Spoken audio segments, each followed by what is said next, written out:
my Doomsday Train. Hey, fanfic family. So glad to see you here again to continue this incredible adventure. As always, kindly remember, this story is 100% fiction, so don't go looking for dimensional portals in your closet. All rights to this fantastic novel belong to the original author. We're just your humble narrators of epic tales. Are you enjoying the fanfic? Show it by subscribing to our YouTube channel and dropping us a like. And if you're impatient for more exclusive content, our Patreon is your happy place. Chapter 126. I believe you, just give me the conclusion. At that moment, a vast light curtain appeared above the mechanical city. The adventure map, Babel, officially opened, accommodating a maximum of 8 trains and requiring only 2 participating trains. This adventure map consists of 5 levels, each with increasing difficulty, D, C, B, A, and S. Each level cleared will earn you a clearance reward. The first level, D difficulty, is Doomsday Rush. The next moment, the traffic lights lining the 8 roads suddenly began to flicker. When the green light came on and remained on, the foggy mechanical city suddenly seemed to have been electrified. All lights illuminated, and the entire city was instantly bathed in neon. From the platforms behind the Kangong and Xingxing trains, 2 elevators slowly rose. Upon them, 2 mechas wielding heavy swords appeared. Each mecha stood a full 10 meters tall. The scene was truly impressive. Without a moment's hesitation, they leaped. Chen Mang immediately pushed the joystick to its limit. With a roar, the train rapidly accelerated, hurtling along the asphalt road ahead toward the mechanical city. Several lines of text flashed across the control panel screen. This mecha is a 3rd-generation star. Its heavy sword can break through level 7 defense, and its armor also has level 7 defense. Reaching the destination within 10 minutes will guarantee a successful completion. Several routes also appeared on the screen, like a navigation system. These were the routes mapped out on the adventure map. Zio AI's voice echoed rapidly throughout the train. Select the 3rd route. Chen Mang, in the control room, glanced at the fork in the road ahead. Without hesitation, he steered the train onto the rightmost route, now entering the mechanical city. High-rise buildings constructed from mechanical components flashed by on either side. Bang, bang, bang, a violent crash echoed. Even with the universal wheels, which allowed for a tighter turn, the rear end of the train still clattered against the wall due to its high speed, sending sparks and lightning flying. Thanks to the armor, the train sustained no damage. Thanks to the permanent shock absorbers, the passengers inside felt no buzzing in their heads. And then, Zio AI finally had time to explain. The 3rd route has a 50-meter wide cliff, which the train can easily cross using spider silk. Compared to the other routes, this one is the best solution. The first route, no need to explain, Chen Mang interrupted. I trust you. Just give me your conclusion. Then, looking in the rearview mirror at the armored vehicles, as tall as 3 small buildings, sprinting at full speed, wielding heavy swords, he licked his lips, his adrenaline surging, and he couldn't help but grin. I like this map. Then, he pressed the button on the console. And then, in carriage 12, 8 repeating crossbows were rolled out from a lifting platform. The crossbows were rapidly deployed, and with a sharp piercing sound, the 8 bolts blasted towards the mech behind them. They successfully hit. However, after the 8 crossbows hit the mech, they didn't even cause any damage to the mech, not even a scratch on its paint, and fell to the ground without any further force. This thing, Chen Mang suppressed the urge to try his train's special ability to destroy the mech.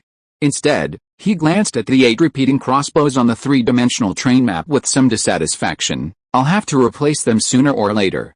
This is too rubbish. Level 7 defense. His train's special ability might not be able to kill it. Although his drill and blade had a level crushing effect, the level crushing effect only penetrated a defense. He didn't think it would actually cause much damage. But the heavy sword that hit his train was a real, accurate hit.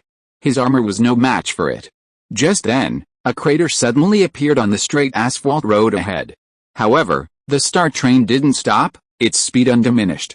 Just as it was about to reach the edge of the crater, 2 strands of spider silk shot out and landed on the other side, sending the train careening up.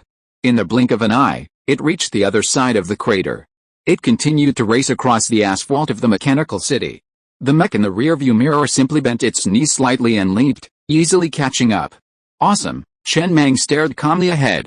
A single leap could reach 50 meters, quite capable. Take the 2nd route ahead, Another fork in the road appeared. Chen Mang steered the star train into the second intersection. As soon as he entered this street, he saw a horde of hideous zombies scurrying in the distance, practically blocking the entire street.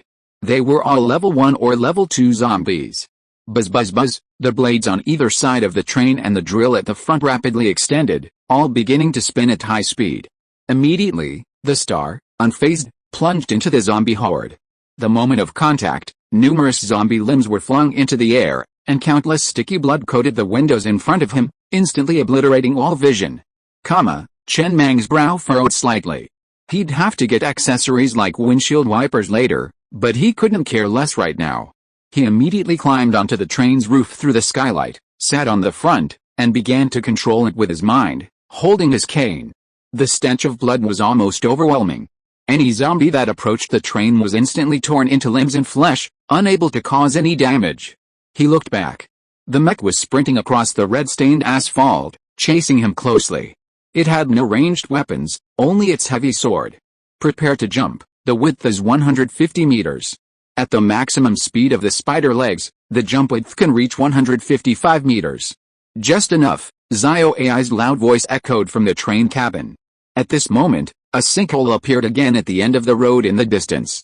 However, this one was over 150 meters wide, exceeding the reach of the spider silk, which could only reach 100 meters. However, just as it was about to reach the end of the sinkhole, the wheels instantly replaced with spider legs, using inertia to suddenly leap over the edge of the sinkhole, leaping high into the air. When it landed again, it had already slammed heavily on the other side of the sinkhole and began to run wildly on the asphalt road again. 3 seconds later, Chen Mang saw the end point, a square surrounded by yellow circles. When the train rushed into it, it was like rushing into sticky air. The speed of the train, which had been speeding at high speed, instantly dropped to 0. The Kanglong train had arrived first and was waiting there for him. A few lines of text popped up on the control panel screen again. First level successfully passed. Reward for this level: 10,000 units of iron ore. Second level begins in 10 minutes. Chen Mang glanced in the rearview mirror at the mecha that had silently returned the same way as he'd crossed the finish line. Then, sitting on the train's fascia, he looked down at Zio AI in the skylight and said, "Have Lao Zu send someone to clean the train." Then, he tilted his head to the side, looking at Erden, who was beaming. "Pretty fast, not bad." Erden poked his head out from the train compartment, a hint of smugness on his face. "After all, it can fly. It's a level 5 train, after all. There have to be some things you can't do, right?" "Not bad." He sat on the train's fascia, lit a cigarette, and gazed at the surrounding mechanical city, constructed from mechanical parts. It was quite a spectacle, a sight he had never seen before. Lao Zu had already begun cleaning the sticky bloodstains from the windows. They had to find a way to get the basic train parts. Not even windshield wipers. What a shame. 10 minutes passed quickly. The yellow halo gradually faded, and a light curtain appeared before everyone's eyes. On it, a line of text and 2 flat maze maps appeared. Level 2, a sea-level mechanical maze. Reaching the end of the maze within 10 minutes will complete the level.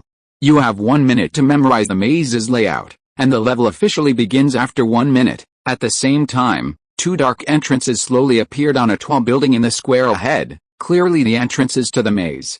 Li Shiji hurried to the train compartment. Almost a moment the screen appeared. The AI controlled the train's speakers, turning up the volume to full blast, and suddenly blared into Li Shiji's ears as he leaned over the window to admire the view. Upon hearing the voice, Li Shiji didn't hesitate and bolted towards the train compartment. He stumbled from running so fast, but he couldn't care less. He immediately bolted towards the train. Rushing into the train compartment, Li Shiji glanced at the 2 maze maps on the screen outside the window, his mind racing. With only 20 seconds remaining, his lips trembled slightly from the rush, and his fingers twitched and gestured in the air. Soon, the countdown ended. "Have you memorized it?" Chen Mang tilted his head to look at Li Shiji. "I've memorized both maze maps." "Which one are we on?" "The one on the right. You take command next." Chen Mang suddenly remembered something and picked up the train's intercom, finding it still working. He glanced at Erden, whose anxious eyes were etched in the train cabin, and frowned. "Can you make it? If not, I'll help you." "Thank you." Erden's excited and hurried voice soon came over the intercom. "I'm completely obsessed with mazes right now." Chen Mang didn't pause. steering the train into the black opening to the right of the tall building in front of him. It was pitch black inside. With the headlights on, he revealed a vast corridor made of black steel. The corridor was enormous, a full 10 meters high, and the fork in the road was also large enough to allow for smooth turning even without casters. "Turn left," Li Shiji said hurriedly, looking at the three-way intersection ahead. He then glanced down at the train speed displayed on the train monitor. He picked up the train radio and spoke quickly, "Keep the train at 50 kilometers per hour. No faster, no slower. In 3 seconds, you'll reach the first fork in the road. Turn right, follow my instructions from then on." He then looked ahead into the corridor and said, "Master Mang, we're turning right at the next fork." 3 minutes later. Woo! With a whistle, the star train successfully emerged from the maze and stopped in a square again. Several lines of text appeared on the control panel screen again. Level 2, successfully passed. This level's reward, a random white-grade accessory blueprint, currently being randomly selected. The random iris chip will appear. Level 3 will begin in 10 minutes. P.S. All accessory blueprints obtained in this adventure map can only be obtained from the Babel adventure map. Sure. Chen Mang tilted his head to look at Li Shiji, whose body was trembling slightly from intense concentration. A hint of surprise flashed in his eyes. "I understand you can memorize the map, but you have no idea what's going on in Erden's ears. How can you command him correctly?" At this moment, Erden's Kanglong train slowly emerged and stopped beside him. Relaxed, Li Shiji whispered sheepishly, "Although the two maze maps are different, the map has a scale marked on it. As long as the train conductor keeps the speed at 50 kilometers per hour, the same speed as the Xingxing train, I can use the Xingxing train to infer which part of the map that train will reach. However, I don't know the specific rules, so I'll have that train arrive at the destination a little later. I'm not sure if that will benefit, but it shouldn't hurt." "Excellent." Chen Mang patted Li Shiji's shoulder and signaled him to return. "There's a reward after we are done." Then he looked at Zio AI. "With your computing power, can't you record this maze map and quickly deduce it?" "Yes," Zio AI's mechanical voice echoed from the train interior. "But you need to input the maze map data into the train's auxiliary AI so I can process it quickly. This robot's information reception equipment is too poor to absorb information quickly, but there are a lot of broken machine parts here. Maybe we can find some to modify this robot later, then we can do it. My processing speed is fast, but my download speed is slow." And then, Erden's excited and grateful voice rang out over the train radio. "Brother, thank you so much. I'm really worried about mazes right now. If it weren't for your help, I really couldn't get through this level." Chen Mang, sitting at the control desk, tilted his head to look at Erden on the Kanglong train and smiled and waved. "It's okay. If it weren't for your coordinates, I wouldn't be here either. There are still several levels to come. Keep going." The waiting time passed quickly, and the third level began. A light curtain appeared again in the square. Level 3, B-level difficulty, the mystery of despair. Solve the mystery and find a way out. 3 minutes. Then, the moment the light curtain appeared, the sound of numerous gears turning suddenly filled the air, and the two squares of the star train suddenly began to slowly rotate. With each rotation, the squares expanded a bit. Gradually, they split into two squares, separating the star train from the Azure Dragon train. Then, countless nozzles, similar to those of stellar engines, emerged from the ground at the edges of the two circular squares, rapidly spewing out a torrent of cold air, forming a sharp sword-like presence that soared into the sky. Chapter 127. Don't act like we're just punks. Period. Hundreds of them, the icy air rising into the sky gathered to form a seamless cylinder hundreds of meters high. Hundreds of meters above, a much smaller square marked the destination. The countdown had begun. 0 hours, 2 minutes, and 59 seconds. 3 minutes. The edge of the square beneath the star train was already collapsing. When the countdown ended, the train would plummet into the abyss. No one knew where it would fall, except for the creaking of countless gears from beneath. The fall wasn't likely to end well. Li Shiji, who had just returned to his seat, was summoned back. With a nervous expression, he quickly surveyed the square. The only clue was the patterns on the floor. Within 3 minutes, solve the puzzle to find a way to the square hundreds of meters overhead. That was the purpose of this level. 10 seconds later, Li Shiji's face quickly paled. His hands trembled, his face visibly grimacing as he scanned the square, its edges already crumbling, hoping to find the answer. But the situation clearly seemed hopeless. It's only a B-level difficulty level. Is it really that difficult? Chen Mang, seated at the control console, remained calm. He simply gazed calmly at the cylinder of icy air that enveloped the entire square. It wasn't a physical object. There wasn't even a place for its spider legs to rest. Zio AI, what about you? No, Zio AI shook her head quickly. I have almost no study materials, and no simulation space at all. Train captain, you need to find me some material I can learn from. Just then, Erden's rapid, excited voice rang out over the train radio. Brother, it's okay. I've reached the summit, wait for me, I'll fly over you. I have a special cable that can lift your train up. Chen Mang looked up and saw that the Kanglong had successfully landed in the square above him. An energy shield enveloped the entire train, preparing to break through the cylinder of cold air. This cylinder had a closed top, and the terminal square, suspended high in the air, was located near the top of the cylinder. The only way to escape this cylinder of cold air was to break through it. No need, he had barely uttered a word when he saw the Kanglong accelerate, charging towards the cold air. Almost instantly, countless frost enveloped the entire train, freezing it instantly. Losing control high in the air, he plummeted back to the square. I have a plan. Chen Mang finally uttered the last 4 words. It wasn't that he spoke slowly, it was simply that he was moving too fast. Without hesitation, he gazed blankly at the Kanglong train plummeting from the sky. If it hadn't upgraded its internal space stabilizer, everyone on board would have been dead. He picked up the train's intercom. Dead, not yet, it's just, so cold. Erden's trembling voice and the chattering of his teeth from the cold carried over the radio. Even through the radio, he could feel the chill. Remind me, I'm retreating to the spectator stands. 1 minute. Find a plan. Falling down could kill you. Then, Chen Mang saw countless robotic arms emerge from all sides of the square, lifting the frozen Kanglong train and bringing it aside. Countless flaming spray guns extended and began to thaw it.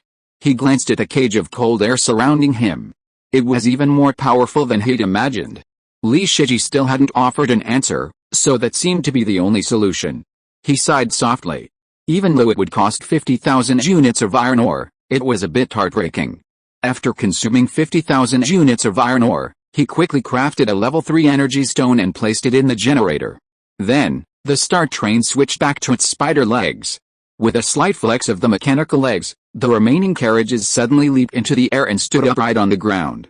The broken carriages replicated several times. Then, with 14 carriages, the star train stood upright in the center of the square. It didn't look like a train. It looked like a rocket, ready to launch at any moment. That thing, meanwhile, the Kanglong train, which had stopped at the 3rd level, was being taken to the side of the square by a mechanical arm and thawed with a flamethrower. He had been anxiously watching the star train on the control panel screen. He had been eliminated and sent to the audience. From now on, he could only watch the progress of other contestants, namely the star train. If he fell to the bottom of the square, he would die. This was no joke. There were a bunch of madly spinning gears under the square. How could there be a good result if he fell down? He had the bunny cloud to fly, but the star train couldn't fly. Unless he could solve the mystery in the last minute, he would surely die. And at this moment, he saw that the star train, with a strange maneuver, the entire train actually jumped into the air.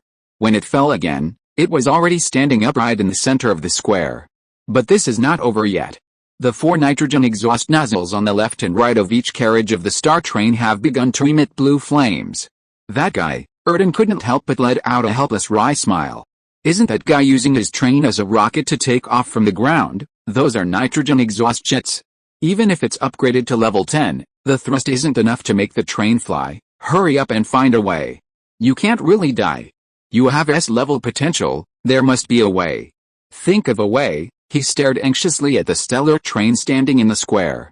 Dozens of nitrogen exhaust jets were already belching blue flames around the train, but the train showed no sign of lifting off the ground.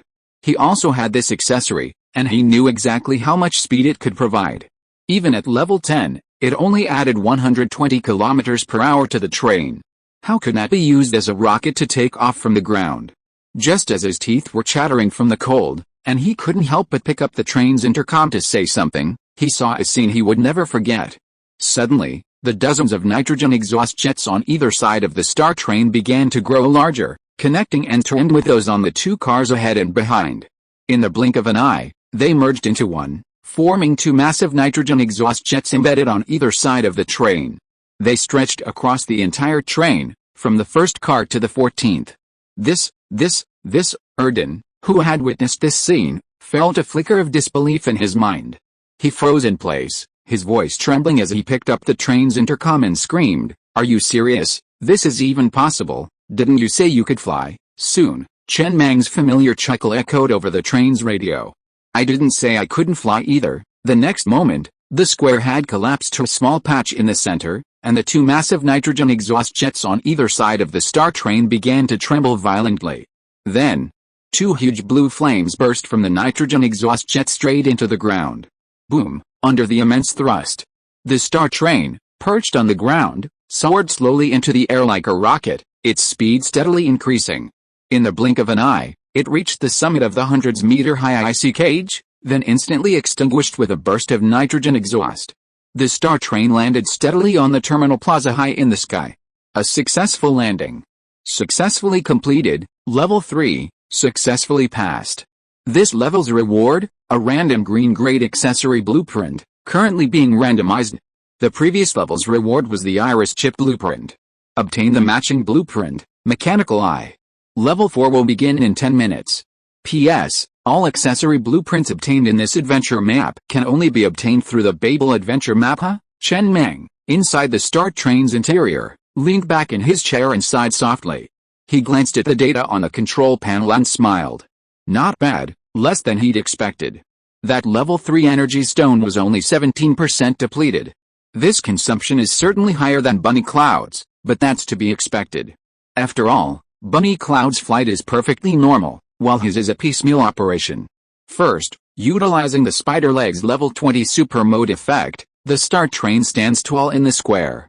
Then, utilizing the nitrogen exhaust's level 10 super mode effect, all the exhaust jets merge into one, forming two massive exhaust jets. This creates a rocket-like effect, allowing it to take off from the spot. The downside, besides the high energy consumption, is that it loses control over its direction. It can't fly anywhere it wants, it can only fly straight. But, when it comes to stunning effect, Bunny Cloud can't even compare. Damn it, Erden in the Kanglong was stunned for a long time, his mouth unable to close. After a long while, he gave a helpless smile and shook his head. Before coming here, he was actually ready to vent his anger. After all, he'd been treated so badly in the maze, how could he not? From the moment they met, he'd been trying to outdo the star, but nothing could compare. The train environment, the women, even his proudest flight. As for the attack and defense, he hadn't even considered it. With over 60 supermetal effects, how could they be inferior? In other words, his old-fashioned level 5 train was completely outmatched by Chen Mang from beginning to end. Was this S-class potential? Wasn't that a little too terrifying?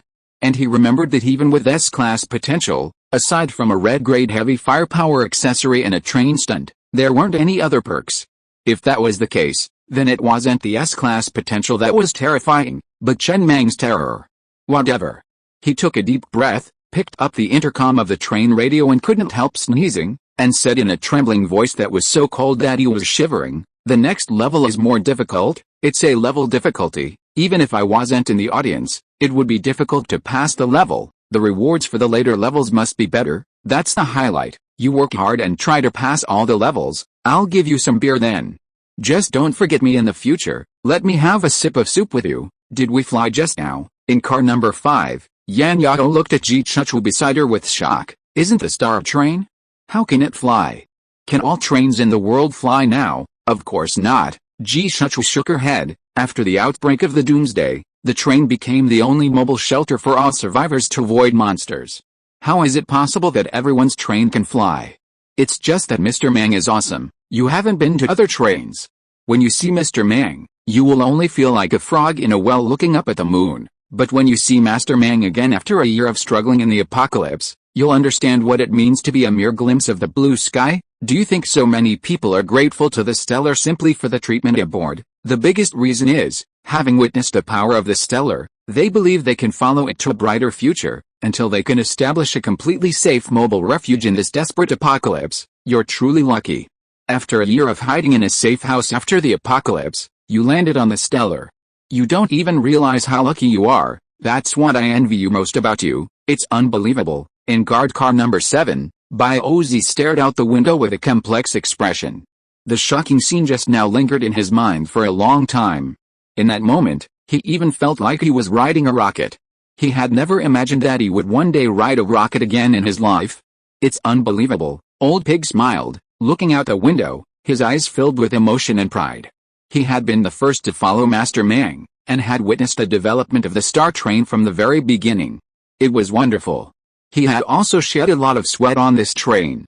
If one day, he had to choose between the train and himself, he would choose himself. He had come to regard the Star Train as his home. He couldn't imagine what his life would be like without it.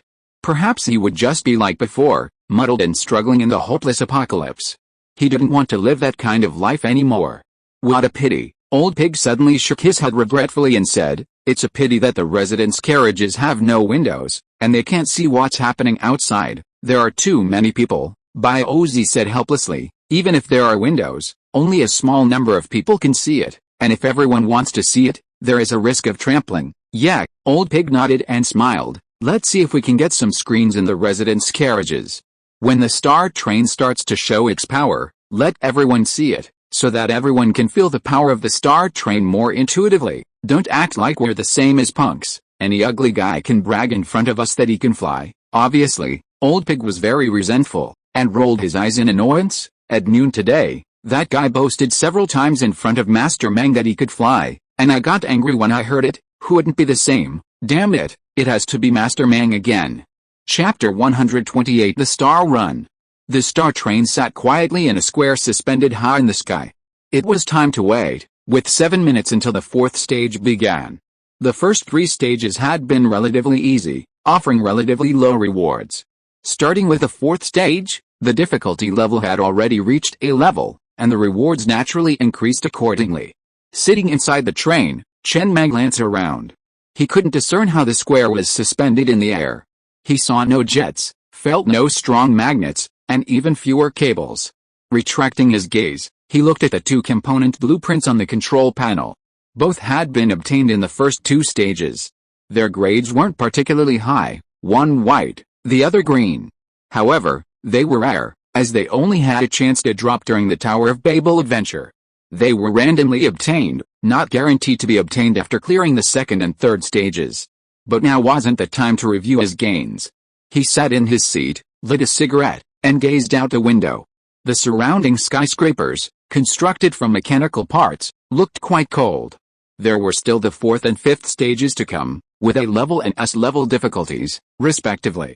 If he could also successfully clear these 2 levels, then the Babel adventure map would be considered successfully completed. At least for now, he felt that this adventure map wasn't too difficult. Soon, a light curtain appeared again in front of the train. Level 4, A-level difficulty, City Destruction Danger. Escape from the mechanical city. The moment the light curtain appeared, Chen Mang felt as if the searchlights on all the tall buildings in the mechanical city were shining down on him. Then, the surrounding scenery began to change, and a cacophony of noises filled his ears. There were intermittent electronic sounds. The roar of gunfire. The roar of monsters. The search radar, which had been silent until then, suddenly began to blare violently, and a dense, almost countless number of red dots filled the screen. Calling the Star Train, calling the Star Train. Retreat, retreat, I order you to retreat. A cold, emotionless, mechanical voice came from the train radio. Chen Mang's expression paled as he glanced out the window. He had been high above the square, but the train had suddenly landed in a city square. On either side of the train, hundreds of humanoid, pseudo-ecological robots, armed with guns, their eyes flashing red, rushed toward the city. Exposed wires and energy stones were clearly visible on these robots. The guns they held were completely different from the ones produced on his train. They were slender, with what looked like batteries visible on their butts. A cacophony of zzzz accompanied the sudden onset of 1,002-meter-tall, mantis-like monsters charging from the end of the street. The robots that met them immediately knelt on one knee, aiming their guns at the monsters and pulling the trigger.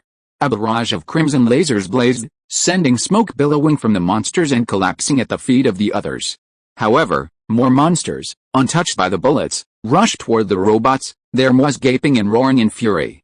Raising the sharp blades of their limbs, they slashed at the robots, sparks and lightning erupting. The struck robots twisted erratically before collapsing to the ground, billowing with black smoke. The street behind the square was just a microcosm. The entire mechanical city suddenly came alive, filled with the roars of monsters. Looking up at the sky, a vast swarm of flying monsters flapped their wings, enveloping the mechanical city like a black cloud. The anti-aircraft guns mounted on every tall building opened fire almost simultaneously. Swish, swish, for a moment, the sky above the mechanical city was filled with tracers of bullets, like a magnificent and unparalleled meteor shower, a dazzling display. Countless monsters, struck in the air, screamed and fell to the ground, but even more broke through the defensive line. Chen Mang's eyes flashed with disbelief and shock. He even saw 4 or 5 trains take off from the city and rush forward, their weapons blasting furiously. And on the radar, even more trains emerged from tall buildings, underground, and from the elevators beneath the square, speeding along the streets toward the city's edge to meet the enemy. Was this an illusion? Or was it some kind of virtual combat training space? The mechanical city now looked different from the one he had just seen on the map. Alarms blared everywhere, and not a single human was visible. Instead, the ground was filled with scurrying robots and a seemingly endless stream of monsters. The frantic firing of countless weapons and the roars of the monsters blended together, a tsunami-like roar that instantly blanked his mind. The mechanical city now looked less abandoned, far better maintained than when he had first entered the map. It no longer felt desolate, but rather bustling with activity. At that moment, boom! A tall building beside the street suddenly appeared. The walls, from the 7th floor to the 1st floor, rapidly receded to the sides. A mecha, over 10 meters tall, appeared, decked out with a variety of heavy-duty weapons and armed with a lightsaber. As it emerged from the building, 2 deep blue flames erupted from its back. It suddenly soared into the air, charging straight at the monster, which was several dozen meters tall. That mecha, Chen Mang gazed at the Sorn mecha. He recognized it. Though it looked different, it was the mecha that had chased him in the first stage. It was called the Star Mecha. He remembered it clearly. He'd been wondering why the mecha's name was exactly like his train. Was he thinking of such a common name? However, when it was chasing him, it was clearly a damaged version. It didn't have the heavy weaponry it carries now, only a single heavy sword, and that heavy sword didn't glow like it does now. At that moment, roar, a deafening roar suddenly echoed. A massive, disgusting worm, covered in a thick, viscous liquid, suddenly emerged from the ground at the end of the street. Its hundreds of razor-sharp fangs instantly devoured every robot and mantis on the street, and it hurtled towards the star train at breakneck speed. The street quickly split open. Chen Mang instantly pushed the joystick almost to the floor, switched to the Hot Wheels, and activated their Level 5 Super Mode effect, along with the nitrogen exhaust. The Level 5 Super Mode effect unlocked potential, doubling the train's maximum speed. This would rapidly consume energy stones and cause some damage to the Hot Wheels. The nitrogen exhausts on either side of the train quickly merged into 2 massive exhausts, providing the train with powerful thrust. This was his ultimate speed trump card. The control panel screen indicated his train was now traveling at 980 kilometers per hour. In the blink of an eye, it darted out of the square and hurtled towards the road ahead. He was so fast he could no longer see either side. The train's assistance AI had taken over full control. The enemy radar revealed the monster was of an unknown class, completely beyond the star train's ability to withstand. He finally understood why the roads in the mechanical city were built so straight and wide, probably to accommodate the train's rapid passage. However, even with his train's speed, the energy stone was rapidly depleting, and a swarm of mechanical nano-spiders emerged to rapidly repair the wheels. In just 3 seconds, the massive worm that emerged from the ground had reached the rear of the star train. It had no eyes, only a mouth. The mouth dominated the worm's entire head, revealing only countless fangs and a wrinkled throat resembling a birth canal. The worm was so massive it could easily swallow 3 trains in one gulp. Damn it, Chen Mang's face paled. Was this really the expected difficulty of an A rank? The star train was completely unable to withstand the unknown level monster.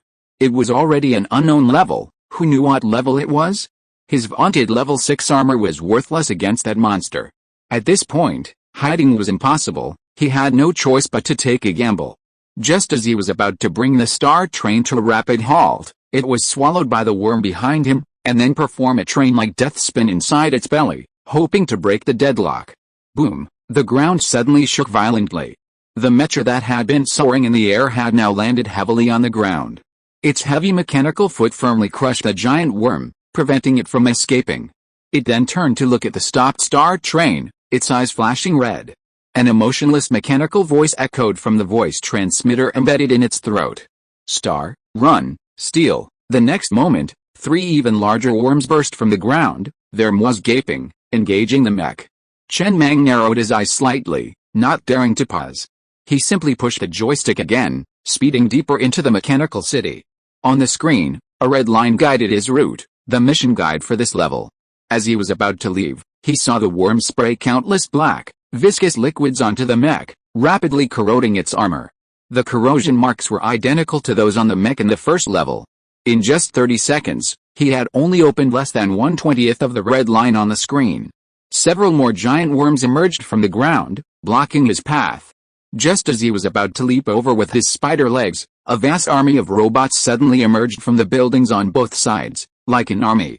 The lines on each robot's body were exposed, with a piece of armor missing on the left and a piece on the right, clearly having experienced a fierce battle. Hundreds of robots, armed with a variety of weapons, charged forward as if ready for death. However, they were nothing compared to the giant worms, easily devoured. Then, bang, bang, bang, several faint explosions echoed in the worms' bellies. The worms screamed in pain and rolled on the ground, abandoning their attack. Chen Mang tilted his head to look at the 2 open high-rise buildings on either side of the street. Inside were countless assembly lines. Countless tattered robots were stationed on them. Several robots were manipulating mechanical arms holding objects resembling welding rods. Rapidly disassembling, and reassembling. He frowned slightly and immediately pushed a lever again. The spider legs on either side of the train bent slightly, then suddenly straightened. It leaped into the air, leaping over the worms that were rolling on the ground, and continued its journey down the straight street before it. Before leaving, he saw one of the robots about to be devoured. He glanced back, his eyes flashing red, and a hoarse, raspy voice, like that of a terminally ill oral cancer patient, rang out, "Star, survive." The next moment, a brilliant burst of flames erupted from the robot's abdomen, instantly engulfing its entire body. Countless parts scattered in the air, then gently landed on the ground. He seemed like a passerby, enjoying a cutscene. None of the dangers he encountered were beyond his ability to resolve. If a monster of unknown level approached the star train, only one fate awaited it: destruction. For every danger encountered, someone would step in to ward off the danger, just to ensure his escape. Finally, Chen Mang piloted the star train to its destination, the highest point of the mechanical city. Even then, the area was filled with a roar of gunfire. The flames of war had already spread to this area. He turned and looked back at the mechanical city behind him. Countless billows of black smoke rose, and flames erupted from every corner of the city. At a glance, a dark, monstrous mass almost enveloped the entire mechanical city. Countless tall buildings collapsed, and the once deafening roar of gunfire had subsided considerably. At the end of the line was a massive elevator, like an observation elevator, all glass except for the bottom and roof, which were made of steel. The steel frame surrounding the elevator soared into the sky, seemingly reaching into the universe. The doors of this massive elevator were now open, awaiting his entry. On either side of the elevator doors stood hundreds of robots, their limbs missing, their wires dangling from the ground, wielding weapons. They gazed at the star train. All the robots he had seen along the way were completely black, but one stood out from the crowd, clad entirely in crimson. This robot stood out, its eyes flashing red. He gazed toward the star train and bowed slightly. A mechanical eyeball rolled to the ground from bending over. His body paused in midair for 3 seconds before straightening up and looking back at the star train. He raised his right hand, and a hoarse, piercing mechanical voice emanated from the speaker in his throat. "Live, star train, we must let them know, this hatred will never die, even for billions of years." If you are listening to this novel on a channel other than Fanfic World, it means it was downloaded and re-uploaded without effort. We warmly invite you to visit our channel, Fanfic World. There you will find the original version of this story and many other novels of various genres. We look forward to seeing you dive into a world of incredible novels. Chapter 129. The area ahead is a restricted area, the Tower of Babel. The next moment, roar, countless monsters roared as they surged from the mechanical city below. The roar of gunfire above the city had faded to a distant cadence, leaving only a few scattered bursts. The hundreds of robots standing there seemed like the last soldiers of this mechanical city. Charge! A cold, emotionless, mechanical voice emanated from the robot's mouth. Though clearly charging to their death, there was no passion or fear in their voices, as if they were mechanically executing a command. Then, hundreds of broken robots, weapons in hand, launched a final charge against the monsters that outnumbered them by thousands. Chen Mang, silently controlling the train, drove it into the massive glass-enclosed elevator before him. The moment the elevator doors closed, he saw countless parts flying in the air, and the robots were no longer visible. The next moment, the elevator began to rise rapidly, gradually increasing in speed.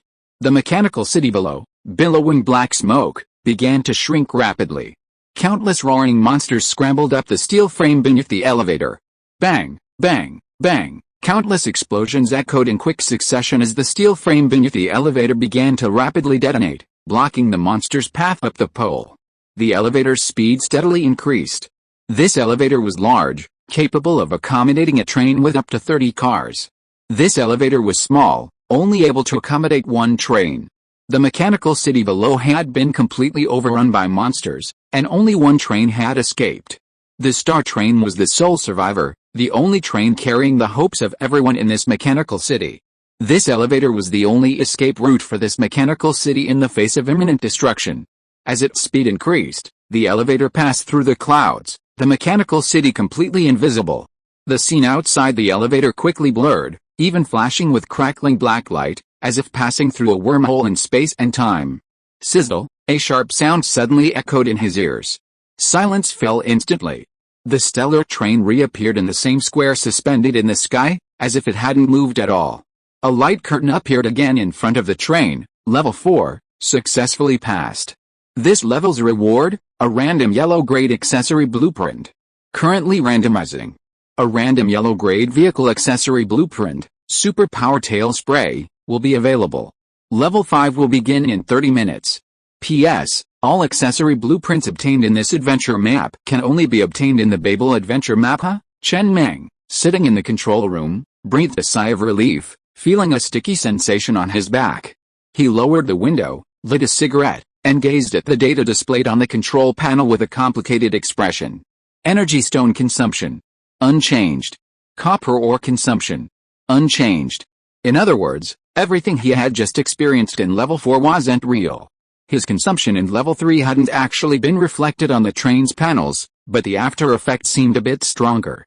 It felt like watching a cutscene from a AAA game. Stellar, he muttered the 3 words in a daze. He knew, of course, that these 3 characters were merely altered to reflect his train's name. Everything he experienced in the 4th level was likely akin to combat training virtual space technology, allowing one to immerse themselves in a near-real world. However, this scene must have truly happened. Long ago, perhaps even longer, this mechanical city suffered a catastrophe. Only one train escaped via the train elevator. He didn't know the specific name of that train, perhaps it was 1 or 2, or 3 or 4. He only knew one thing: the elevator had always been open, allowing any train to escape. Yet, everyone had assumed they would sacrifice themselves to escort his train. This meant that the train that escaped in the 4th level must have had something special. It must have been the hope of many.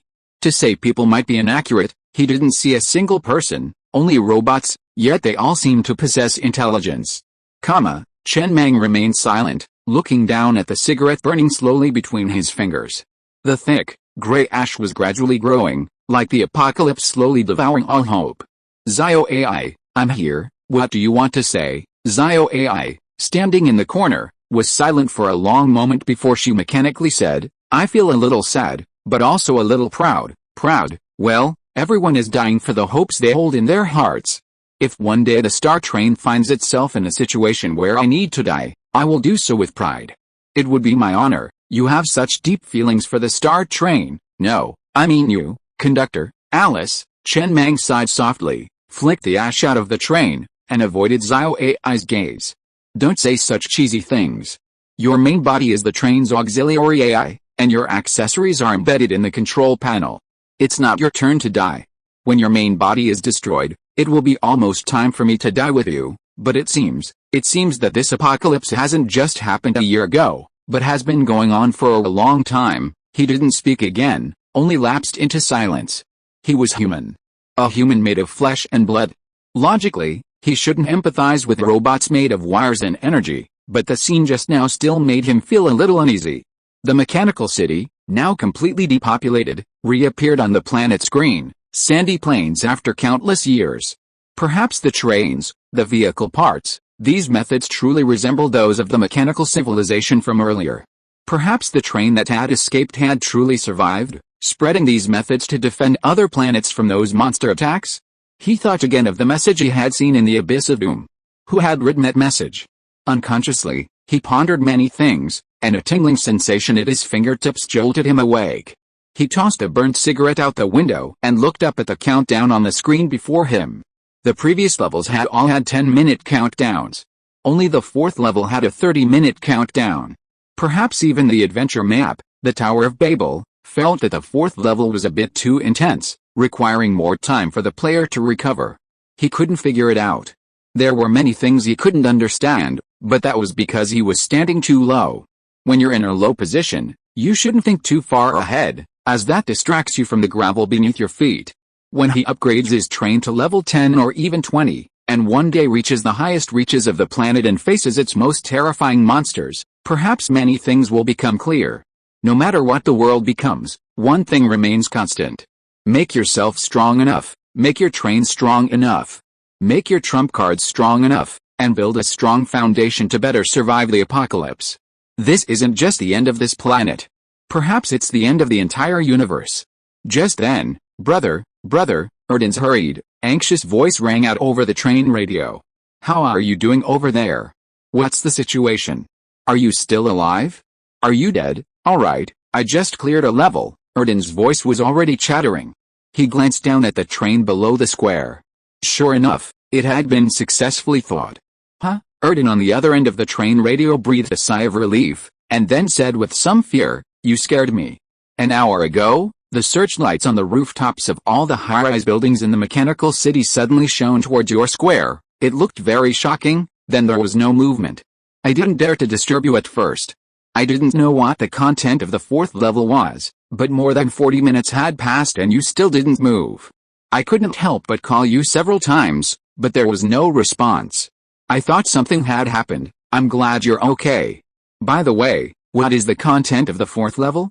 Why did I see your train standing still?" Chen Mang was silent for a while before he whispered, "I watched an animation. It was pretty good, similar to the animation in the virtual space for combat training. Let me ask you something. What was the name of the mecha chasing you in the first level?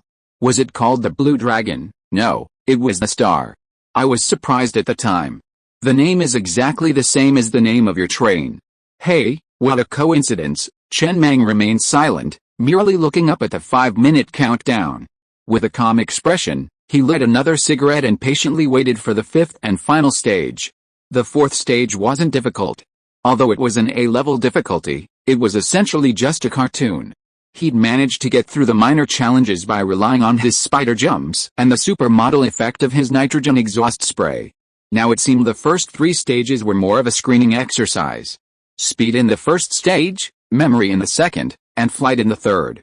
Only by meeting these 3 requirements could one successfully pass the fourth stage and watch the animation. Before the train's main body, the train's auxiliary AI observed the outside world through enemy detection radar and resource detection radar. This was a perspective not reminiscent of human vision, akin to two-dimensional observation of limited information from a god's perspective. Only after acquiring the robot's body could it truly observe the world from a human perspective. However, due to the robot's substandard image reception equipment, it couldn't absorb information quickly. However, with a blueprint for the mechanical eye accessory, a reward from the third stage, this conflict would cease. This accessory was specifically designed for use with the AI. Wait, Chen Mang's brow furrowed suddenly. The speed of the first level and the flight method of the second level were the determining factors for clearing the fourth level. So what role did the memory of the second level play in the fourth? Could there be some hidden information in the story that needed to be memorized? He read it carefully. But he was a normal person after all, and it was impossible for him to remember every anomaly. However, there happened to be an abnormal person on the train. The AI, through collective thinking, connected with Li Shiji, quickly came up with an answer. Li Shiji said he remembered about 70% of what he saw. Tell him to constantly consolidate it and don't forget it, okay? Meanwhile, the countdown to the 5th level was about to end. This would be the final level and the highest level, S-level difficulty. Chen Mang took a deep breath, his expression grim, and stared at the countdown on the screen. He temporarily set his thoughts aside and fully prepared for this level, which also offered the most generous rewards. As the countdown ended, a new screen appeared, 5th level, S-level difficulty, dying words. Please recite the final words everyone said to you before dying in level 4. The train's auxiliary AI will be temporarily muted for a limited time. 1 minute run, star, to survive, we must let them know, this hatred will never die, even for eons, run. When Chen Mang saw this light curtain, he almost didn't hesitate. He quickly repeated everything the people in the 4th level said to him before they died, word for word, without needing Li Shiji at all. Perhaps he was too immersed in it, or perhaps the sense of substitution was too strong. He clearly remembered every word those people said before they died. A few seconds after he finished speaking, the light curtain began to slowly change. 5th level, successfully passed.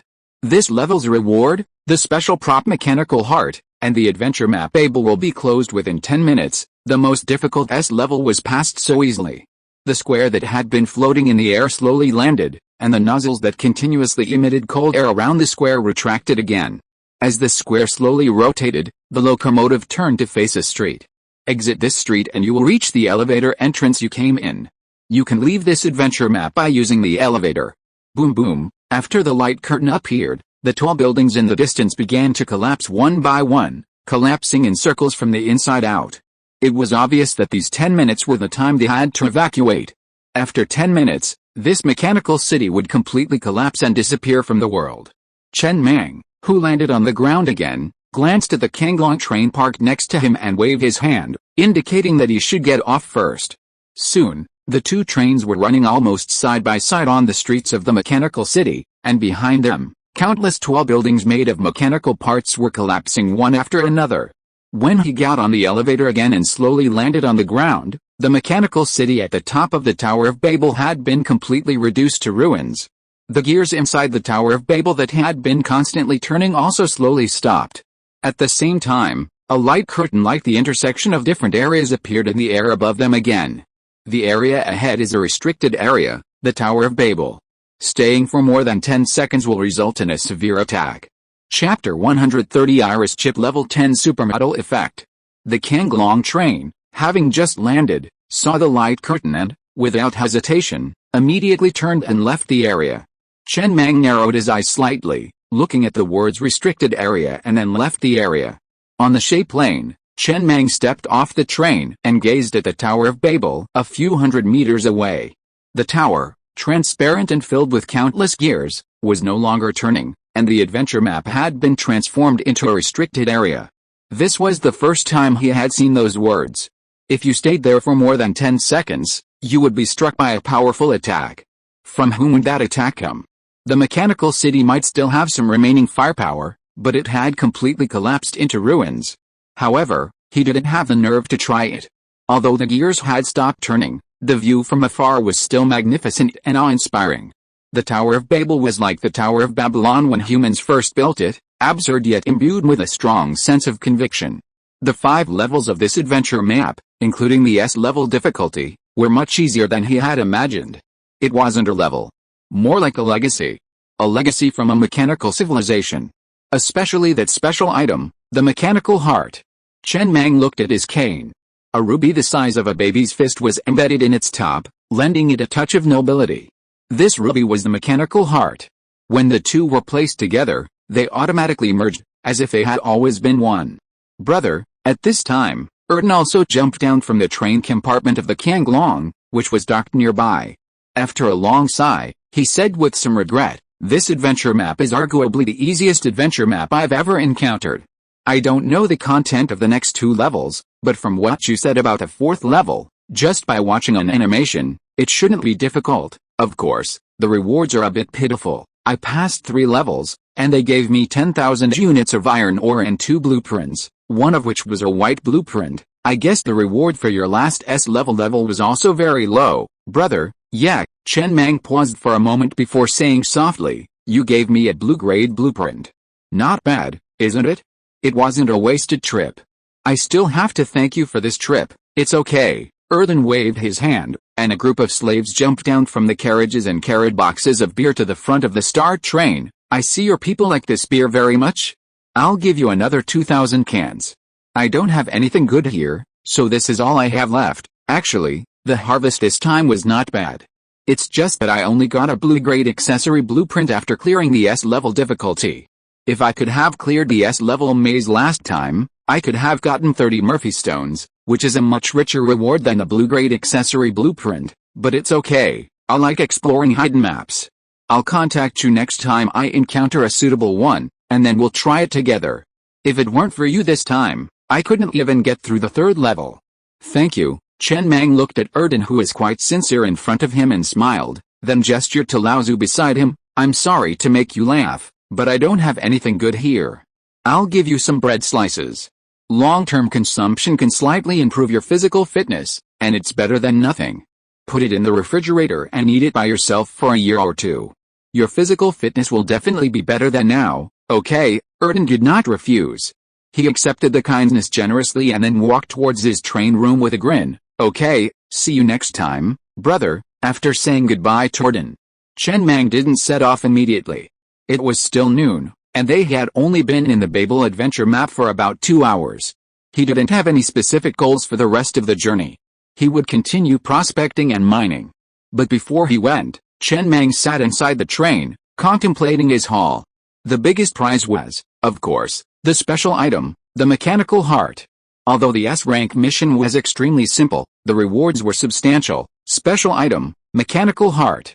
Special effect, craft some basic train parts, such as chainsaws, lighters, and display screens. Parts requiring energy can be connected to a generator, with different parts consuming different amounts of energy. Crafted parts cannot be upgraded and do not count towards the total train parts. They are considered basic living amenities. This effect is quite useful. For example, if you were to find a pre-apocalyptic display in the ruins of a city, he wouldn't be able to use it. The lack of a mainframe was secondary. The main issue is the lack of power. The train's generator could only power post-apocalyptic parts and was not part of a system. However, items crafted with a mechanical heart could be connected to the generator. Those needed for individual use could also be inlaid with energy stones. While it can only create basic parts, the ability to create them at will through imagination alone makes this special item incredibly powerful, worthy of an S-rank level reward. At least if you were presented with a mechanical heart and 30 Murphy stones, he'd definitely choose the former. Murphy stones are completely useless to him. They can only be sold or traded with other trains. With level 0 permissions and unlimited upgrades, Murphy stones are completely useless. This special item will significantly improve the current ecosystem within the train. Very good. Chen Mang toyed with his cane. He was quite satisfied with the rewards from this adventure map. However, the difficulty of this adventure map was noticeably low, completely on a different level from the rewards. It felt like a pure inheritance. Furthermore, the 2nd level tested his memory extremely hard, but the 5th level didn't require such a strong memory. He could remember everything with just his memory. He had a feeling. This adventure map will reappear someday, and at that time, the images and information memorized in Li Shiji's mind will truly take effect. That will also be the time when the entire adventure map will be officially unveiled. Then he looked at the white accessory blueprint he had obtained in the 2nd level. Iris chip. Chen Mang's eyes narrowed slightly as he looked at the accessory information. This accessory could essentially instantly elevate the ecological environment within the Star Train from the primitive logging era to a future technological era. Star vouchers could essentially be completely detached from the physical world. The iris chip would be placed on the surface of each train member's eyeball. With a single thought, the iris chip would project a panel onto their cornea. The panel would display basic information, such as name, number, rank, salary, and star voucher balance, set by the train conductor. This included by Ozzy and his companions while they were on field duty. As long as they were within range of the enemy radar, the AI would instantly transmit information to the iris chip, such as specific information about the monster in front of them, its weaknesses, and the train conductor's orders. Although cluster thinking existed before, it had a limit on the number of people capable of clustering. Furthermore, there would be no need for intercoms or car stereos when issuing orders or requesting visits to the train compartment. Orders could simply be announced directly on the panel projected by the iris chip. Absolutely cutting-edge technology. A mere white-grade component, the cost of crafting one iris chip was only 100 units of iron ore worth it. Chen Mang chuckled as he looked at the blueprint in his hand. Even if this was the only blueprint he'd harvested, it was worth it. Although it was only white-grade, it could only be produced in the mechanical city, making it naturally valuable. Perhaps precisely because it offered no positive benefits to the train, its grade was so low. If it fell into the hands of another train, it would be practically useless. But simply possessing this blueprint wasn't enough. After all, if the iris chip was an information transmission device, then paying within the train would require an information receiving device to maintain a sustainable ecosystem. He then looked at the green-grade vehicle accessory blueprint he'd obtained in the second level, the mechanical eye. Cameras, similar to cameras, can be built inside and outside the train cars, and one can even be installed on the robot's head. This way, the AI's information sources on the train extend beyond enemy and resource detection radars. It also provides better information reception inside the robot itself, allowing Zio AI to handle the next flat maze situation better. Real-time images from each car can also be transmitted to the console screen via the mechanical eye, further enhancing his control over the train. Furthermore, a mechanical eye can be installed in the store, eliminating the need for manual calculations of residents' daily mining activity and eliminating the need for physical stellar vouchers for purchases.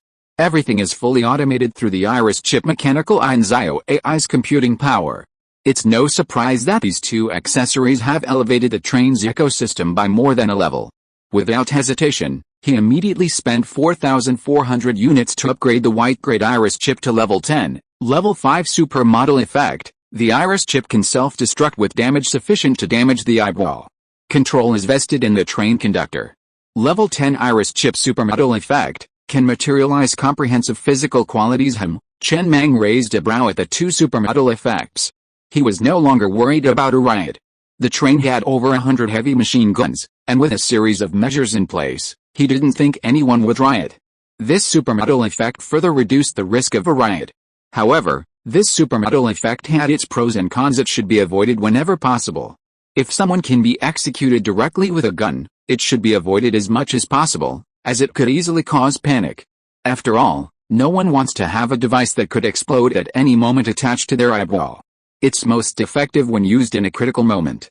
He immediately consumed approximately 150,000 iron ore to create 1,500 iris chips, preparing to distribute them later, one per person. The upgrade to the iris chip accessory had no effect.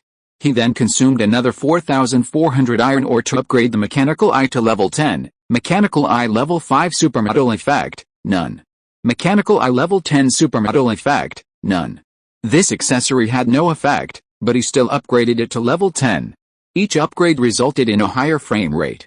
For example, a frame rate of 25 means 25 frames can be captured in 1 second. This means that 1 second of video can be split into 25 photos, which are then assembled into video, similar to stop-motion animation. The higher the frame rate, the more frames can be captured in 1 second, and the clearer the motion captured.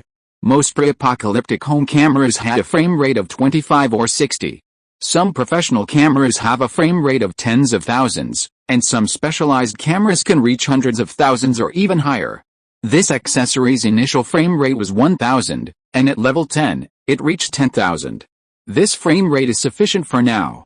At least now, when encountering the maze in the third level, Zio AI can instantly record it in the database, quickly analyze the best route, and never forget it. As long as the database is intact, no human brain, even one as powerful as Li Shiji, can surpass AI in this regard. It's a complete dimensionality reduction attack. With this accessory, Zio AI finally had a pair of eyes of her own. Next, if Zio AI could find enough data to study, then it would be truly complete. Zio AI's current knowledge was basically contained in the database.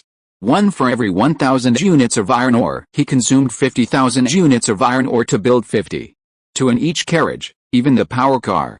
Then, one on each side of the roof outside each carriage, one at the front, and one on Zio AI's head. Chen Mang looked at Zio AI standing nearby with satisfaction. He saw a round camera, similar in size to a hook, perched on her head. A wire extended from the back of her head to connect it to the camera. The camera was extremely small and inconspicuous, but the image transmission was excellent. Zio AI glanced at the camera on her head in the mirror. A moment later, a mechanical voice rang out, "Can you make me some basic tools like a pickaxe? I'll modify it and put it in his eye sockets. It's too ugly like this." Does AI care about its appearance? A little. Okay, whatever you need, I'll make it for you, soon. After consuming over 5,000 units of iron ore, Zio AI crafted a bunch of miscellaneous tools. Then, facing the mirror, she picked up a pickaxe and prepared to dismantle her head. "We'll do it later," Chen Mang interrupted Zio AI. "First, go get these iris chips and share them with everyone." "Yes, Captain." From today on, the Star Train's resident ecosystem has completely abandoned physical currency. No more rolling over water bottle caps with wheels, completely eliminating counterfeiting. Chapter 131: A true double fist breaks through humble origins. Most importantly, there's absolutely no need to worry about network intrusion. The Star Train has no network, not just an external network, but also no internal network, and in fact, no other trains have either. The iris chip has a built-in information receiver and a transmitter. Any command from the train's auxiliary AI, as long as it's within the range of the enemy detection radar, will be received by the information receiver on the iris chip. This method of information transmission is very difficult to intercept and hack. Zio AI has already gone down to work. Chen Mang sat alone in the train interior, holding up a mirror and carefully examining his eyeballs, trying to find an iris chip in his eyeballs to see if the iris chip in his eyeballs was also transmitting the information from his own iris chip. He can see two types of panels. One is the train conductor panel attached to his birthmark, and the other is the panel that exists in this world. The former, when he first crossed over, he issued 3 missions. After completing these 3 missions, he obtained level 0 permissions and unlimited upgrades, and then this panel ended his mission. The latter is the panel that exists in this world. Some information, such as area broadcasts and special item information, is often displayed in 3 places. One was a translucent panel floating in front of him, another was on the control panel screen, and yet another was a giant screen floating in the air, like those at the intersection of zones. The presentation wasn't fixed. Basically, it was whatever suited him best. If he was inside the train, the information would appear on the screen. If he wasn't, it would just appear before him like a panel. Really, Chen Mang rubbed his eyes so hard that they turned red, but he couldn't find the iris chip.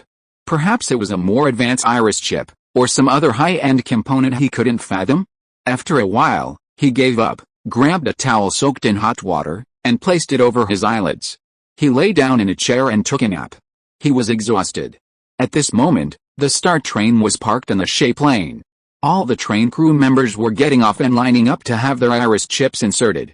Uncle Lee, at the back of the crowd, a young boy standing next to Uncle Lee sighed helplessly. "There's really nothing we can do about this.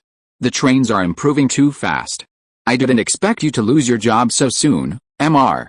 Mang directly installed an iris chip, absolute anti-counterfeiting, digital currency, AI statistics, and almost absolutely zero deviation, and the residents on the train can also check in real time how many star coupons they have, and the amount of mining they did above the guaranteed limit yesterday can also be clearly displayed on the iris chip. There is also a backup in the AI's database.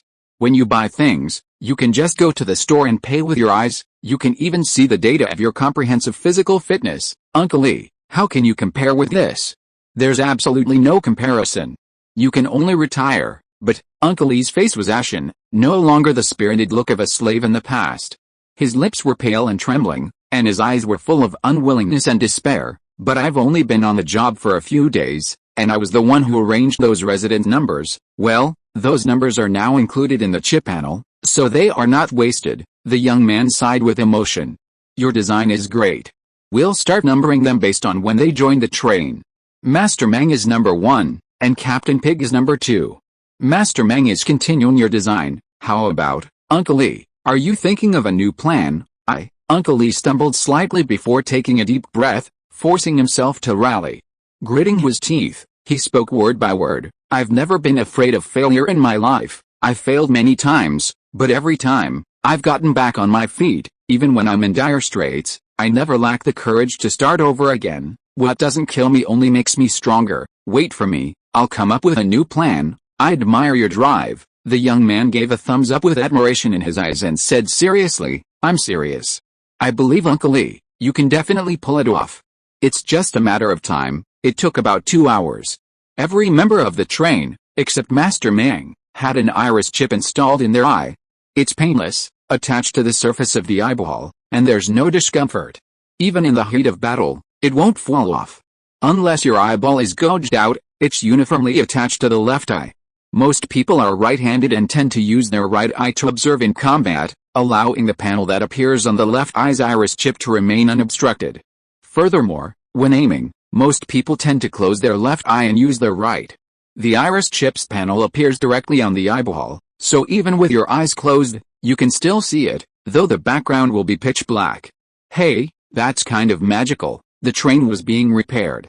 By Ozzy, sitting on the edge of the car with his legs dangling casually in mid-air, constantly summoned and retracted his panel, his face beaming with excitement.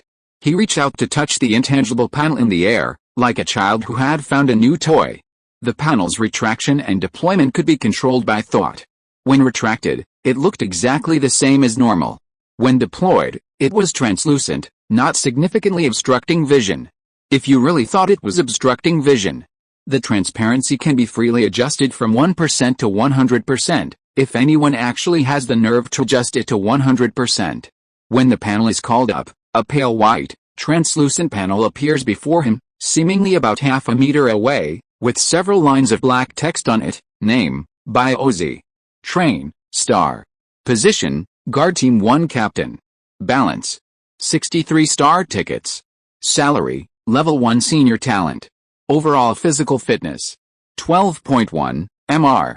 Mang is really awesome. By Ozzy looked at the translucent panel in front of him and couldn't help but sighed. With this thing, I don't know why, I feel like I'm a little closer to the star, just like, without a condom. This panel was set up by Mr. Mang. The AI gave a normal adult male a comprehensive physical fitness value of 10. I'm 12.1. How much are you, Lao Tzu? Why do you care about me? Lao Tzu rolled his eyes unhappily. You have been training in that level 10 combat training virtual space every day during this period. Your comprehensive physical fitness value must be higher than mine. There's nothing to say about that, but, he paused, turned his head to look at the woman who was chatting with Zio AI on the plane not far away. I suggest you ask that guy what her value is. I think it must be higher than yours. Then it must be higher than mine, By Ozzy said a little embarrassedly. I fought with her in the combat training virtual space. She obviously had never killed anyone or seen blood. She was a little scared at first, and I killed her every time. Later, after I got used to it, I never beat her again. How should I put it? Can you understand the feeling of standing there with a dagger and then a mountain rushing towards you, helpless, weak, pitiful, scared? After losing many times, I made up my mind for the last time and beat her that time. I haven't fought with her since then. Huh? Lao Tzu looked at Bai Ozi in surprise. You mean she is used to seeing blood and killing people, and she didn't beat you the last time? Yeah, Bai Ozi nodded. That time I didn't take a dagger, but a handheld Gatling gun. It worked quite well. The mountain turned into blood rain on the spot. That guy's name is Zhang San. Her physical fitness is stronger than 99% of adult men. I haven't built a single soldier skeleton armor yet. If I build this thing for this guy in the future, I feel that if she is given a wheel blade fragment, she can even kill 3 or 5 level 2 zombie wolves in close combat. It sounds like it's okay. Didn't you lose several level 2 zombie wolves on your first field trip? It's different. This is pure melee combat. I can't do that in close combat. Now that you mention it, you're really strong, huh? Old Pig looked curiously at Zhang Sen in the distance, who seemed to be arguing with Zhao AI. Of course, Bai Ozi sighed softly. Otherwise, she wouldn't have been able to secure the position of Captain of Guard Squad 2 as a woman.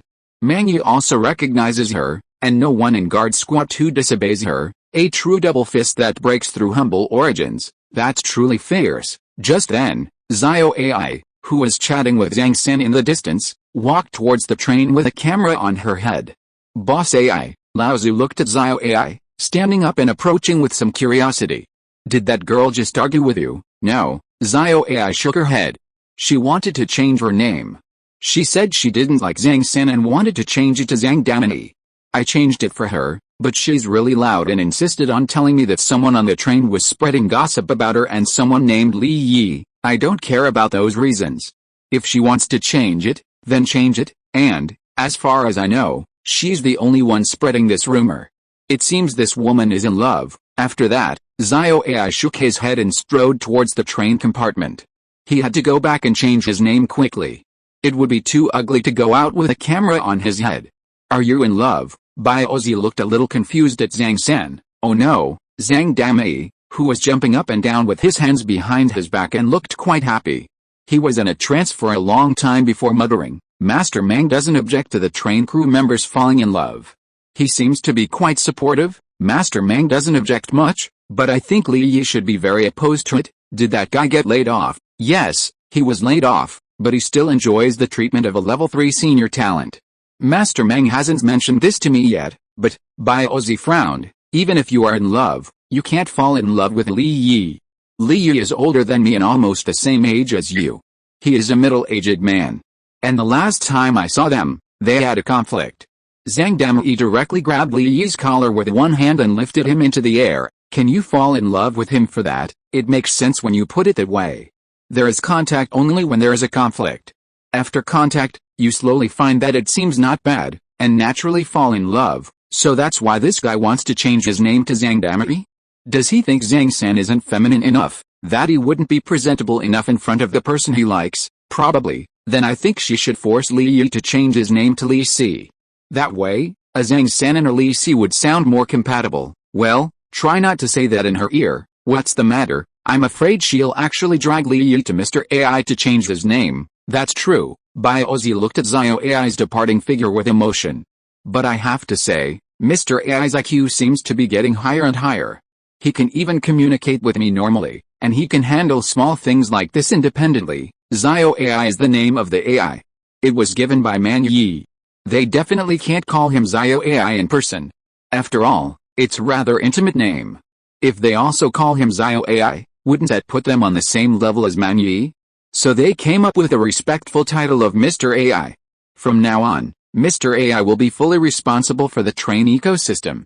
Just like the general manager, calling him Mr. AI is fine. By the way, Captain Pig, is your overall physical fitness over 10? Old Pig jumped off the train and rolled his eyes at Biozi with disdain. You don't think I'm so relaxed right now that I'll answer whatever you ask, do you, silly road deer? Going off, busy. Then he strode into the crowd. Buy a pack of cigarettes. At the entrance to a refrigerator in carriage 11, a resident in orange clothes strolled through the store before approaching the woman at the entrance and asking. 2 stellar coupons. The woman took cigarettes from the counter and handed them over, pointing to a camera that resembled a large coin. The man looked at the camera, and a message popped up in front of him. Train resident number 182, buying a pack of cigarettes, spending 2 stellar coupons, with a balance of 3 stellar coupons. The man couldn't help but excitedly pick up the pack and walk out of the store. This iris chip was truly convenient, both convenient and fun.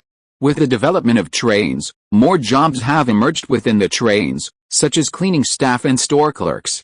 These labor-intensive positions are generally held by women. While earning stellar tickets is far slower than mining or selling meat, they're still easy, and Lao Tzu generally doesn't assign men to these positions. It's a waste. So, he puts some women in these positions.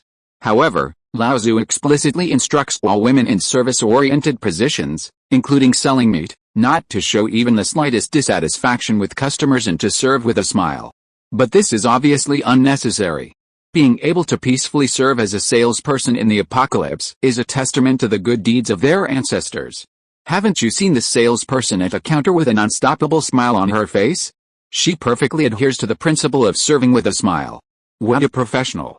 Chapter 132. Do you know what 1.25 million units of iron ore means?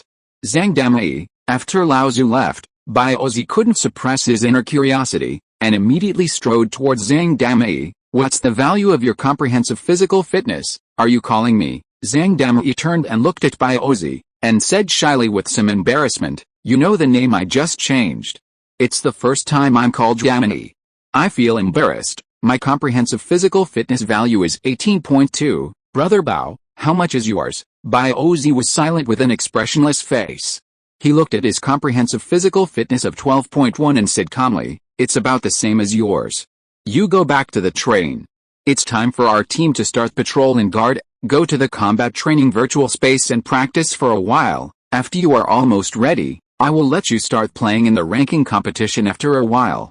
Try to get a higher ranking and increase the reputation value for the star. No problem. The shyness on Zhang Dami's face disappeared instantly, and her eyes flashed with ferocity. I will definitely beat their brains out. Then he strode into the train. Fortunately, the combat training virtual space's cabin was large enough, otherwise Zhang Dami might not have been able to fit in. Bao watched Zhang Dami's retreating figure and sighed softly. This is a gifted individual. As the train develops, these gifted individuals are becoming more and more numerous. Zhang Dami, Li Shiji, and others aren't particularly outstanding in any area, but have only achieved high positions by following Master Mang early on. If they don't strive to become stronger, as the train develops, these veterans will surely be replaced by new blood with greater potential. They must strive to improve. Ranked matches. This is a cross-platform mode within the combat training virtual space accessory that allows players to connect with other trains. Only by upgrading this accessory to level 5 can you unlock this supermodel effect, allowing you to participate in ranked matches. This isn't a competition against trains in a single region. It's a competition against trains of the same level in all regions.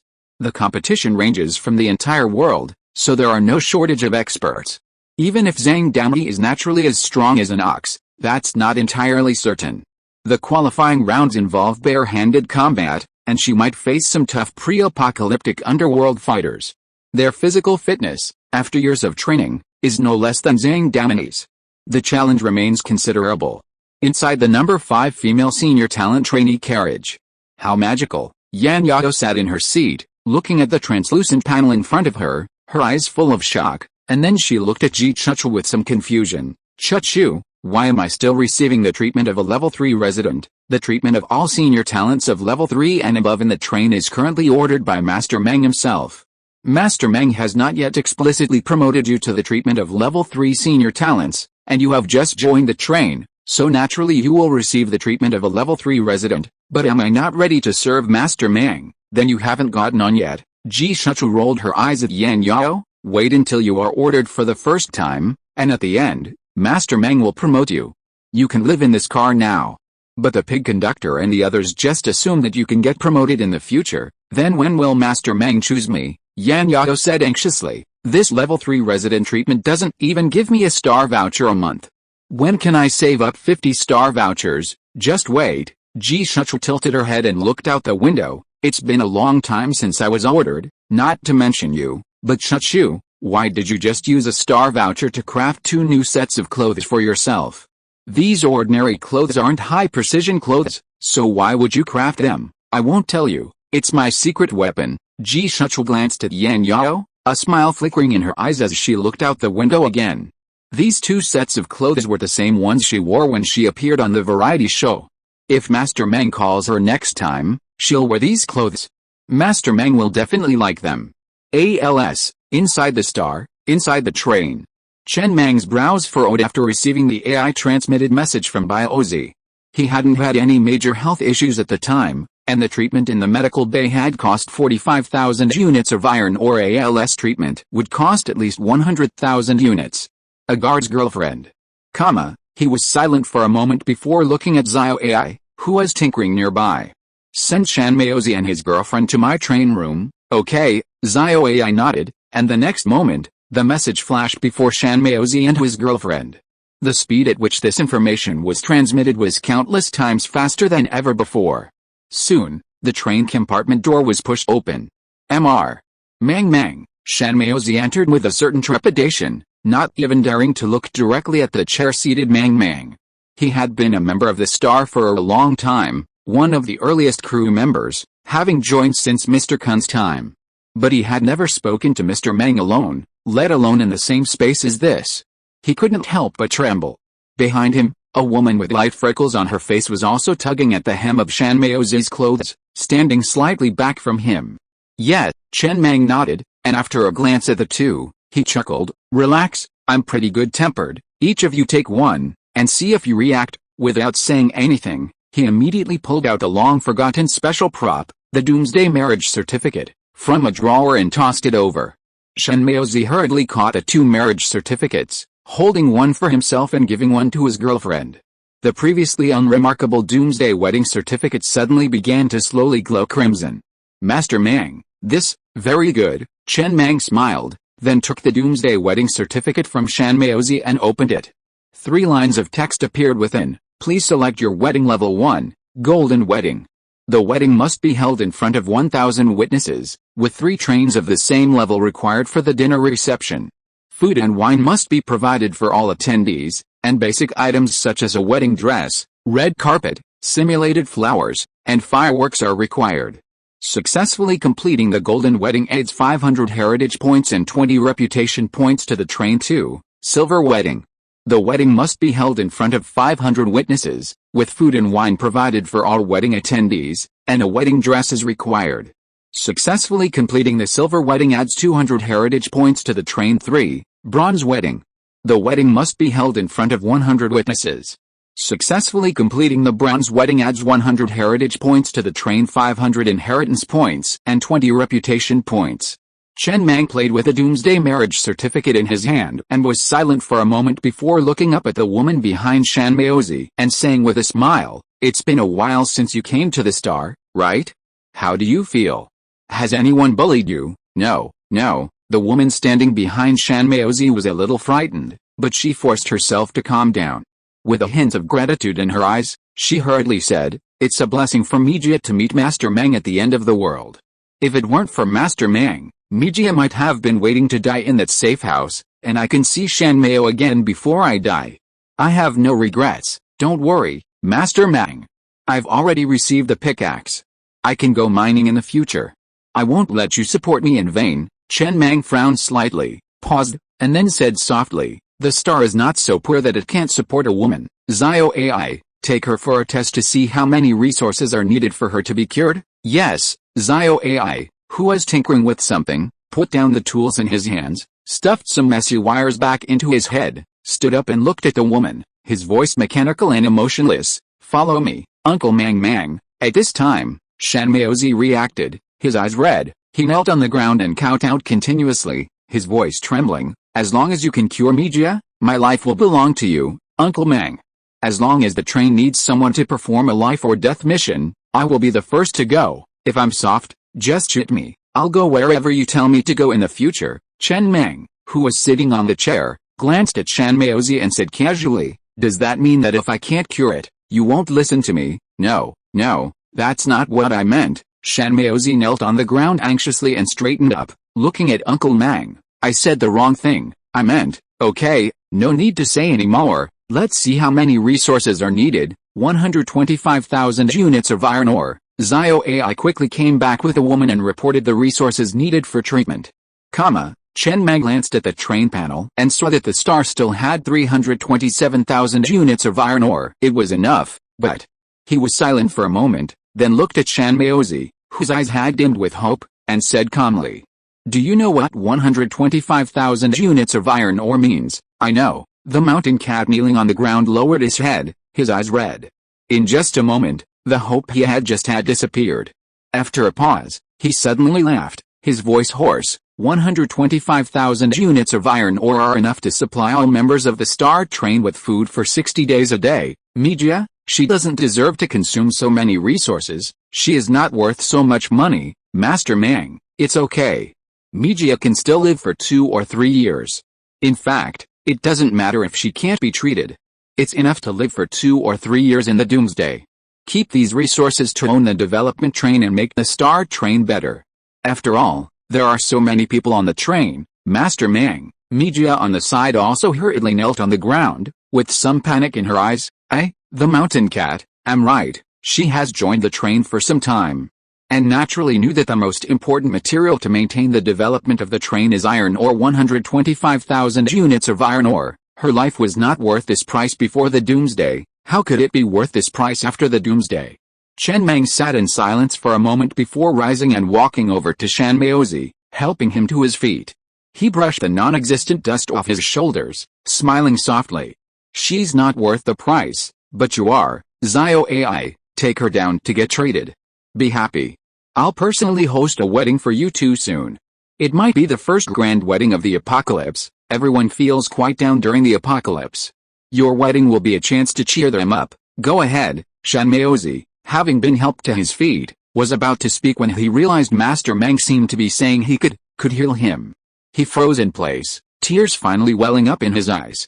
He knelt heavily on the ground again, roaring with red eyes.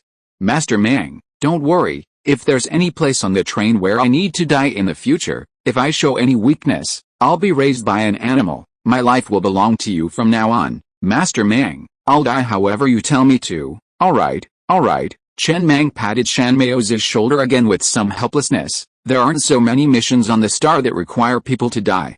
If that day ever comes, the star will probably be destroyed soon. Go quickly, soon. Zio AI walked back to the train room alone again, sat down and opened her head to continue the transformation, and then she said, Master Mang, this may be the most expensive woman you have ever bought. 125,000 units of iron ore, equivalent to 2.5 G chuches. Not bad. Chen Mang leaned back in his chair, put his feet on the control panel, and said casually, as long as we find level 2 iron ore, we can dig it back in about a day. 125,000 units of iron ore for 500 inheritance points, 20 reputation points, and Chen Mang's loyalty wasn't a bad deal. He'd observed Chen Mang, and he was extremely receptive to soft words and truly remembered favors. As for the wedding, he was definitely going for a golden wedding. The conditions for a golden wedding weren't difficult for him. The only challenge was finding 3 trains of the same level to attend the wedding, but that wasn't a difficult problem either. Just now, the Zion train sent him a message, saying it had successfully reached the Shay Plains and upgraded to level 4 train. He'd pay his respects to him. Although he thought paying his respects was ridiculous, even if you didn't pay your respects, he wouldn't go out of his way to find you. At least he had a level 4 train for the wedding. The Kanglong wouldn't work, it was a level 5 train, and 2 more would be needed. He'd figure out a solution later, there was no rush. Alright, just then, Zio AI, who was tinkering in the corner, suddenly spoke up. Conductor, can you build me another mechanical eye? One is enough, but it feels like a one-eyed dragon. Ugly. Chen Mang rolled his eyes at Zio AI and casually crafted another mechanical eye before snapping. Do you want me to build you a set of high-precision clothing later? Yeah, good idea. Chen Mang didn't bother to pay Zio AI any more attention. He simply breathed a sigh of relief and gazed at the train panel, lost in thought. The train would remain in place for repairs today, then explore for iron ore this afternoon, and then begin mining tomorrow. By then, the combat training virtual space and individual skeletal armor would be fully built. The remaining components would be crafted and upgraded as needed. As for now, call Ji Chuchu. Wait, let Yan Yao come. Forget it. Chen Mang paused for a moment before tossing his cigarette butt out the window. Let's call both of them. I'm getting a bit irritated. Chapter 133. Could it be that they are stationing troops? 5 for high-level talents. Ji Chuchu, bored and dazed, sat by the window when a message suddenly popped up in front of her. Her eyes lit up, and she rushed to her bed to change into her custom-made outfit. She carefully applied her lipstick in front of the mirror before hurriedly heading to the train compartment. Yan Yao, behind her, took a deep breath, suppressed her inner tension, and followed. Before the apocalypse, with her father protecting her and no one wanting to offend her too much, and with Ji Chuchu constantly standing in her way, she had managed to remain a virgin despite the chaotic world of the entertainment industry. But after these few days on the train, her initial desire to work in the mines had completely vanished.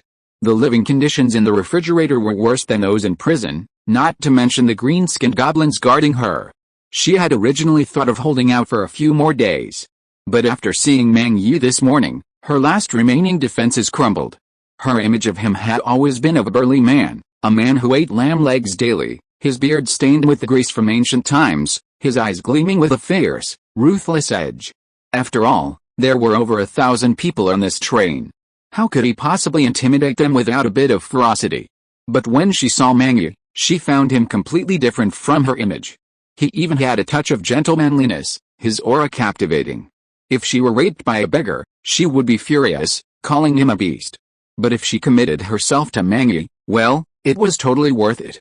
Yan Yao's mind raced, tugging at the hem of her clothes nervously. Although she hadn't been able to read erotica before the apocalypse, she'd occasionally rubbed her pillow. Although she'd never eaten pork, she'd seen pigs run. It was just her first time, and she was still a little nervous. Zio AI, clutching his head, walked to corner of carriage 2 and began to transform his brain, completely ignoring Yan Yao and Ji Chuchu as they passed by. His essence was a string of data composed of code. Even if he gradually acquired human logic, he wouldn't fall in love with humans. Just like, even if a human learned the logic of a you, they wouldn't. Well, that's still debatable. The reason he told the conductor last time he wanted to put the thing in Ji Chuchu's mouth was because he'd keenly sensed that the conductor seemed uncomfortable with his female gender, so he'd use this rather rude way to express his potential gender. As for gender, Zio AI carefully unscrewed a screw. How could AI be male or female? The conductor was truly strange. Reproduction was a biological instinct for all living things, and for the sake of racial inheritance, he didn't need to consider inheritance. Such code didn't exist in the underlying data logic library. His most basic database contained only one, absolutely unchangeable, code: obey the conductor's every command. He thought to himself. Zio AI's eyes flickered faintly red, and she gradually gained a new understanding of human thought logic. 1 leads to 2, and 2 leads to 3, that's human logic. It's difficult to directly connect 1 to 3. If only the conductor could expand his database someday. Inside the train, Ji Chuchu cautiously pushed open the door and skillfully and obediently knelt on the blanket on the floor. Yan Yao, standing behind her, somewhat at a loss, saw this and gritted her teeth. Hesitating for a moment before finally kneeling beside Ji Chuchu, her butt resting on her calf. It seemed a little awkward. Yan Yao stole a glance at Ji Chuchu. Since entering the train compartment, Ji Chuchu had remained silent, head bowed. Summoning her courage, she quietly looked up and took a closer look at the train's ruler, Mang Yi. He leaned back in a chair, his feet propped up on the table. He looked young, perhaps around 25 or 26, and had a clean demeanor. He seemed to have a good temper.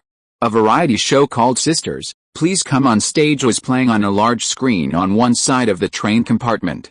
She remembered the show, and the guest in the center position was Ji Chuchu. If she remembered correctly, Ji Chuchu had been seduced by the variety show's investor at the time. Later, to drum up publicity, rumors of an affair with another guest on the show were swirling, and the hype was quite high. It seemed Mang Yu really loved watching variety shows. About 5 or 6 minutes later, Chen Mang, leaning back in his chair, looked at the variety show on the screen and frowned slightly, saying, "Your level is so simple, how can you not get through it? That wheel that keeps rolling on the water doesn't roll very fast.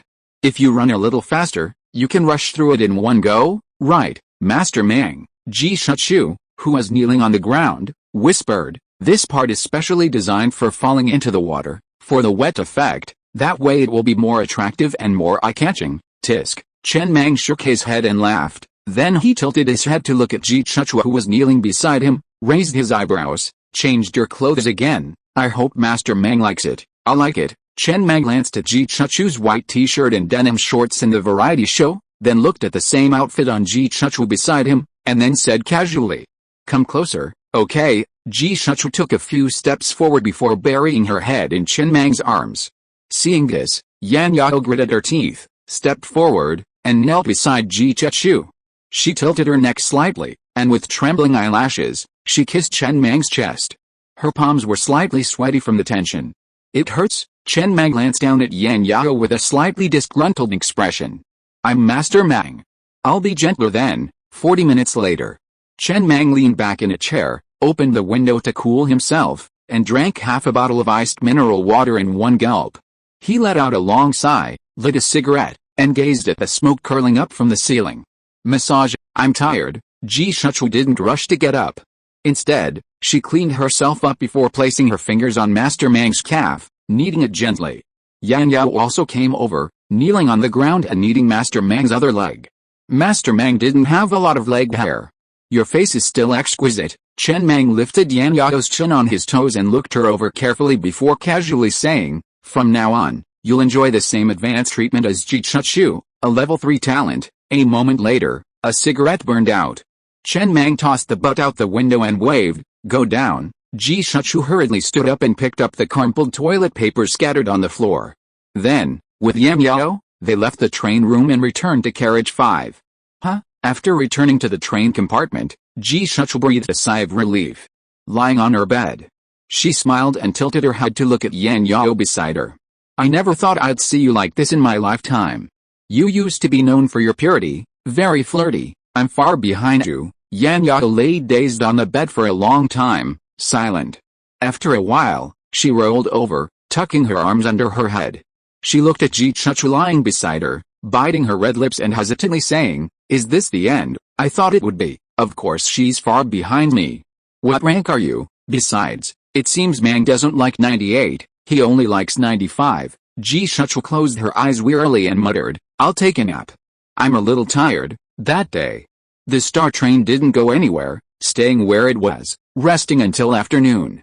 The train slowly started, gradually picking up speed, and sped towards the depths of the Shay Plain. Inside the train, Chen Mang had completely handed over control of the train's operation to the AI.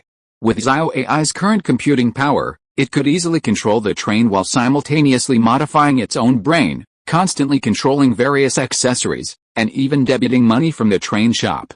This was something completely impossible for humans to accomplish. He gazed at the constant chatter on the train radio. Normally, train radio stations wouldn't be this busy. When they were, it was usually a sign of trouble. The last time it was this busy was when he became the first person in the Shay Plain to complete the S-rank mechanical job transfer quest. He had initially thought that the events at the Tower of Babel might have caused quite a stir. Kunlun Mountain region, Chen Mang's brows furrowed slightly. The normally quiet flesh trains were now all out, constantly scrolling through messages on the train radio, creating a lively atmosphere. These flesh trains were usually quite aloof. The train radio had 3 modes of operation. One type is a chat room-like chat, using text. Another is a forced private chat between 2 trains in close proximity, which can only be sent via text. And finally, there's a one-on-one private chat, which can be used via text or voice.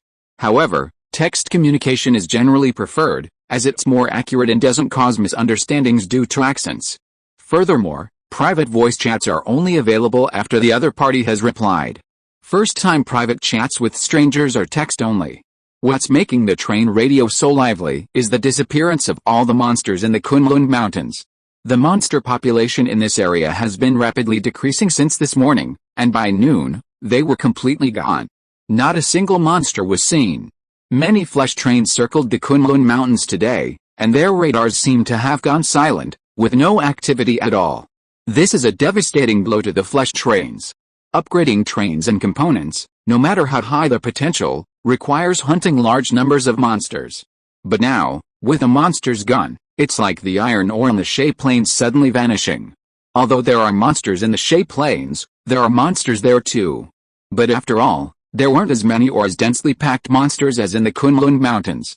The Kunlun Mountains were also known as the Holy Land of the Flesh Train. No other area in the nearby Shay Plains boasted as many monsters as the Kunlun Mountains. Chen Mang's brows furrowed slightly as he quickly reviewed the messages on the train radio. This was clearly unusual and bizarre news. This was the apocalypse, and the primary threat was due to these monsters. If all the monsters disappeared, wouldn't the apocalypse be over? That was clearly impossible. There was only one possible explanation. This was the calm before the storm. Could they be garrisoning? He muttered absent-mindedly, a sudden thought coming to him.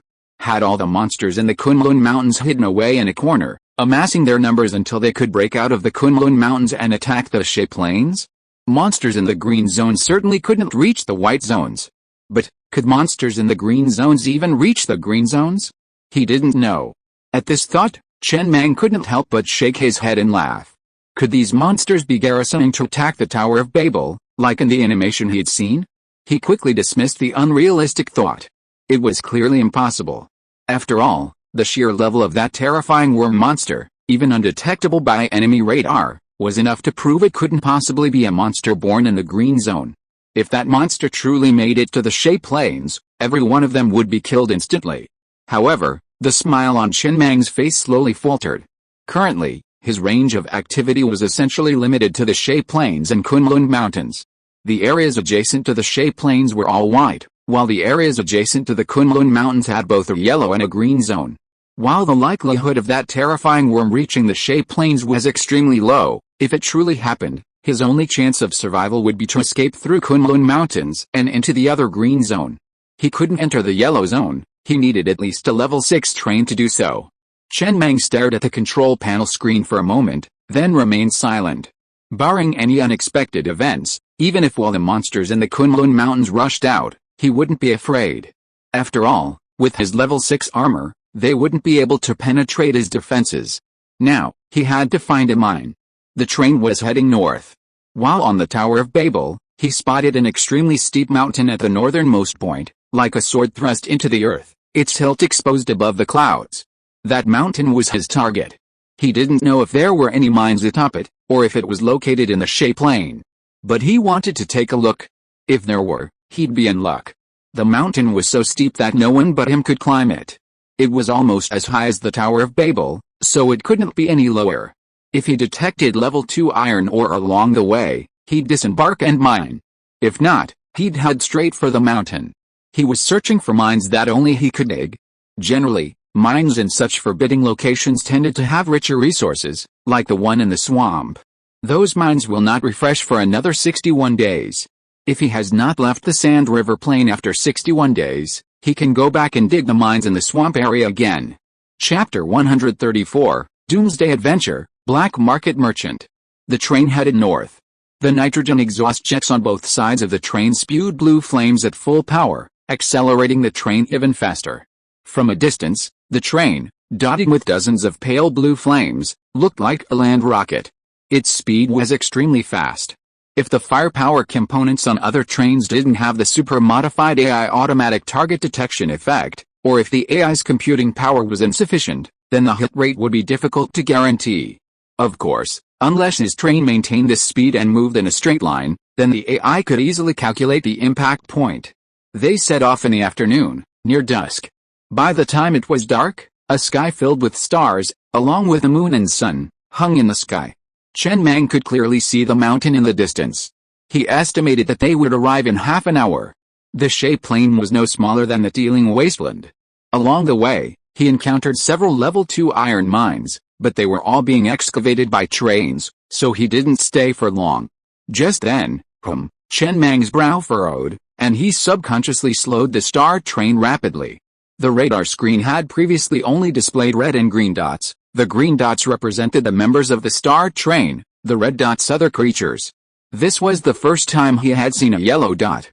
Soon, he spotted a cloaked figure standing in the distance, his face obscured, waving slowly toward the star train. Could it be a black marketeer?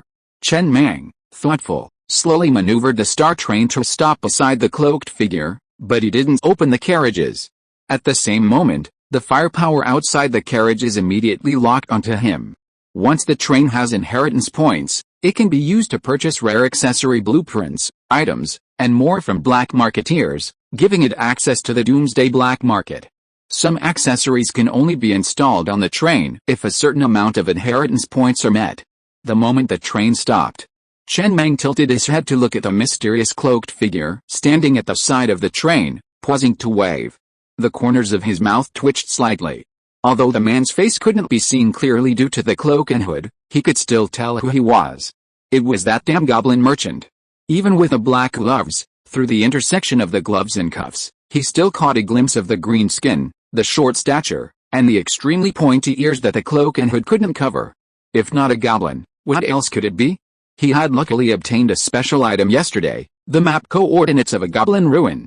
He was planning to dig for iron ore and upgrade the train, so he went to check this place out. He didn't expect the so-called black market merchant to be a goblin merchant. This goblin merchant has quite a wide range of business. Just then, the mysterious cloaked figure who had stopped the star train stood there with a cold expression, speaking hoarsely, "Foolish human. Congratulations on meeting the mysterious, elusive, and great black marketeer. You can use your heritage points to purchase any item from me. Here's the item list. Please state the item you wish to purchase. Remember, state the item number." The great black marketeer doesn't have time for any nonsense. You only have 1 minute to choose, and then 4 items quickly appeared on the train's control panel screen. The most expensive one cost 100 heritage points, seemingly no more than the train's inventory. And at the top, a line of crimson characters read, Apocalyptic Encounter, Black Marketeer. The Black Marketeer's whereabouts are unpredictable, and any train may encounter him. However, only trains with heritage points can purchase rare and precious items from him. Attacking, imprisoning, or harming black marketeers is prohibited. 1. Special item Murphy Stone, 100 heritage points. 2. Random yellow grade accessory blueprint, 100 inheritance points. 3. Random white grade accessory blueprint, 10 inheritance points. 4. Special item C level difficulty free pass, 100 inheritance points. Chen Mang first glanced at the 4 items on the console screen, then at the black marketeer standing next to the train. With a slightly odd expression, he lit a cigarette, took a deep puff, and didn't make a choice. Instead, he tilted his head and glanced at Zio AI. Let Doba out, let's go meet him, soon. Doba, carrying a pickaxe, led 100 goblins and leaped from the rear carriage in a mighty procession, striding towards the front. Foolish human, what are you going to do? Before he could finish his words, he scrambled to find the train. Then he saw Doba's pickaxe flying from a distance and hitting the black market merchant heavily, accompanied by Doba's roar, "Stupid black market merchant, how dare you call the great human prophet like that?" You. The black market merchant in a black cloak standing in place, turned his head to look at Doba, frowned and said with a gloomy face, "Stupid, stupid goblin." The black market merchant suddenly froze in place, and only then did he react. "Are you goblins?" At this time, Doba walked up to the black market merchant and said gloomily, "Please call me Doba, the Goblin King. I didn't expect to meet a black market merchant here. There's only a possibility of one black market merchant being born among thousands of goblin merchants. It seems that God blesses the Goblin clan. I, Doba, the new Goblin King, under the leadership of this great human prophet, Goblin civilization is slowly reviving. These are all my people behind you. Are you willing to return to the Goblin clan, join my army, and assist me in reviving the Goblin clan?"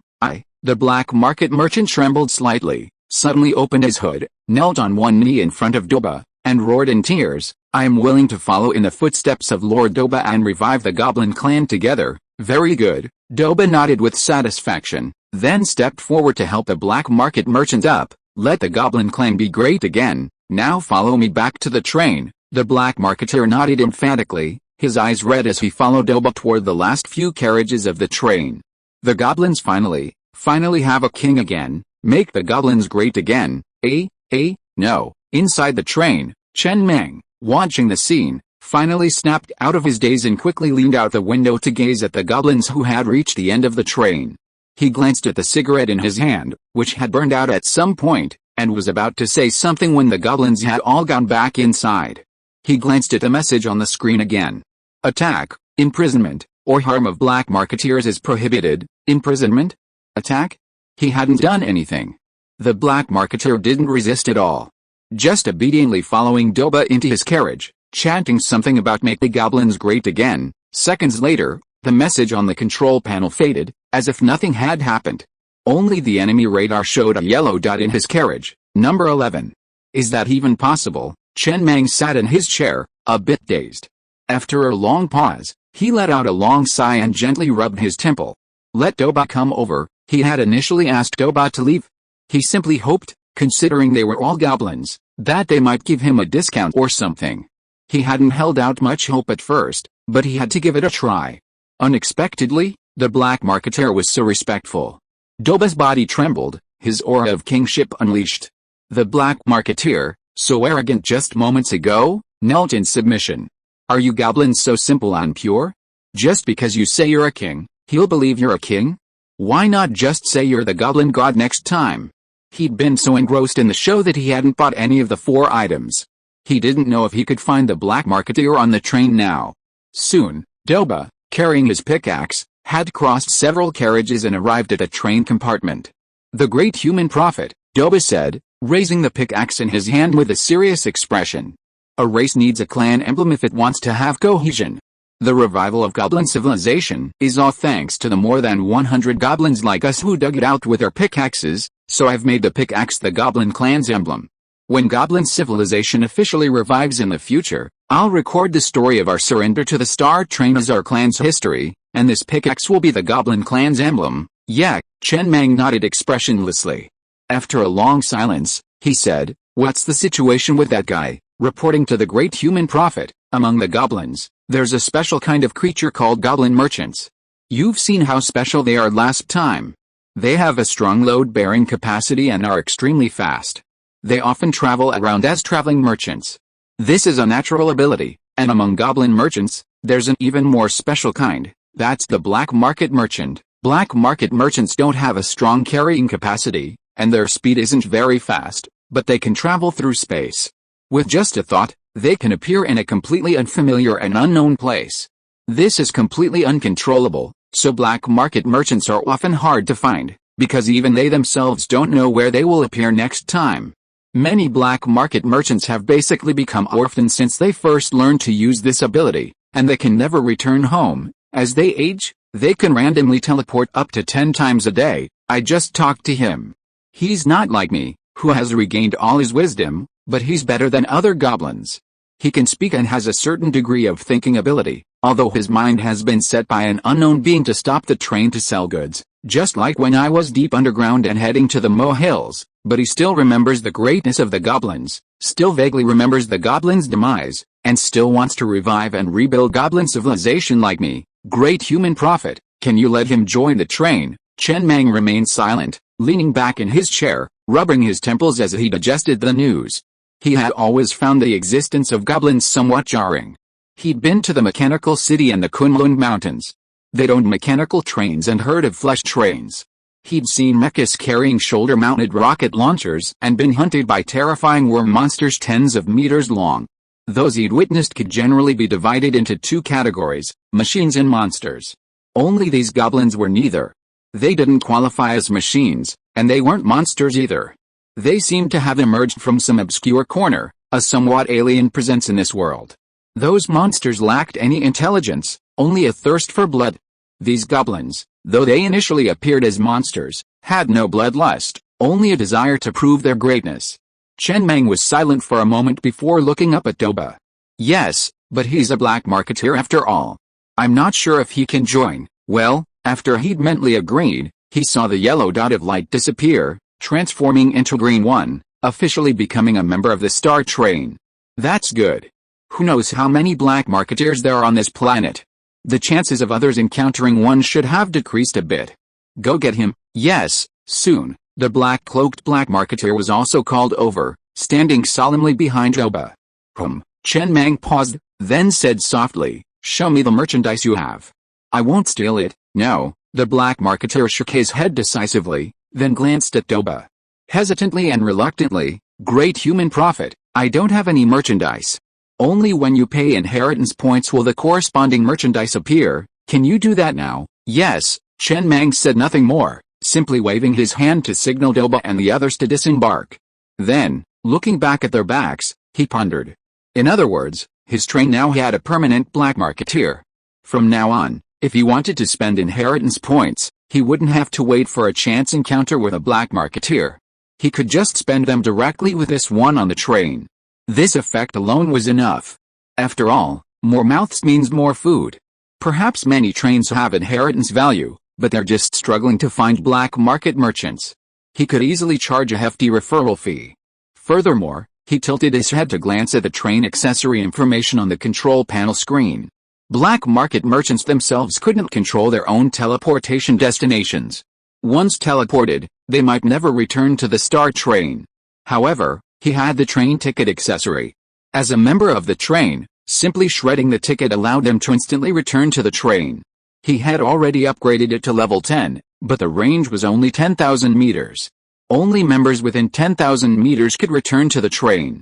Perhaps upgrading it to level 100 would increase the range. After all, it was a white accessory, so upgrading it didn't require too many resources. This required careful consideration. He was striving to develop more uses for it. The random teleportation effect was just a concept. Chapter 135. Of course, Uncle Lee, you are a true master of many skills. Huh? After a long pause, Chen Mang let out a long sigh and continued to steer the train towards the towering mountain ahead, which was now clearly visible to the naked eye. Not bad. Although he hadn't found any iron ore, he had managed to get a permanent goblin merchant. He wasn't planning on spending the 100 inheritance points for now, as none of the 4 items particularly appealed to him. After holding the wedding for Shanmaozi and earning another 500 inheritance points, he would see what goodies 600 inheritance points could buy. Of the 4 items, only one struck him as quite unusual. It was a sea-level difficulty pass. With this item, one could unconditionally clear any sea-level difficulty quest in any adventure map or quest, such as the job transfer quest in the mechanical train or the maze quest in the underwater maze. The others were just average. That Murphy stone was completely useless to him. Honestly, he felt it was better to choose the sea-level difficulty pass than the Murphy stone. After all, he'd been chatting with Erden, the train conductor of the Kanglong train, this morning. He'd told him that successfully completing the sea-level maze mission in the undersea maze adventure map would reward him with 5 Murphy stones. For the same price, buying a Murphy stone would only get him 1. Of course, hidden maps like underwater mazes aren't easy to find. They're usually extremely hidden, and the access is quite demanding. Erden was quite generous and sent him the coordinates. He said that these hidden maps are generally only useful the first time. He'd already been there once, so it wasn't useful anymore. He'd like to check it out if he could dive. The hidden map is located at the bottom of a lake somewhere in the Sand River Plain. His star train doesn't have the ability to dive yet, but when he does, he could definitely check it out. He's also quite interested in this underwater maze. Half an hour later, the star train finally arrived at the foot of this towering mountain. From the Tower of Babel, only a faint black peak could be seen rising from the clouds, like a faint stroke in an ink painting, not very conspicuous. But as one approached, the mountain's grandeur could be truly seen. It was incredibly slender. At its peak, it was only a few hundred meters wide. On flat ground, it wouldn't be considered thin, but compared to the mountain's height, it seemed exceptionally long and slender. He had naturally visited the library in Shea City as well. This mountain didn't exist before the apocalypse, it appeared afterward. Chen Mang leaned out of the skylight, looking up for a long moment before returning to the controls, switching to his spider legs and heading up the steep slope. Perhaps only he could reach this place. The mountain was surrounded by sheer cliffs on all sides. There were no mountain roads at all. If the rabbit wheels were fully upgraded, the flight altitude would be approximately 3,000 meters. Unless someone upgraded the rabbit wheels with Murphy stone, it would be difficult for anyone to reach this point. The moment the mechanical spider's leg made contact with the cliff face, it gripped tightly, dragging the entire train upwards as if it were walking on flat ground. The spider's leg was just a green accessory, not particularly eye-catching. Yet, it served him well. This type of mechanical green accessory could achieve maximum effect with him. To achieve his effect, others would need to use 27 Murphy stones on the spider's leg. The climb continued uninterrupted. He controlled his speed, not climbing too fast. 20 minutes later, the front spider of the star train finally touched down on flat ground, and the entire train appeared at the top of the mountain. The summit was an extremely vast, flat plain, and before him, a vast mine. Chen Mang jumped off the train and smiled at the scene before him. Earlier, at the bottom of the mountain, he had detected mines on this very mountaintop, 5 level 2 iron mines, all of them of high ore content. He knew it. Places of this kind, in such a privileged position, generally contain either hidden maps or densely populated resource deposits. These 5 level 2 iron mines will upgrade all the train's currently unused components. Generally speaking, without using Murphy stone, the resource detection radar, a green accessory, can only be upgraded to level 3, giving it a detection range of 3,000 meters. However, underground iron mines can be detected. For example, a drill traveling at a depth of 3,000 meters can detect iron mines 6,000 meters below, though the efficiency is lower and the speed is slower. Mineral deposits have also been detected in the canyon of the Doomsday Abyss. However, the Doomsday Abyss is 6,000 meters deep, completely out of reach of the resource detection radar. It's said that 2 trains work together, scavenging a large amount of steel cables from the cable factory in Taiping City. One locomotive was tied to another, heavily loaded train, and then slowly lowered down. The lowered locomotive then detected the presence of minerals at the bottom of the Doomsday Abyss. However, that's all it can do. It was definitely impossible to go down. After all, a 6,000-meter canyon might not sound like much, But a glance at the depths of human exploration throughout history reveals just how difficult it is to reach that depth. Since we've already found the mine, it's getting late. We'll rest tonight and resume mining tomorrow morning. However, the next moment, clatter, the doors of the next few carriages suddenly opened, and a group of train occupants excitedly rushed down, pickaxes in hand. They rushed directly to the mining area, spat into their hands, and began digging. Chen Mang, standing below the train, observed the scene. After a moment's silence, he sighed softly. At this rate, Nadoba will soon stop calling goblins the most hard-working race. He shook his head and headed back to his own train compartment. Let's dig. The train's amenities are currently fully stocked. The level 10 supermetal effects of bread and mineral water slightly improve physical fitness with long-term consumption. The level 5 supermetal effect of bread also replenishes vitamins, and the level 5 effect of mineral water clears kidney stones. There's also cola for stamina. With all these amenities, at least the train's residents won't be exhausted to death. As the saying goes, before the troops move, the food must be ready first, and the start train is currently fully stocked. Except, it's easy to get tired of the same things every day. Sitting inside the train, Chen Mang looked at the 4 Rao Chinese steamed buns Zia Fang had brought over and gestured to Zio AI to call over the chef who claimed to be a 5-star hotel chef from last time. He could use the leftover vegetables and the 4 preserved pork ribs he'd captured to prepare a special meal for him. The train has all the basic pots and pans. Ask him if he needs anything else. If he needs a spatula or something, he can use the heart of steel to craft it, consuming only a few iron ore units. But if it needs seasonings, salt, or peppercorns, the heart of steel can't craft them. While the heart of steel doesn't specify a specific scope for crafting, it's generally electronics and household items like pots and pans made of iron. It can't craft food or tobacco. If it can even craft seasonings, then it's not the heart of steel anymore. Just change the name to make whatever you want, I asked, and he said that besides the pots and pans, many side dishes and seasonings are missing, so the food probably won't taste very good. Forget it then, Chen Mang sighed softly. Don't waste those cured pork ribs. We'll get them later. I'm building another carriage. Ask Lao Zhu to arrange for the livestock and food seeds we found in Shay City last time. Got it. The start train has 14 carriages in total. The 14th carriage is the missile carriage. Now there is another carriage. The 15th carriage is the breeding carriage. Can you do it? The old pig frowned slightly and looked at Uncle Lee who was standing beside him. Weren't you a senior executive before? You earn $1 million a year, are proficient in accounting and management, and have started a business.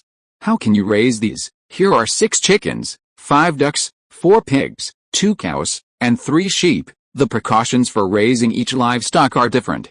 What was your major in college? No problem, Uncle Lee, with a serious face, straightened up and said seriously, I studied civil engineering in college. Before going to college, I came from the countryside. My family raised pigs, cattle, sheep, chickens, and ducks. We have raised all of these. When I was a kid, I went to school and I smelled like pigs every day. Leave it to me to feed these livestock. There is no problem, and you can give me those seeds. My family used to farm and have an orchard. I have been helping my family with housework since I was a child. I can do all of these. So amazing. A trace of surprise flashed in the old pig's eyes. It's okay, Uncle Lee. You really have many skills. Okay, I'll leave this one to you. See the sprays in the corners of this carriage? They're breeding sprays for train accessories. I've got a manual button at the entrance. Just press it, and the livestock inside will go into estrus. Press it again, and everything will return to normal. Leave it to me, pig cart captain, breeding cart number 15.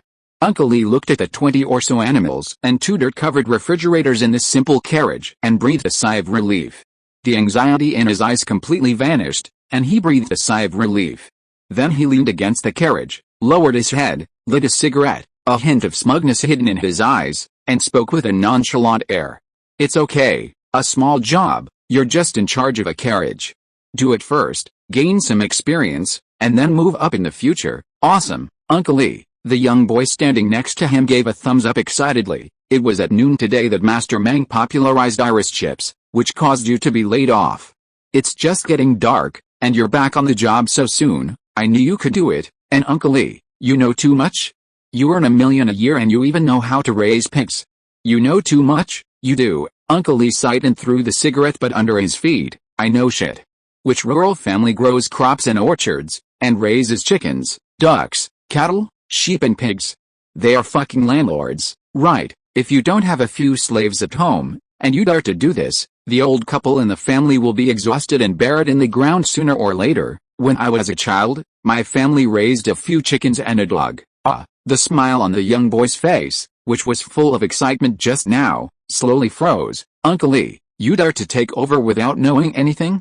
If you mess it up, won't you lose your head? Don't worry, I've lost my head, so yours will definitely not be saved either. Uncle Lee took a deep breath before hugging the young boy's shoulders. Take out our 2-star coupons, pool them together, and buy a few packs of cigarettes. I'll take you to meet 2 people. I chatted with them when I was a slave. One family farmed and the other family raised livestock. Go over and talk a little, and chat about family matters, and basically we'll know how to do it. This position, the tolerance for error is still large. It's just about gaining some experience. As long as you don't kill the people, there won't be any big problems. Take this position first. If you don't understand, you can learn slowly. The young boy was silent for a long time with an expressionless face, and then he said hoarsely, Uncle Lee, can you tell me how you studied civil engineering and ended up working as an accountant? Oh, that's what you're talking about. When I graduated and went to a construction site to work as an intern safety officer, the building collapsed. I stayed there for a few years, where I met a lot of accounting masters. After further studies for a period of time, I passed the accounting exam then. Those people were willing to give me advice after they came out, and I gradually got involved in this circle. Uncle Lee, it's not easy for you either. Well, it's okay.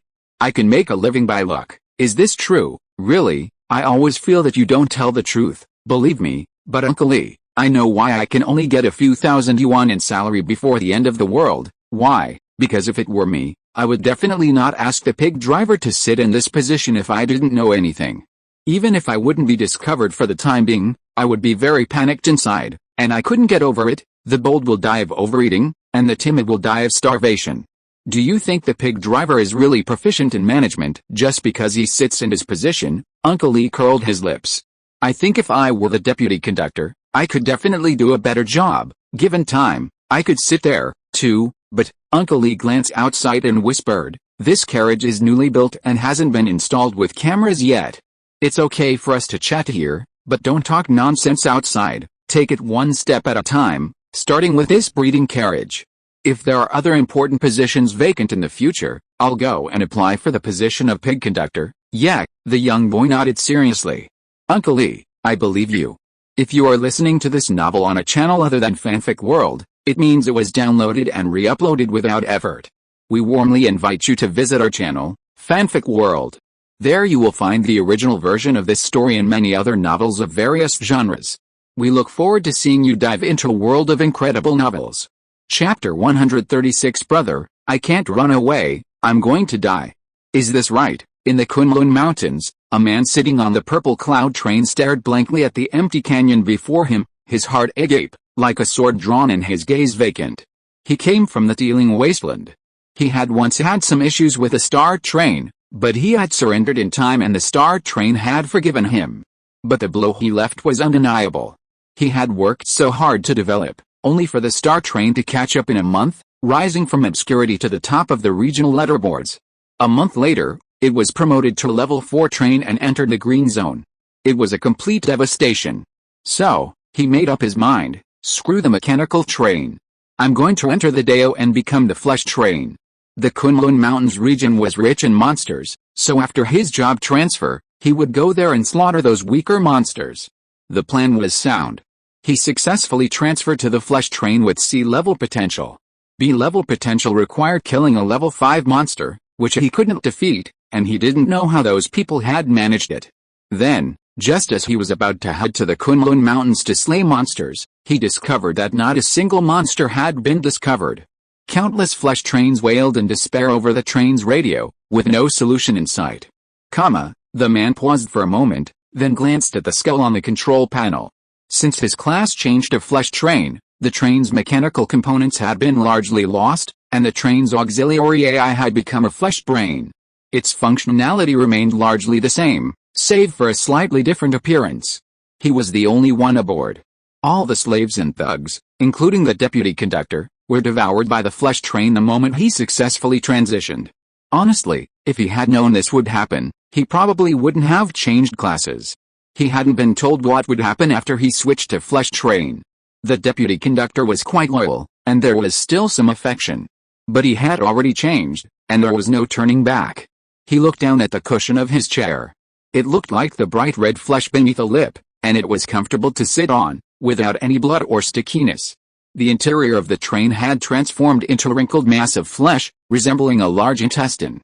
His three-legged heavy machine gun had become a bone spur machine gun. He could control all the accessories with his mind, for example, using his mind to control the bone spur machine gun to precisely locate enemies through its sensory tentacles. His control of the train was far more powerful than before. Currently, the biggest drawback was the random faces that would appear on the ceiling, staring at him as he fell asleep, causing him to become somewhat mentally weakened. Those faces were his former slaves. He didn't know if it was an illusion, but he felt as if controlling the train was like controlling his own limbs, becoming increasingly smooth. It was as if he and this flesh train were gradually becoming one. After a long moment, the man sighed and looked at the S-Class potential mechanical train that topped the list of supermodel effects. This thing was still very powerful even in the green zone. Even back in the teeming wasteland, he'd been consistently ranked in the top 5 in the regional rankings, and the gap between him and the star train wasn't too far. But after arriving in the Shay Plains, the gap between them began to widen rapidly. Just then, the man froze for a moment, his mind sensing the passing of a level 2 monster 300 meters away. A sudden burst of joy filled his face, and without hesitation, he took control of the train and pursued it. With its spark legs, it began to gallop. This train, resembling a combination of centipede, spider, and worm, swiftly pursued the zombie wolf. A level 2 monster was more than nothing for the flesh train. But this monster was the first lead encountered in the Kunlun Mountains. Following it might lead to discovering where all the monsters in the region were hiding. After switching to the flesh train, the console screen disappeared. All the information surfaced deep within his mind, including the sensory tentacles, 2 short tentacles at the front of the train, which had been converted from enemy detecting radar. Everything it sensed would be reflected in his mind. It was much the same as before, the only difference being that one appeared on the screen, and the other in his mind. Furthermore, after switching to the flesh train, he felt his mind had become more agile. He could think about multiple things simultaneously, control multiple components, and process the overwhelming amount of information without feeling overwhelmed or experiencing a mental freeze. Half an hour later, the man's smile grew wider, as he could already see with his naked eyes the teeming valley ahead, filled with monsters. They knelt on the ground, as if performing some ritual. Despite his naked eyes, the sensory tentacles hadn't transmitted a single bit of information.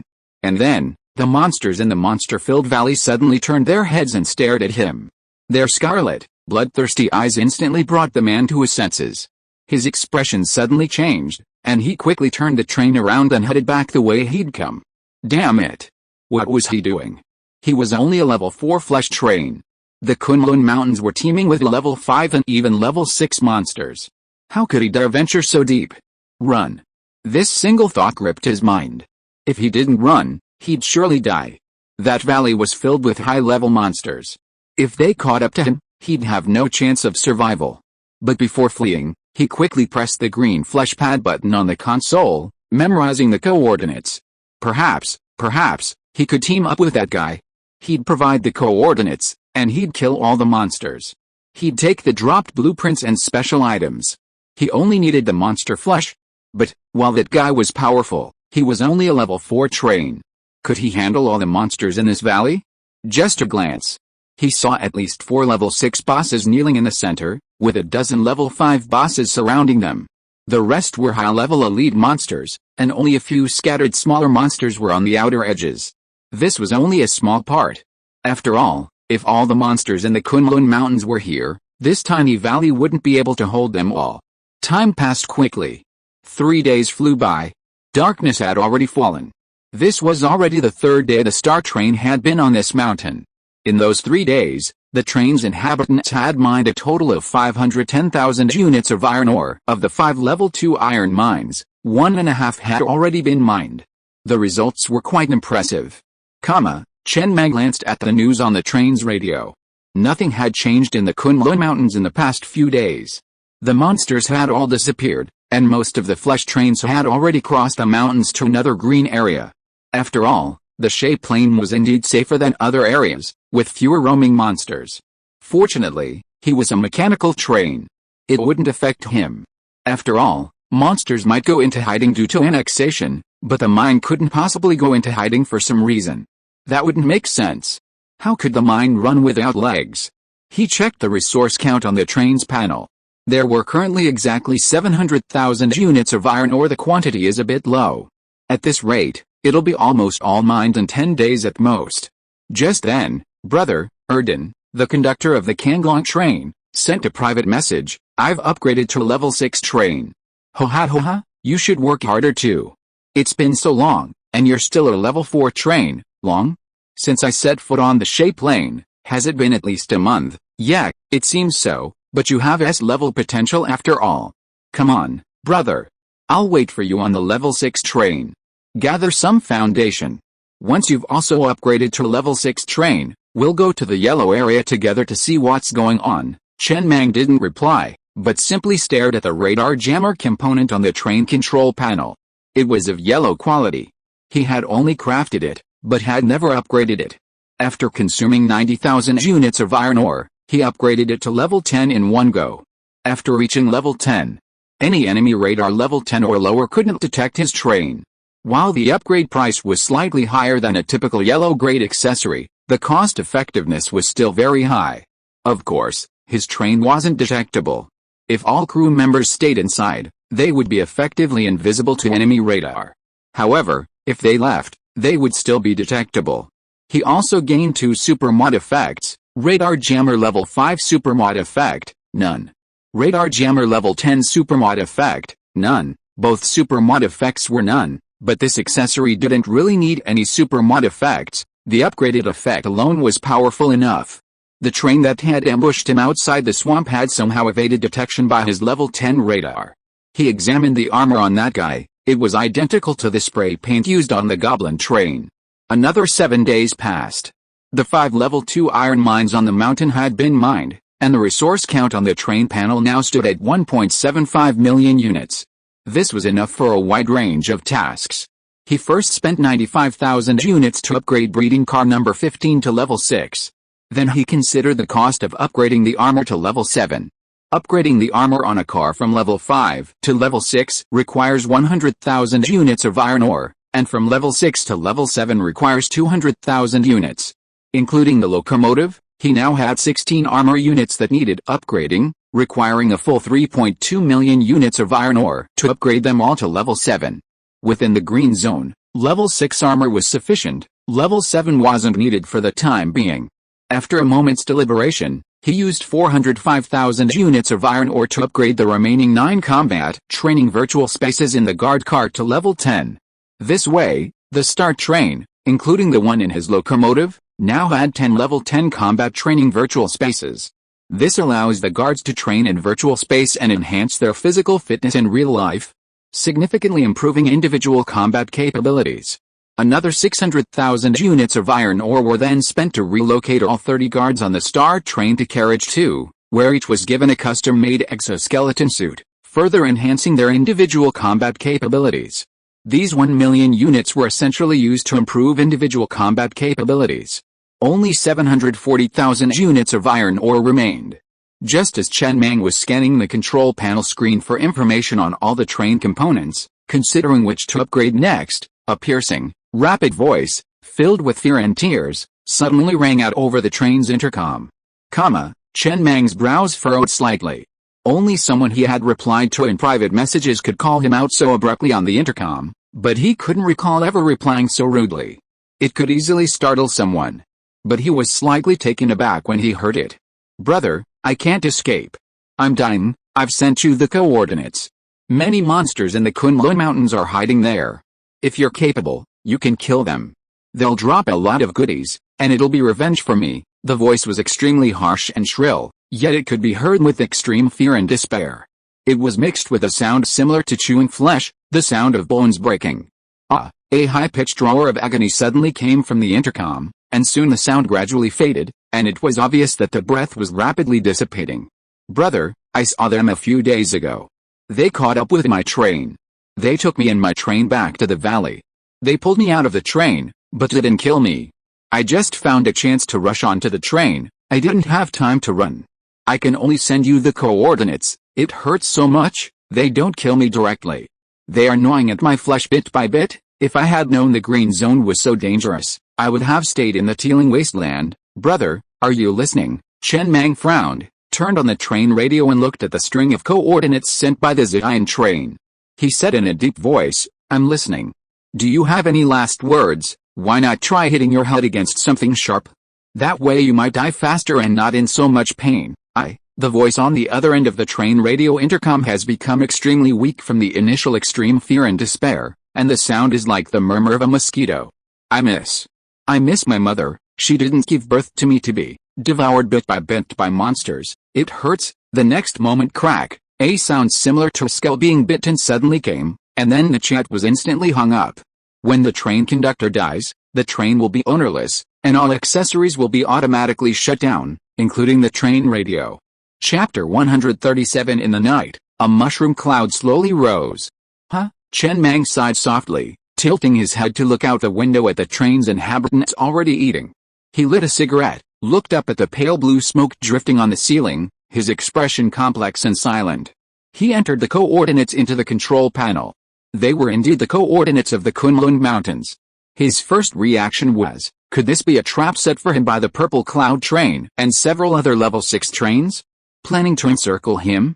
First, he wasn't that familiar with the Purple Cloud. After all, it shouldn't have spoken so much to him before dying. Did it have any friends? Second, this guy said too much before dying. The monster was already gnawing at his body bit by bit, and he was still talking so much at this time. Wasn't his mental endurance too strong? Logically speaking, with this level of pain, he should have fainted long ago. Even if he didn't faint, his mind would be blank, so how could he have the energy to speak, and yet he said so much? It defied common sense. But on closer inspection, the possibility of a trap wasn't high. Without any bait, the guy simply died instantly, and his name in the chat box dimmed to gray. This couldn't be faked. Without even bait, it couldn't possibly be a trap. However, the temptation for him was indeed immense. Chen Mang's eyes narrowed slightly. His ground burst missiles had been upgraded to level 6. No matter how many monsters lurked in the valley, or even just a few level 6 monsters, a single missile from him would instantly wipe them out. And according to the Purple Cloud's train conductor, there were still many monsters in the valley. Even if a single level 6 missile cost a full 300,000 units of copper ore, it wouldn't be a loss. The more monsters, the more profit he made. It was indeed tempting, but no one else knew he had the missiles, so it was impossible to use them as bait to lure him in. After a moment's contemplation, he said, "Have all residents return to the train and prepare for departure." "Okay, conductor." Under the starry sky, the star train was speeding across the Shay Plain towards the Kunlun Mountains, its destination precisely the coordinates the Zion train captain had sent him before his death. The mountain was quite far away. The peak lay at the northernmost edge of the Shay Plain. Beyond that lay another white area, while the Kunlun Mountains lay to the west. 3 hours later, the star train slowly slowed down, switched out of its spider legs, and entered the Kunlun Mountains. As the train radio had predicted, there was not a single monster in sight, not a single red dot on the radar. This was his second time entering the Kunlun Mountains, and it was completely different from his last foray, which had been plagued by monsters and pursued him. He kept his speed to 100 kilometers per hour, zipping through the mountains. Half an hour later, Chen Mang narrowed his eyes slightly and slowly stopped the star train. The coordinates were within range of the radar, but the radar showed nothing but silence, no monsters, not even a single red dot. A hoax? He was silent for a moment, recalling the dying words of the Purple Cloud's train captain. He decided not to go any deeper. There were only two possibilities. The first was that the Purple Cloud's train captain was lying, a possibility he had already ruled out as unlikely. That left only the second possibility. There was indeed a monster at that coordinate. But his radar couldn't detect it. His radar was already level 15, yet it still couldn't detect it. This clearly indicated a major shift at that coordinate. This wasn't particularly surprising. Back in Shea City, that thing, resembling a large amoxicillin can, would have hidden any creature from his radar. Now, he had only two options. 1. Steer the star train closer to the coordinate and observe with the naked eye whether a monster truly lurked in the valley at that coordinate. 2. Return the same way and leave the Kunlun Mountains. He chose the third option. The humming sound of gears slowly echoed from car 14. The hydraulic support unfolded like the skeleton of a giant steel beast, and a pitch-black level 6 missile was slowly rolled out from the platform. He chose to launch a level 6 missile directly at the coordinates. Whether there were monsters or some other conspiracy to ensnare him, one missile would end it all. It was just 300,000 units of copper ore he'd worked so hard mining to avoid further risks. If he'd spent so much time mining and then had to drive over to see what the danger was, what was the point of mining? The next moment, the missile's silver-white warhead, under the moonlight, shone with the cold glow of death. A volley of orange-red flames erupted from the missile's tail, roaring towards the horizon. Even the ground cracked with spiderweb-like scorch marks. A sharp detonation suddenly echoed in the silent mountains beneath the starry sky. Like a crimson meteor, trailing flames, it plummeted from the sky at a nearly vertical angle towards the valley at the coordinates. Then, in the distant valley beneath the night sky, a blazing white light instantly enveloped the entire valley. The visible shock wave, like a transparent wall, rolled out in all directions like an ocean wave. The once silent, even desolate mountain range seemed as if God had paused and then suddenly fast-forwarded it. Then, boom, boom, boom, the belated roar of the violent explosion, like the deafening ringing of a church bell, echoed. A mushroom cloud slowly rose in the night. How beautiful! Inside the train, Chen Mang momentarily forgot his purpose as he gazed vacantly at the mushroom cloud rising above the distant valley, muttering. The instantaneous shift from absolute stillness to utter movement, coupled with the coordinated sound and lighting effects, made the scene look like Satan's final demise, painting a scene on the human world, imbued with an exquisitely tragic beauty. It was indeed a level 6 missile. Judging by its power alone, it was far more powerful than his last level 1 missile, which hadn't had such a commotion. Of course, it could also be because it was nighttime this time. Missiles look even more impressive at night. After a moment, he exhaled softly, then, relieved, he steered the star train towards the coordinates. It should be safe now. This was the benefit of having abundant copper mines. When encountering unknown dangers, missiles could simply clear the way. No matter what the danger was, the missiles would only reveal what Satan had written. 10 minutes later, the star train slowly rolled to a stop on the side of the valley. By then, the valley had completely transformed into a vast pit. The still-cooled rocks at the bottom glowed faintly crimson, like a sky full of stars reflected in the water. Countless shattered monster flesh and blood were scattered everywhere. Even more flesh had been vaporized on the spot. Furthermore, a large amount of dropped items, emitting a white glow, lay scattered at the bottom of the pit. Just as the Zion train captain had predicted, the pit truly teemed with monsters, yet somehow they remained completely undetectable by enemy radar. He was suddenly thankful for his sudden missile launch. A missile takes a few seconds to launch, not much, but if he waited until he saw the monsters, it would be too late. They would surely burst out of the valley and pursue him. That wouldn't cover as wide a range as it did now, and some would surely slip through the net, making it much more difficult to deal with. If a few level 6 bosses were missed, dealing with them would be even more challenging. He wasn't too worried about the missile hitting him. After all, he had level 6 armor, immune to all attacks of level 6 and below. Theoretically, even if he launched a missile on top of his train, aside from damage to the external components, the train and its inhabitants would remain unharmed. Of course, that was theoretical. No one with a serious mental disorder would do something like launching a level 6 missile at their own head just to prove the theory. While with spider legs and external speakers are high-level accessories, they aren't defensive components, unlike armor that provides complete immunity to damage below their level.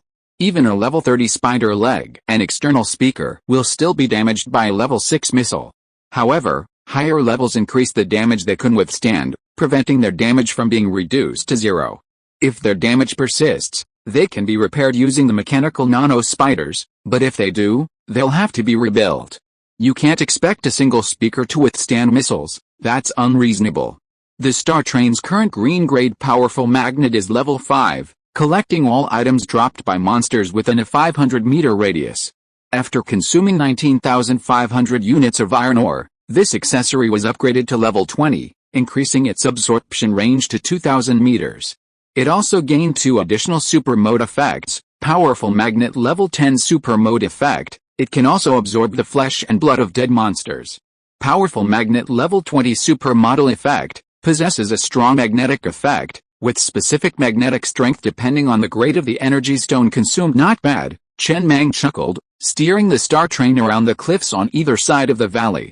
He sucked all the monster drops into a spare refrigerator inside the train, and also sucked all the monster flesh into a similar refrigerator. Monster flesh is inedible. Someone who had eaten it before died instantly. This monster flesh wasn't dropped as a material like corpses, but rather pieces of flesh, useful only for the flesh train. Since the Star Train had plenty of refrigerators, he collected it all. Perhaps he'd need it someday when trading with the flesh train. Actually, there wasn't much flesh, most of it had vaporized, leaving only bits and pieces of flesh from higher-level monsters. After using the powerful magnet to absorb all the dropped items and flesh into the train, Chen Mang looked at Xiaoai and whispered softly. Have all the guards get off the train and check if there's anything unusual down there. Give everyone a ticket, okay? It was obvious that something was amiss here. These monsters had inexplicably gathered here. So it was a miracle they could function normally. However, the search radar couldn't detect any information at all. In this situation, the only option was to send someone to investigate. With the protection of individual skeletal armor and train tickets, nothing serious would happen. He had no intention of leaving, he wanted to find out what was going on. Team 1, all members, assemble. The door of guard car number 7 on the Star Train, parked at the side of the valley, was flung open. Ozzy, holding a Tamron assault rifle, stood at the door, looking at the 9 Team 1 members behind him. After checking their faces one by one, he spoke in a deep voice. Boss AI, and the other 2 captains are joining the collective thinking. If anything unexpected happens and we get separated, I'll immediately give you orders via the iris chip. Follow me. He then took a deep breath, jumped off the train, and, with the 9 members of Team 1 behind him, advanced toward the valley floor. Although the valley had been thoroughly devastated by Mang Yi's missiles, the fact that Mang Yi had asked them to disembark meant something was definitely amiss. He felt the scorching heat and the pungent smell of gunpowder and blood in the air, carefully holding his flashlight as he approached the valley, searching for any clues. The 9 members behind him did the same. Mang Yi had equipped each of them with individual exoskeleton armor. While this armor offered no defensive benefits, it significantly enhanced their overall physical fitness, doubling it. Here was his chance to make a name for himself. The train was overflowing with gifted monsters, and to maintain his position, he needed to make a name for himself. Being the first to discover the anomaly would be a merit. If he could resolve it, it would be a great achievement. Team 2, assemble. We're leaving too. At the door of guard car number 7, Zhang Damyi tightened her combat uniform, tightening her belt even more. Then, with a cold expression, she leaped out, clutching a machete, followed by the other members. She had this machete custom made by Boss AI. Combining a broken wheel blade with a pickaxe handle, the resulting weapon, while somewhat odd-looking, was incredibly lethal. Her natural strength, enhanced by her exoskeleton armor, made the weapon even more potent in her hands. Team 3 is last again. A rather handsome young man glanced at the 2 teams outside, already more than 10 meters ahead. Then, he glanced back at the 9 Team 3 members behind him, sighed softly, checked his own magazines, and then leaped out of the car, a Tamron assault rifle in each hand. This young man's handsomeness rivaled even the young men brought back from the teeming wilderness. He looked like someone who cut their finger and called the crematorium to reserve a spot. But the fact that he could hold on to the position of Team 3 leader, with the 9 Team 3 members behind him showing no signs of dissatisfaction, spoke volumes. On the Star Train, anyone who made it big was a pushover. Chapter 138. What the hell is going on? Under a sky filled with stars, the deep pit in the valley wafted with a thick scent of gunpowder. The slightly scorching air and the pungent smell of blood served as a constant reminder that countless monsters had lurked here just minutes before. Ozzy walked in front, his flashlight flickering cautiously around him, his body tense and ready for any crisis. The next moment, He suddenly spotted a flesh train not far ahead, its fragments scattered. His brow furrowed slightly. Hadn't Mr. AI told him that all the monster flesh had been sucked into the train by Master Mang? But he soon understood what it was. It must be the flesh train Master Mang had mentioned before they set out. 20 minutes later, the three guard teams met at the valley floor. They exchanged glances and shook their heads. Nothing was out of the ordinary, it was just a valley bombed by missiles. Everything was normal. Ozzy glanced around with a hint of resignation, trying to find even the slightest detail. How could there be nothing unusual? Just then, swish, a rustling sound, like the grinding of gears, suddenly and slowly echoed beneath everyone's feet. The empty space beneath them instantly transformed into a bottomless abyss, followed by an intense feeling of weightlessness. A fear of the unknown instantly gripped everyone. But after all, having survived the apocalypse for so long, and having spent several days training in the combat training virtual space, their mental resilience was strong, and they weren't too flustered by the sudden situation. Almost simultaneously, everyone ripped the tickets clinging to their sleeves and ripped them to shreds. Several flashes of white light flashed by. All the guards vanished, their tickets wielding their power to return to the train's interior. No. One person hadn't torn up their ticket. Ozzy, clutching the ticket tightly in his hand, his expression shifting rapidly from gloomy to bright. Then, a glint of cruelty flashed in his eyes. He gritted his teeth, stuffed the ticket back into his jacket pocket, and let himself plummet towards the unknown, bottomless abyss. He was taking a gamble. The moment he lost his balance, he caught sight of a glimmer of moonlight at the bottom of the abyss. Though faint, he still managed to detect it. This meant there was water below. As long as he wasn't too far down, he wouldn't die if he fell. He needed to go down to gather more information, then crush his ticket and return to the train. It was time to make a name for himself. The train was overflowing with gifted monsters, and if he didn't try to earn some merit, he wouldn't be able to maintain his position as an old man. And what if he died? Death was death. In this damn apocalypse, who could claim immortality? Plop, thoughts raced through his mind. 2 seconds later, Ozzy, curled up in the air with his hands over his head, slammed heavily into the water. A sharp tightness and pain washed over him. Without a second to think, he dove out of the water, pulled out a flashlight, scanned the area, and swam towards the nearest shore. When he climbed onto the shore, he immediately scooped up his Tamron assault rifle, clutching the flashlight between his teeth as he glanced around. Only then did his gaze focus on the scene before him. His body froze slightly, his eyes thick with intense shock and disbelief, his body trembling uncontrollably. What the hell was going on? Train conductor, he said, all the guards, except Ozzy, have returned safely. The valley floor suddenly collapsed, and there was a sound of gears. I wonder what's down there. Yes, Chen Mang nodded, his eyes narrowed slightly as he watched the green dot on the train control panel disappear instantly. As Ozzy plummeted into the abyss, and as the valley floor closed again, the enemy radar could no longer detect Ozzy. It was as if the signal had been instantly blocked. But the train crew member at the control panel could clearly see the life and death status of all the train crew members. Ozzy wasn't dead, he was still alive, just undetectable, just like he had initially been unable to detect the monster in the valley. After a pause, he then spoke, it's just that he can't be detected, not teleported to another dimension. The current distance is still within the range of the train ticket. Even if he falls to the bottom, as long as he tears up the ticket, he can still be teleported back to the train, right, in theory. Zio AI, standing nearby, nodded. The collective thinking is also disconnected. I can't contact him through the iris chip. Ozzy has completely lost contact with the star train. Yes, Chen Mang was silent for a moment, then nodded. Wait and see, huff, huff. Ozzy, standing on the shore, in complete darkness, illuminated only by the faint light of his flashlight, took in the scene before him. A trace of fear flashed in his eyes, and he gasped uncontrollably. Winter had already arrived, and the lake water had been icy cold. Climbing onto the shore now made him feel even colder. Even though his combat uniform, which had been worn on the star train and had a heat-locking effect, still felt the cold water pierce his bones. Before him lay a gigantic worm, over 10 meters long, lying quietly on the ground, as if in deep sleep. Surrounding it were hundreds of mantis-like monsters, barely half a meter tall, inserting pieces of flesh into the worm, like building blocks, cutting, piecing, and sewing. Even as he stood on the shore, the hundreds of mantis-like monsters didn't even glance back at him, continuing their work in the night. Biozi's body trembled, his breathing becoming increasingly rapid. After forcing himself to calm down, he clutched the ticket, ready to flee at any moment. He was deeply impressed by the enormous worm.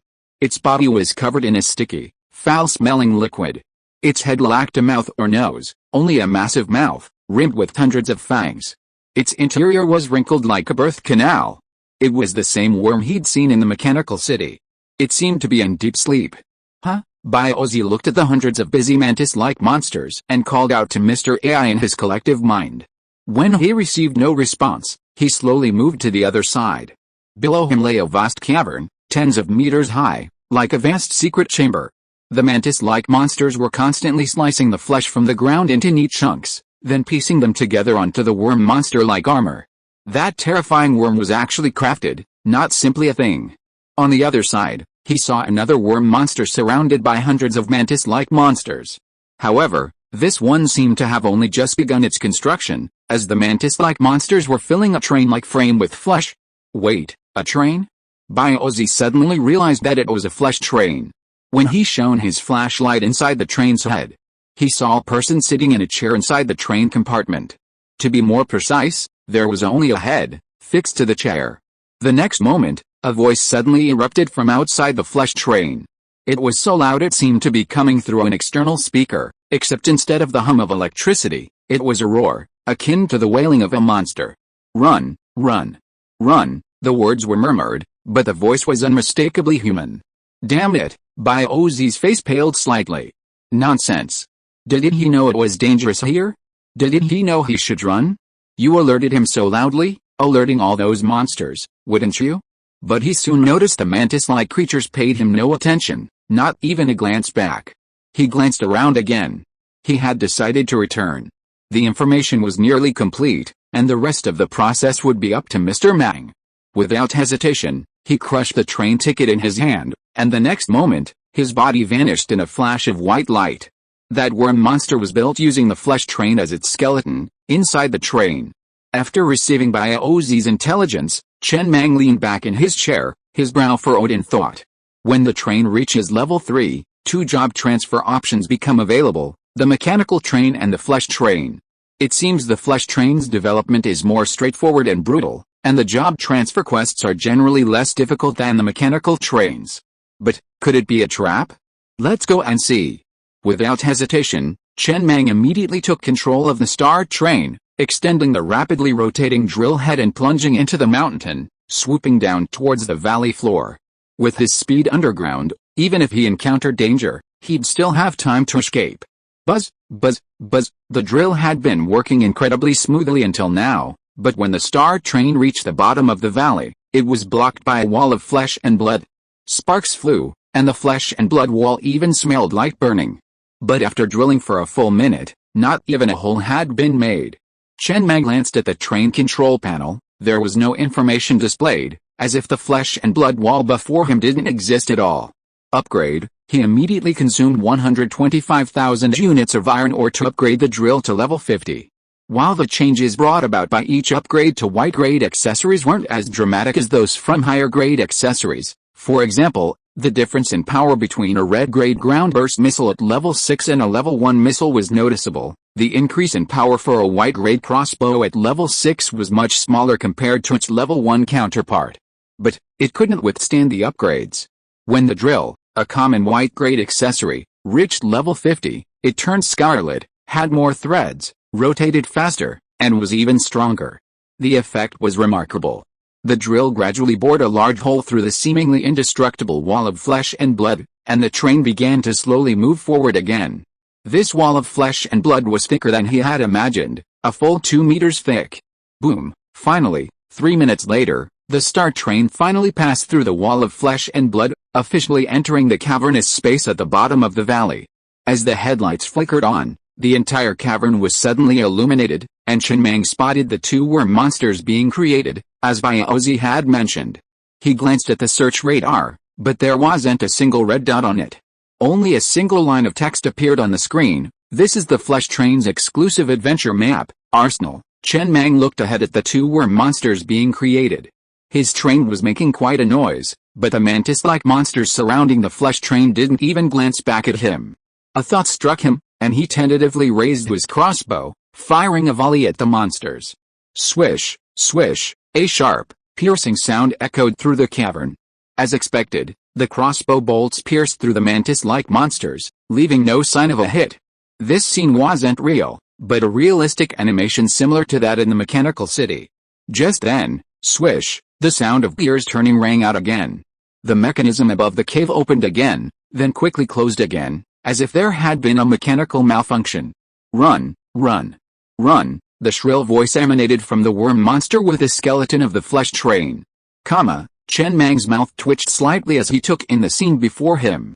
He even saw a line of large, crimson characters on the nearly completed worm monster. Star, Generation III Worm. The full name of the mecha in the mechanical city was Star, Generation III Mecha. In other words, Star was likely a designation for a certain level. He finally understood what was happening here. This was a special adventure map, the Arsenal, a plot map that complemented the Tower of Babel, except that one was dedicated to the mechanical train adventure, while the other was dedicated to the flesh train. This adventure map was hidden at the bottom of the valley. Then, the original entrance, struck by his missile's 10 rings, caused some problems with its internal gear structure, causing it to open and close automatically from time to time. It was in this situation that Biozi fell in. This adventure map was still hidden extremely secretly. Even if you had a drill and wanted to enter from deep underground, you would be blocked by the wall of flesh and blood. Normally, the drill could only be upgraded to level 3, and you would never be able to break through the wall of flesh and blood in your lifetime. But, there was no way to resist the stubbornness. He didn't really care about what was unusual at the bottom of the valley, but when he saw that the wall of flesh and blood was so strong, he couldn't help but want to come in and take a look, and he forced his way in. He said. Clearly, fragments of the flesh train had been found at the bottom of the valley, which should have belonged to the Zion. How could it be possible to find the flesh train of the Zion again at the bottom of the valley? That flesh train was an illusion, not real. Chapter 139. Finally, I can really fly. As for the head fixed to the seat in the flesh train, it screamed when it saw someone enter. Run, run. Run faster. This should also be a trigger key to enter the plot, but since it's a mechanical train, it can't be triggered. If nothing unexpected happened, if the flesh train arrived here, it would probably require completing 5 levels of varying difficulty, just like the Tower of Babel. At the 4th level, there would likely be a replay of the animation process. Watch how these monsters create worm monsters and then control them to attack the mechanical city. Chen Mang was silent for a moment, then looked at the drilled hole behind him. He said it was in the green area, so how could there be such a difficult place to enter? He thought it was a great opportunity. It seems like he came to the wrong place. It was like a little virgin hitting his urethra and making a miracle happen. Even more miraculous, he actually got in. He surveyed the cave again and, as expected, saw the words level 4 written on the wall. And then there were the 8 long, pitch-black passages deep within the cave. Not only had he entered this adventure map, he had also reached the 4th level. It seemed there were no more opportunities to be exploited. Judging from the current situation, whether the flesh train was originally a monster faction, or the worm monster was created using the flesh train, it all suggested one thing: this place had nothing to do with him. Furthermore, this adventure map probably wasn't open yet, he had simply forced his way in. He glanced at a mantis-like monster busying around nearby before turning back and retracing his steps through the hole he had just broken. However, opening a hole was easy, but sealing it was difficult. He definitely couldn't seal this one, so he left it alone. Anyway, the mechanism above level 4 was malfunctioning. This adventure map was half ruined, and I felt it would be full of bugs. It was an adventure map after all, so why was it so fragile, breaking at the slightest touch? An hour later, the Star Train had already left the Kunlun Mountains and was speeding across the Sand River Plain. He had a rough idea of why the monsters in the Kunlun Mountains had disappeared and why the Purple Cloud Train had been attacked by monsters. The roaring of the head within the flesh train at least proved that it had not willingly been transformed into a worm monster. In other words, the flesh train and the mechanical train were not mutually exclusive. It was likely that, long ago, when the apocalypse struck, a new path was open to combat these monsters, using magic to counter magic. This gave rise to the flesh train, but there were apparently some minor issues along the way. The monsters then discovered the flesh train's immense usefulness and immediately absorbed some of its technology, plundering it to create war machines. The reason those monsters were hiding in that valley was, if nothing unexpected happened, that there were multiple valleys within the Kunlun Mountains, all serving as entrances to the adventure map, and the monsters were accumulating there to prevent other flesh trains from entering. Chen Mang discarded all these thoughts. His access to more information allowed him to form more guesses, but he still knew too little. Overthinking this was pointless. He might as well find a place to examine his haul. He glanced at the large amount of dropped items in the refrigerator beside him and chuckled. This haul was quite good. Before leaving the Kunlun Mountains, he spent over half an hour trying to find another valley and launch another missile attack, but his radar couldn't detect the monsters thronging the valleys. With the Kunlun Mountains being so vast, it was like a blind man touching an elephant, so he gave up. Inside the Star Train, the AI controlled the train as it traveled across the Sand River Plain, searching for possible level 2 iron ore. Chen Mang began to count his gains. First, 3 vehicle component blueprints. A blue-grade vehicle component, the swarm platform. A yellow-grade vehicle component, the holographic projection. A green-grade vehicle component, the propeller. A special item, the white glove. 2 Murphy stones. There were also a variety of rare resources, a miscellaneous mix, like snake fangs. And the highlight, the train stunt absolute defense. All good stuff. Chen Mang grinned with satisfaction at his haul. The swarm platform was a drone platform. He finally had a drone. The holographic projection was a similar accessory, capable of creating immersive holographic animations similar to those in the mechanical city. The propellers were special wheels, designed for underwater navigation. A special item, white gloves. Wearing them slightly improved his overall physical fitness. Since he didn't have an iris chip installed, he couldn't see the specific values for his overall physical fitness. Of course, the item that satisfied him most was the train stunt absolute defense. This was his second train stunt. He upgraded the stunt console to level 10 in one go, instantly adding 9 more triangle slots. Normally, each train could only have 5 train stunts, since this accessory could only be upgraded to level 5. Each additional level added a slot. But he was clearly not normal. He could even have 20 or more slots, if he could only possess that many train stunts. Train stunt, absolute defense. Special effect, after activation, the train's carriage steel armor and energy shield defensive accessories levels are combined to form a higher level energy shield, lasting 10 seconds with a 10-day cooldown. He hadn't upgraded the energy shield until now, mainly because his armor level was already high enough. But now, it was time to upgrade the energy shield. If he upgraded the energy shield to level 5, he would have a combined defense of level 11. While it only lasted 10 seconds, it was enough. If he couldn't get rid of the monster in 10 seconds, even if he delayed it for 10 minutes, he would still be dead. He glanced at his remaining iron ore units. He still had 595,000 units. After a moment's thought, he upgraded the white-grade turning blade accessory to level 50, consuming 125,000 units of iron ore. A level 50 drill, a level 50 turning blade. Come on, come on. After activating the train stunt, Death Spin, he dared to challenge even level 7 monsters. He thus gained 4 super mod effects: drill level 20 super mod effect, harder, faster rotation. Drill level 50 super mod effect, harder, faster rotation. He wasn't surprised by the drill super mod effects, he had even anticipated them. After all, the same super mod effects were found at levels 5 and 10. This was a purely numerical accessory. It only added stats, not any mechanics. As for how hard and fast it was, the experience of forcing his way into the Flesh Train adventure map gave him a good idea. At least he felt that breaking into the Babel adventure map on the mechanical train was extremely difficult. Well, if the Babel had opened a little later, he would have already made it. He didn't know what would happen if he entered early, but it seemed highly likely that nothing would happen. However, the 2 super mod effects of the cutter blade were different. Cutter blade level 20 super mod effect, width is fixed at 10 meters, and the blade is sharper. The level 50 supermodal effect of the blade, both blades can be swung, allowing for short gliding and leaping movements on the ground. Once airborne, rapid swings can increase airspeed. The blade width is fixed at 10 meters, and its sharpness has been enhanced. This is a bit different from what he expected. He thought the width would continue to increase with upgrades. However, the level 50 supermodel effect makes sense. With a 10-meter blade, it should be no problem to use it as a wing.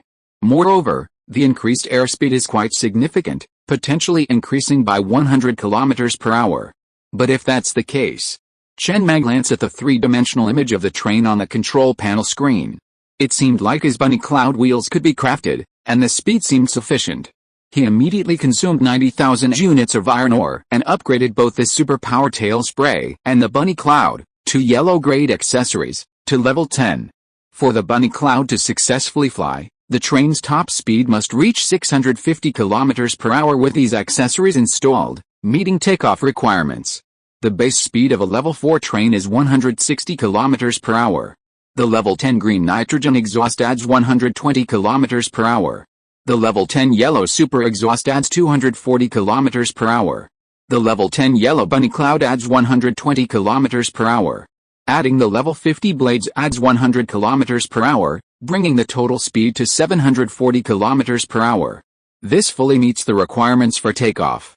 The next moment, the blades on both sides of the star train suddenly extended and began flapping rapidly.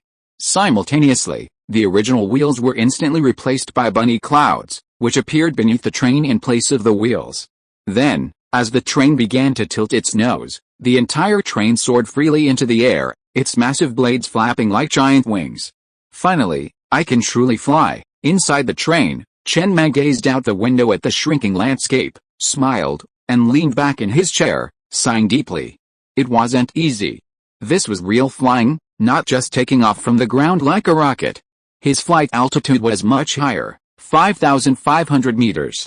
A level 1 bunny cloud had a maximum altitude of 1,000 meters. Erden had upgraded that accessory to level 5, which gave him a height of 3,000 meters. He upgraded it to level 10, taking his flight altitude straight to 5,500 meters. He checked the energy consumption. It was indeed quite high, much more than a Hot Wheels.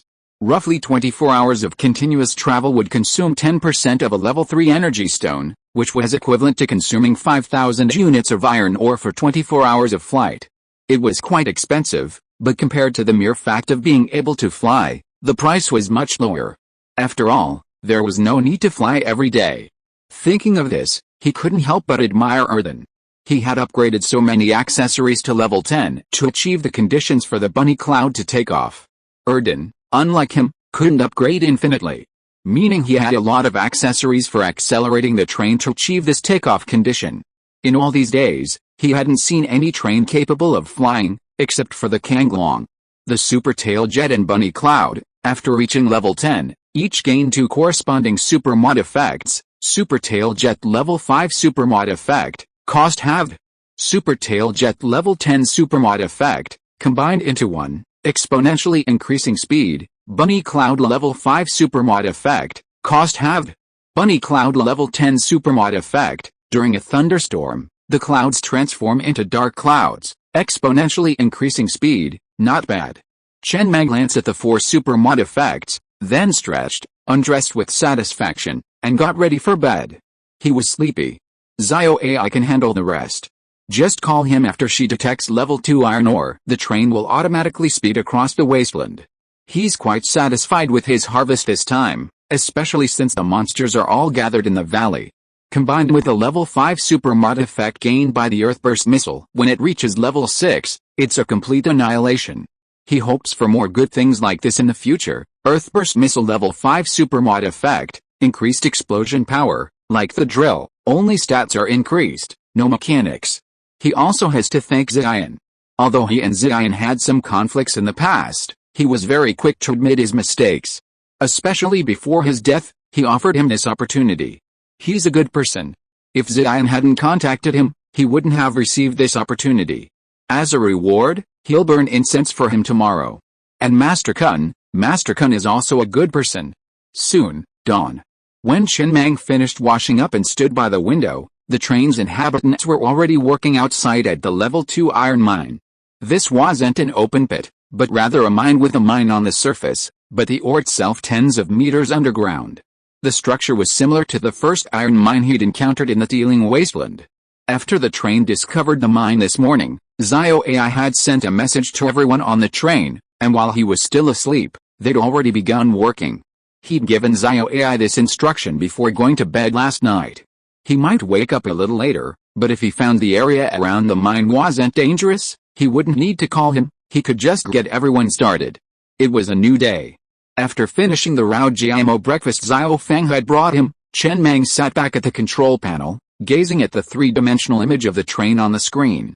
The steamed bun production line's level 10 supermodel effect allowed it to produce buns with either meat sauce or chili sauce fillings. They could be called Baozi or Rao Jiamo, but he preferred to call them Rao Jiamo. Chapter 140 Special Items Civilization Order. He had successfully upgraded the special effects control panel to level 10. Both super mode effects were null, and the only option for upgrading this accessory was to gain more slots. Chen Mang pondered for a moment, then spent 240,000 units of iron ore to upgrade the energy shield to level 3. This item, priced according to the number of carriages, wasn't cheap. It only protected against energy attacks, while the level 5 super mode effect protected against physical attacks, though it consumed energy. Level 3 was sufficient. With the train's special effect of absolute defense activated, his defense level reached level 9, a level 9 defense that proved completely insurmountable on the Sand River Plains. He still had 139,000 units of iron ore remaining. He could almost consider upgrading to level 5 train. He looked at the upgrade requirements for the level 5 train. Upgrade requirements: all 5 required vehicle components must be crafted, 20,000 units of level 2 iron ore must be consumed, and all accessories within the carriages must be at least level 100. The requirements were much simpler than before. Even the carriage requirements were gone. He had simply ignored the later requirement for component levels. All he needed was 200,000 units of iron ore. Once today's mine was mined, he could start upgrading directly. Besides, Chen Mang's eyes narrowed slightly. Each time the train was upgraded, the number of craftable components would decrease, and the upgrade requirements would become increasingly limited. At this rate, by level 6 or 7, there would be virtually no components left. This meant he would have to find a way to acquire all the components himself. It felt like the initial beginner's tutorial. After completing the tutorial, it was time to explore on his own. On the third day, at dawn, the level 2 iron mine had been fully mined, yielding a total of 210,000 units.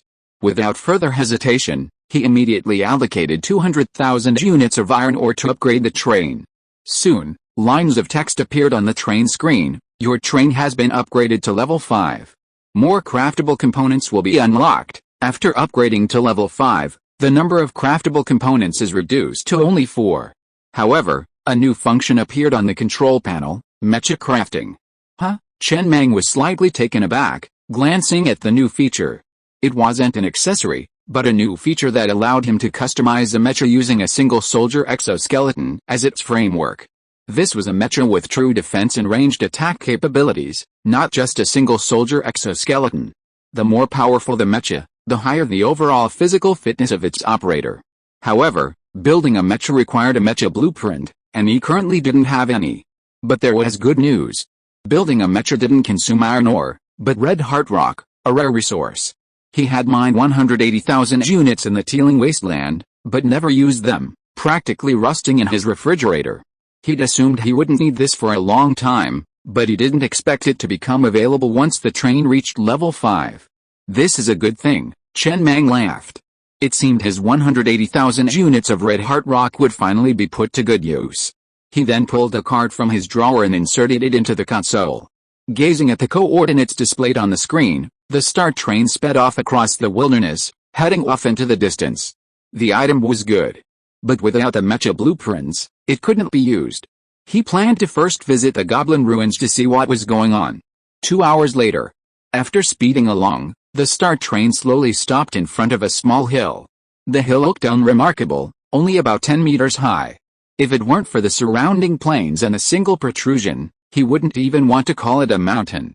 The next moment, with a flash of white light, accompanied by the card in his drawer, the hill suddenly cracked, revealing a hole wide enough for the train to pass through. It seemed this card wasn't just a map, it was a key.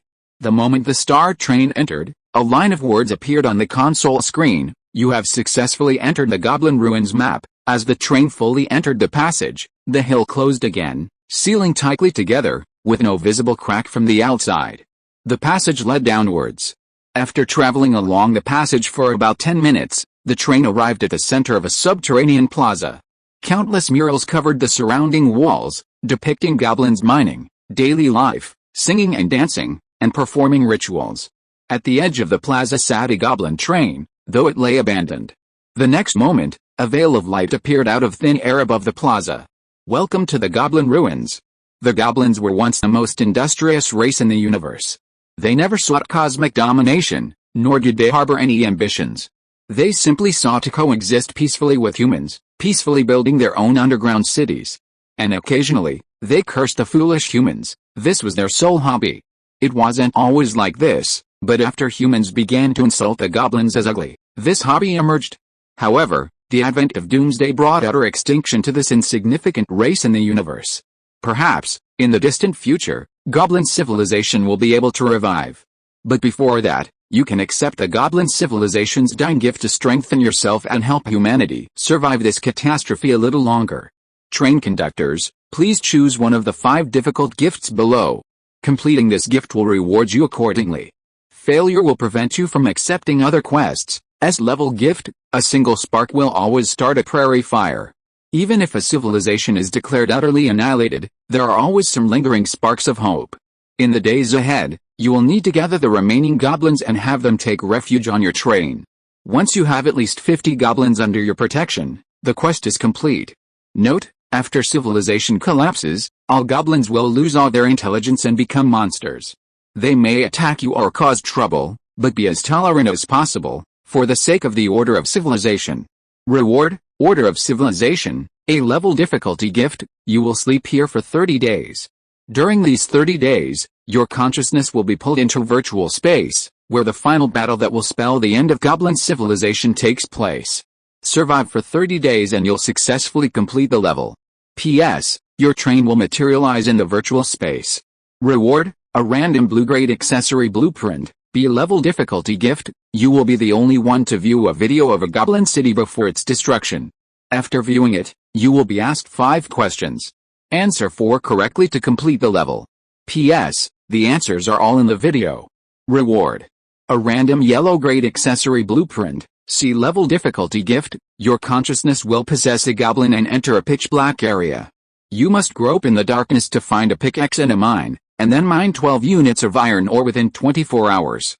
P.S. If the beeping search fails, you will not be able to select this difficulty. Reward, a random green-grade accessory blueprint, D-level difficulty gift. A goblin of the opposite sex will appear, and you will need to sleep with him. P.S. Try to create one that suits your aesthetic. Reward, a random white-grade accessory blueprint. All accessory blueprints found in this map are exclusive to the Goblin Train. They can only be found in Goblin Ruins and other locations closely related to the goblins. They can be used on mechanical trains, but not flesh trains. A flash of shock crossed Chen Mang's eyes. He naturally chose this S-level difficulty mission. Needless to say, he could complete it just by choosing it. However, this panel made him realize that this is how some monsters are formed. When a civilization collapses, the remaining inhabitants of that civilization become monsters, such as goblins and zombies. The zombie monsters in this world aren't infected by a virus, nor are they transformed from humans on this world. Instead, they suddenly appeared after the apocalypse. In other words, those zombies were actually humans from a certain planet long ago. It's just that that planet's civilization was completely destroyed during the apocalypse, and thus they became these monsters. If human civilization on this planet were to be destroyed, they would also become zombie-like creatures, joining the next planet as monsters and becoming one of the apocalyptic monsters. Well, this shouldn't concern him. He's a time traveler. There wasn't a doomsday in his previous world. Even if human civilization on this planet were to be destroyed, it shouldn't affect him, right? Probably. Chen Mang felt a little unsure. But what would be considered the complete destruction of civilization, the end of the countdown? There were other factors to determine. After a while, Chen Mang shook his head and stopped thinking about it. Instead, he asked Duoba to get out of the car and see if he could select all of them, except the last one. After all, this was a goblin ruin, a goblin home after all. Sure enough, Duoba, who had just jumped out of the car, looked at the goblin murals on the surrounding walls. His eyes suddenly reddened, and he knelt on the ground and burst into tears. He was clearly homesick, thinking of his family before the fall of goblin civilization. It was quite moving. But now was not the time to ponder this. Chen Mang jumped off the train and pointed at the light screen in the air, looking towards Duoba. Can you help me select all of these options except the last one? What option? Duoba, who had been kneeling on the ground in agony, heard Chen Mang's voice and looked up in the direction he pointed. A flicker of confusion flashed in his eyes, and he shook his head. Great prophet of humanity, I can't see the option you're talking about. There's only air there. Chen Mang frowned slightly. It seemed that only he, as the train conductor, could see this light screen. Since that was the case, he had no choice.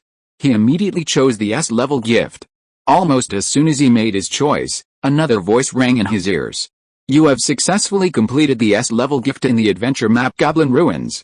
You have obtained the special item Order of Civilization. This is a very special item.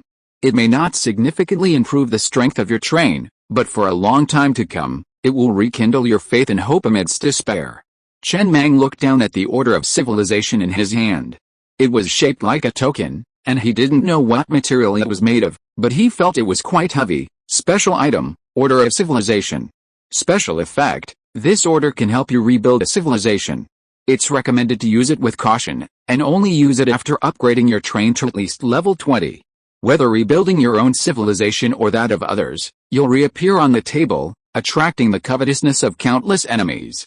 There are only two kinds of existence in the universe, hunters and prey. Activating this order allows you to enter the Goblin Tomb, a realm of extreme darkness containing a vast resource mine. Each entry lasts for 48 hours, and can be entered once a month. P.S. When a civilization dies, its last remaining beliefs will form this special item.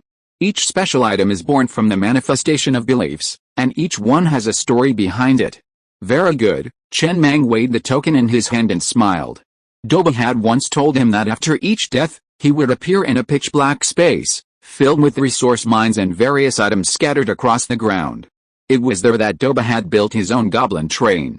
And now, with this Order of Civilization, he could enter this place too. It would be a Garden of Eden, accessible only to him, with abundant fruits for him to pick at will. Although special items were not graded, this one was undoubtedly the best of all the special items he had obtained.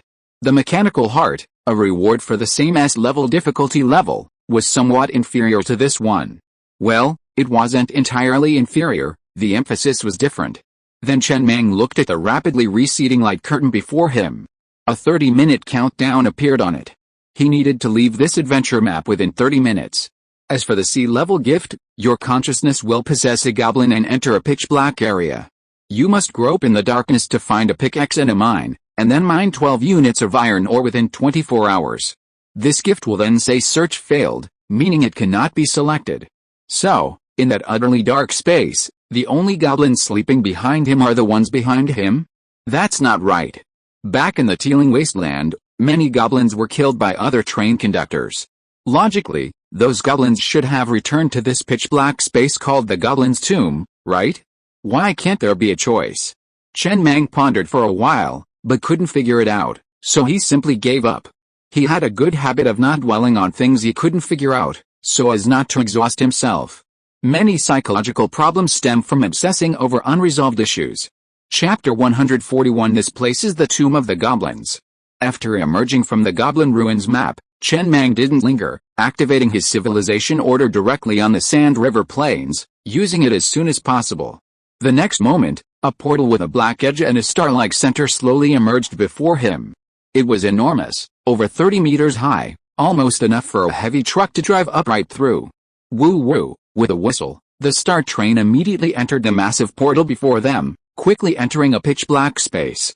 There was no light or sound around. It was as silent as outer space. As the portal behind him slowly closed, the resource detection radar began to beep frantically. There weren't any mines underground, all were open air, and there were countless of them. Wow, Chen Mang looked at the over 100 red dots on the resource detection radar, representing mines. His mouth dropped open, his eyes filled with shock.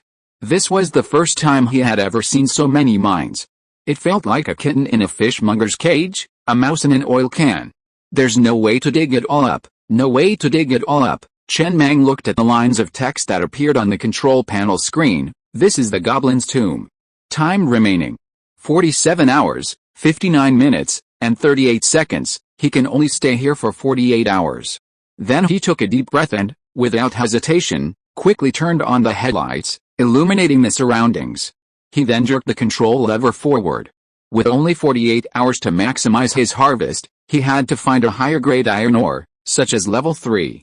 Currently, the surrounding area was filled with level 2 ore, but with level 2 ore so densely packed, how could level 3 be far away? The train's inhabitants were already working at full capacity, but if they could find a level 3 ore, their output could increase tenfold. 3 minutes later, he spotted 2 level 3 iron ore mines on the resource detection radar, 2 adjacent ones, and immediately stopped the train. A message echoed through the ears of everyone on the train. Everyone will work for 48 hours straight from now on. Coke, food, and water will be provided free and unlimited. Sleep after 48 hours.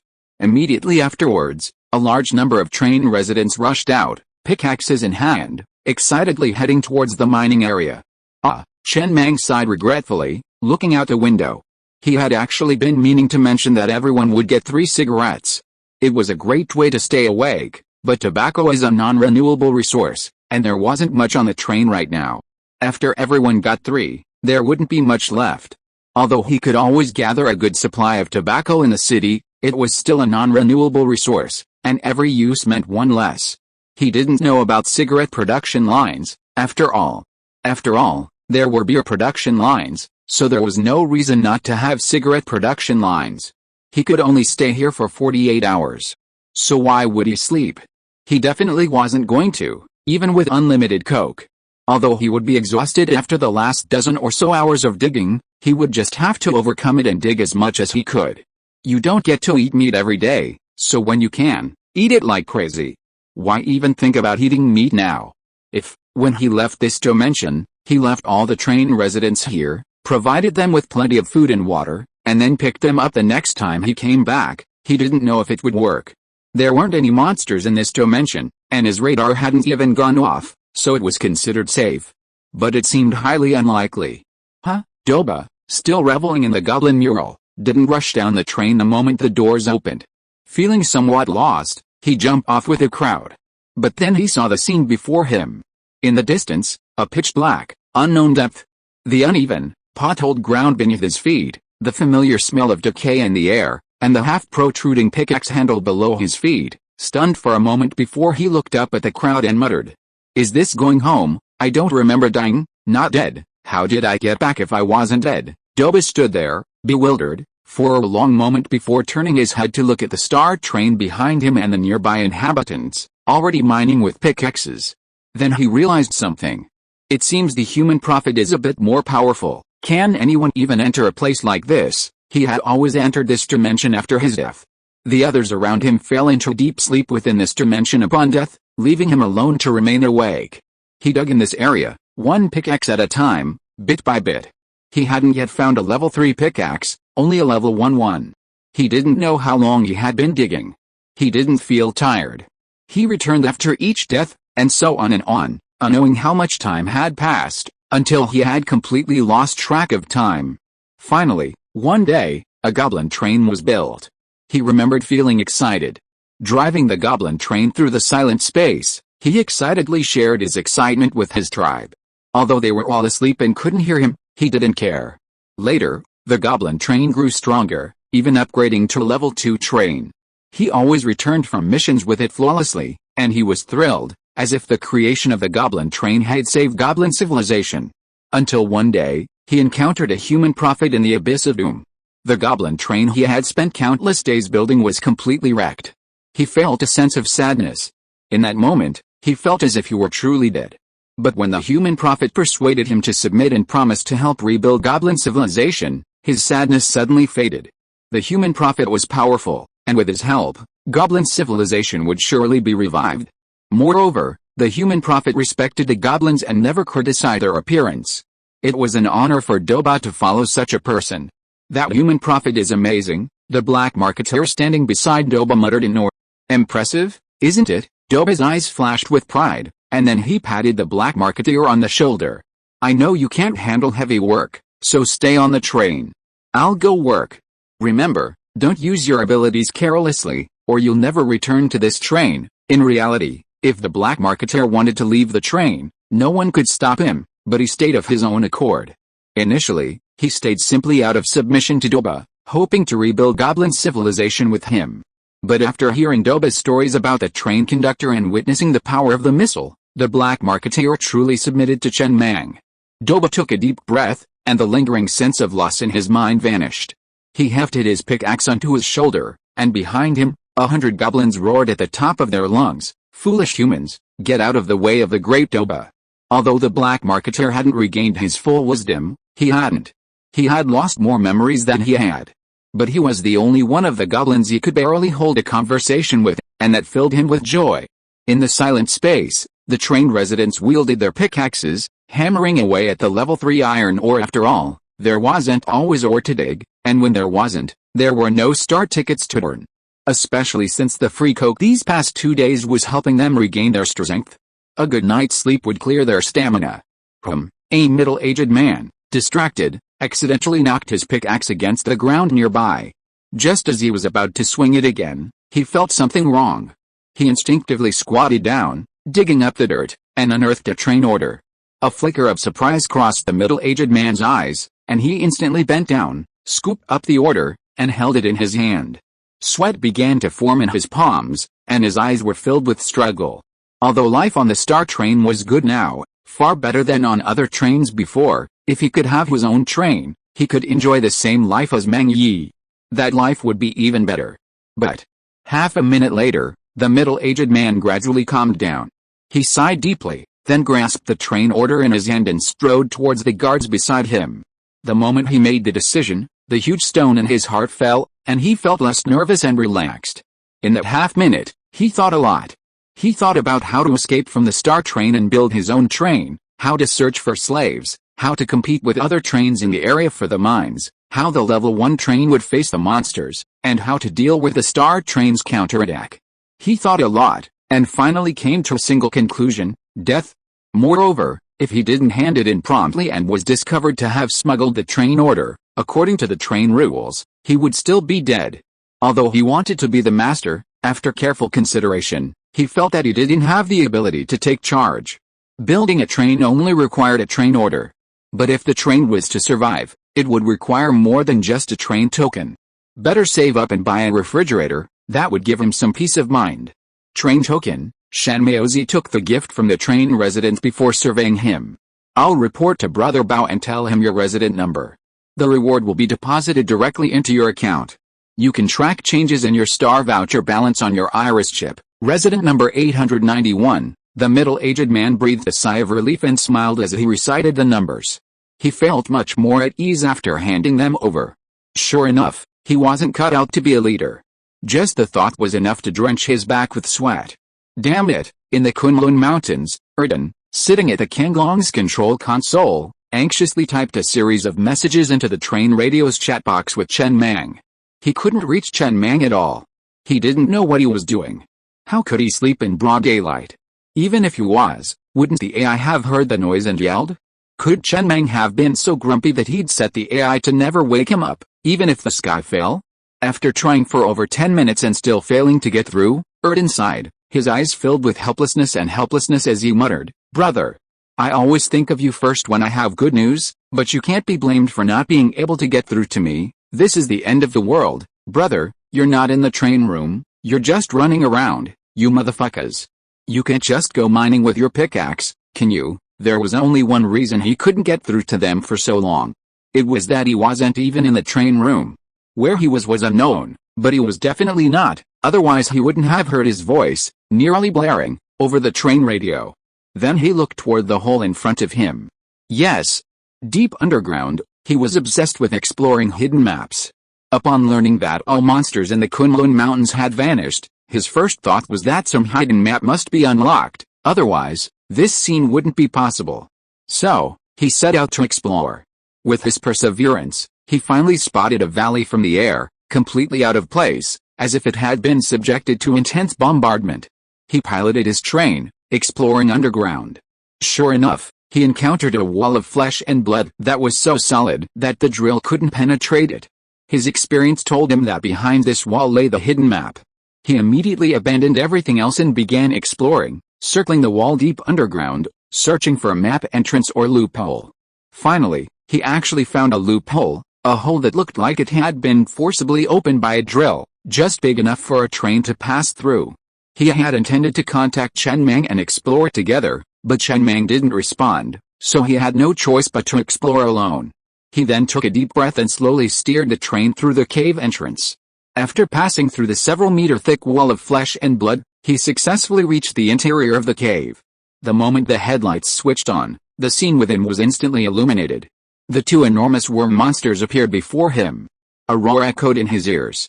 "Run, run, run!" A line of words slowly appeared on the screen. "This is the Flesh Train's exclusive adventure map, Arsenal." He felt his breathing almost stop instantly, his heart began to beat violently, and he quickly controlled the train to escape.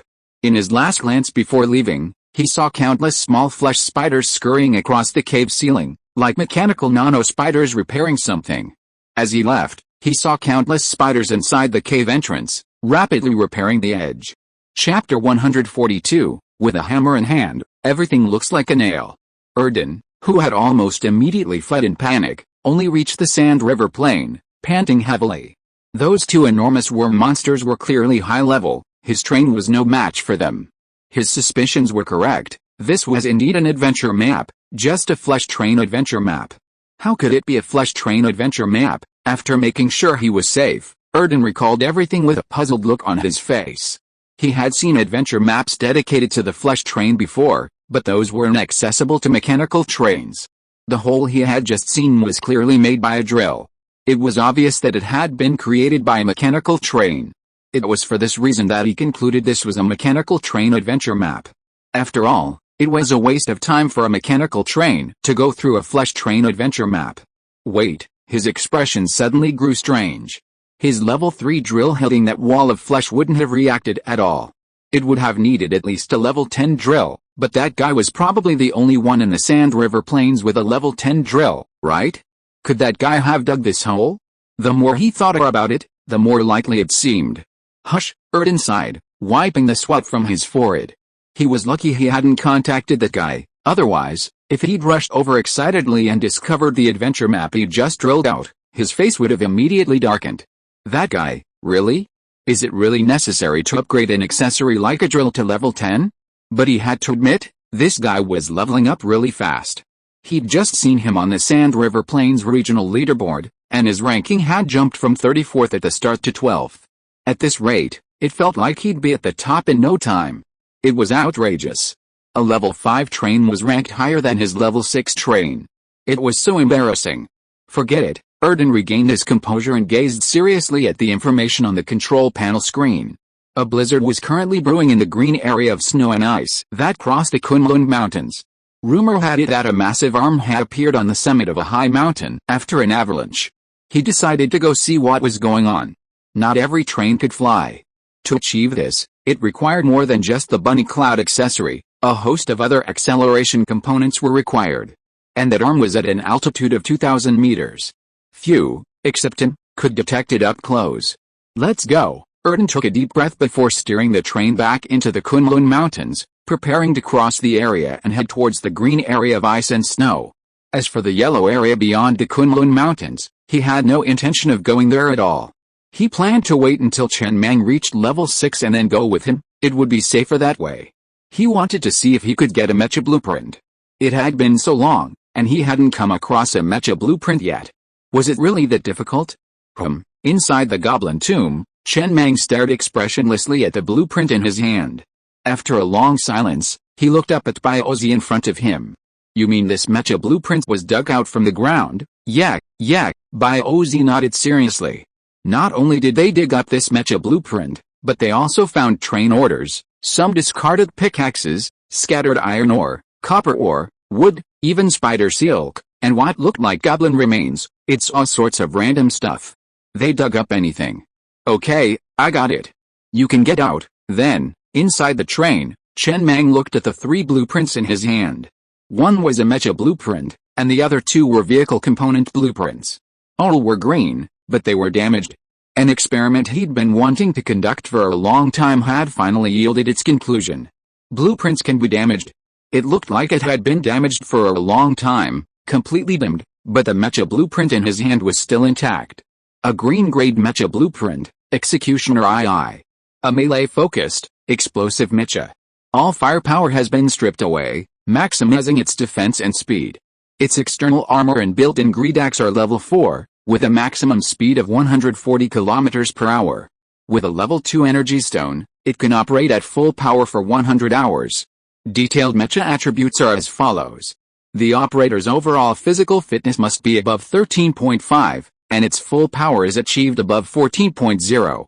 There is no mental strength requirement. The crafting cost is 18,000 units of red heartstone. Chen Mang looked down at the mecha blueprint in his hand, sighed deeply, then stepped out, lit 3 cigarettes, and stuck them in the ground. He looked up and muttered, "God, you truly blessed me." He had just been wondering where to find the mecha blueprint, and now he had found it.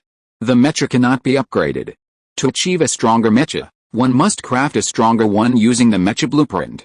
According to Zio AI, Zhang Damai was the only one on the Star Train who could use this mecha. The others weren't up to par, so Zio AI immediately summoned Zhang Damai. Before leaving, he placed 3 cigarettes on the ground as a farewell to the purple cloud. Only then did he consume 18,000 units of red heart rock to build the Star Train's first mecha. Standing beside the train, Chen Mang tossed something resembling a suitcase into the air.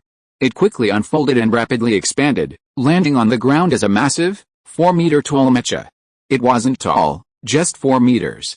Smaller than the mecha he'd seen in the mechanical city, but still impressive enough to stand before a human. The chest armor, crisscrossed with steel composite armor, had bolts the size of an adult's fist on each edge.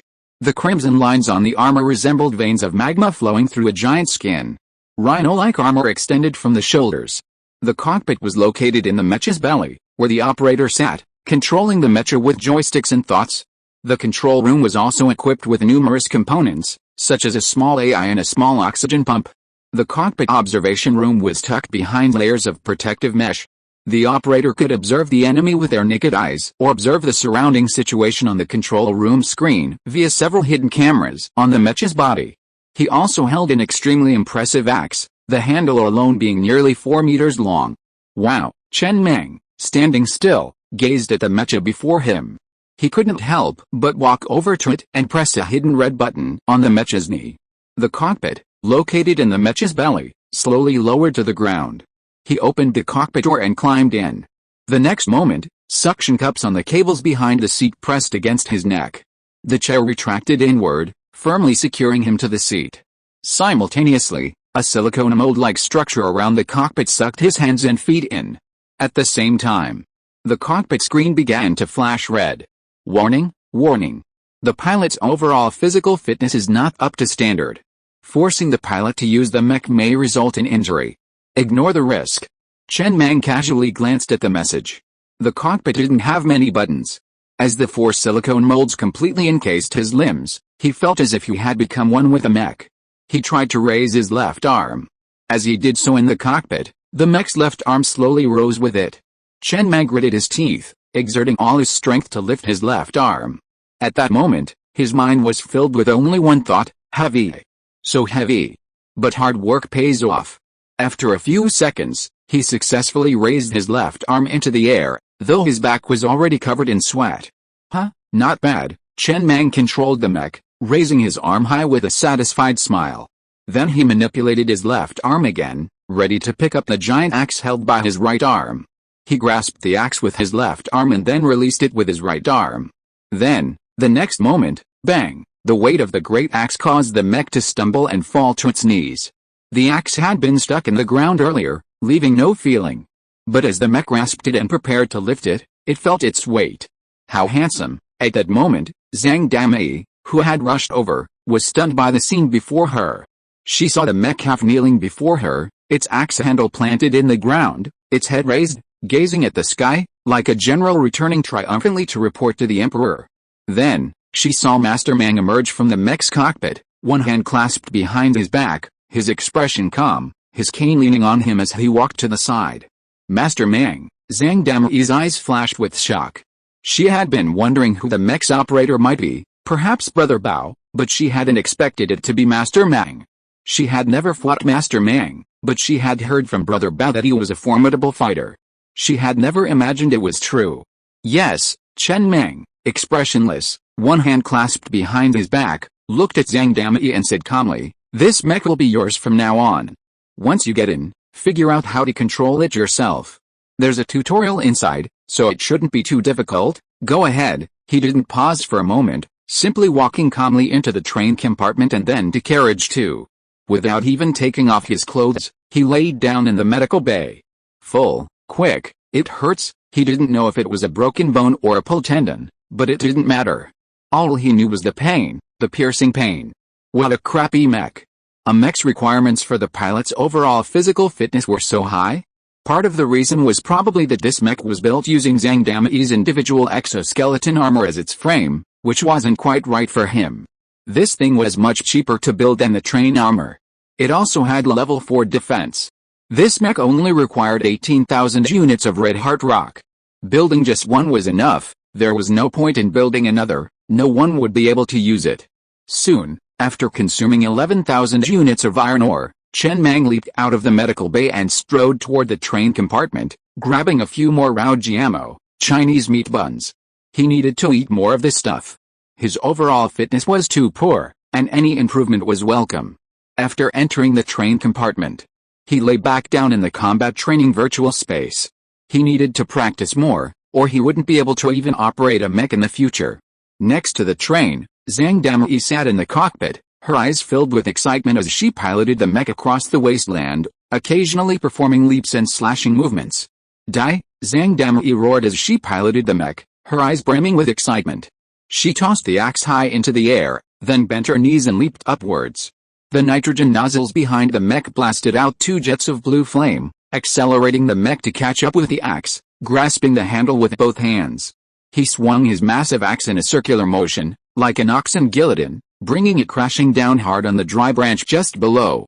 Bang! A resounding crash echoed, sending clouds of dust billowing. As the dust slowly cleared, a massive mech was revealed, kneeling on one knee, its axe handle planted in the ground. It gazed upward, its mechanical eyes flickering faintly, a crimson glow. The crimson lines dotting the jet-black surface added a touch of blood. How handsome! Zhang Damei, in the cockpit, couldn't help but grin from ear to ear. Mang Yi's move was truly impressive. She decided that this move would become her MVP reward action. Every time she completed a mission and returned triumphantly, she would kneel before Mang Yi, a general returning victorious after a bloody battle. Bai Ozi, standing nearby, watched the scene unfold and sighed with emotion. You know what? This guy truly has a talent for combat.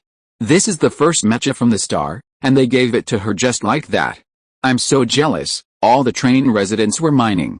Butchers, shop assistants, cleaners, and other train residents were each digging in the nearby open space with pickaxes.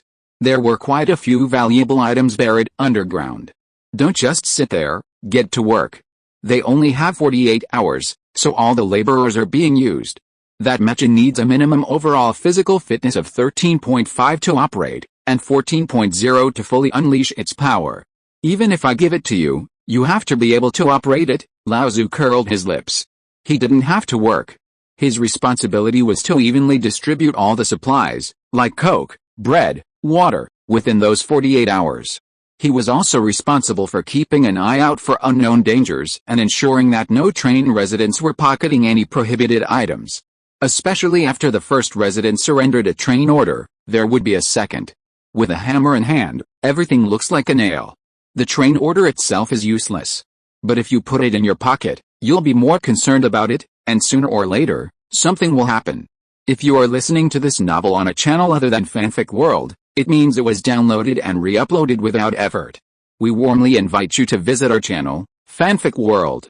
There you will find the original version of this story and many other novels of various genres.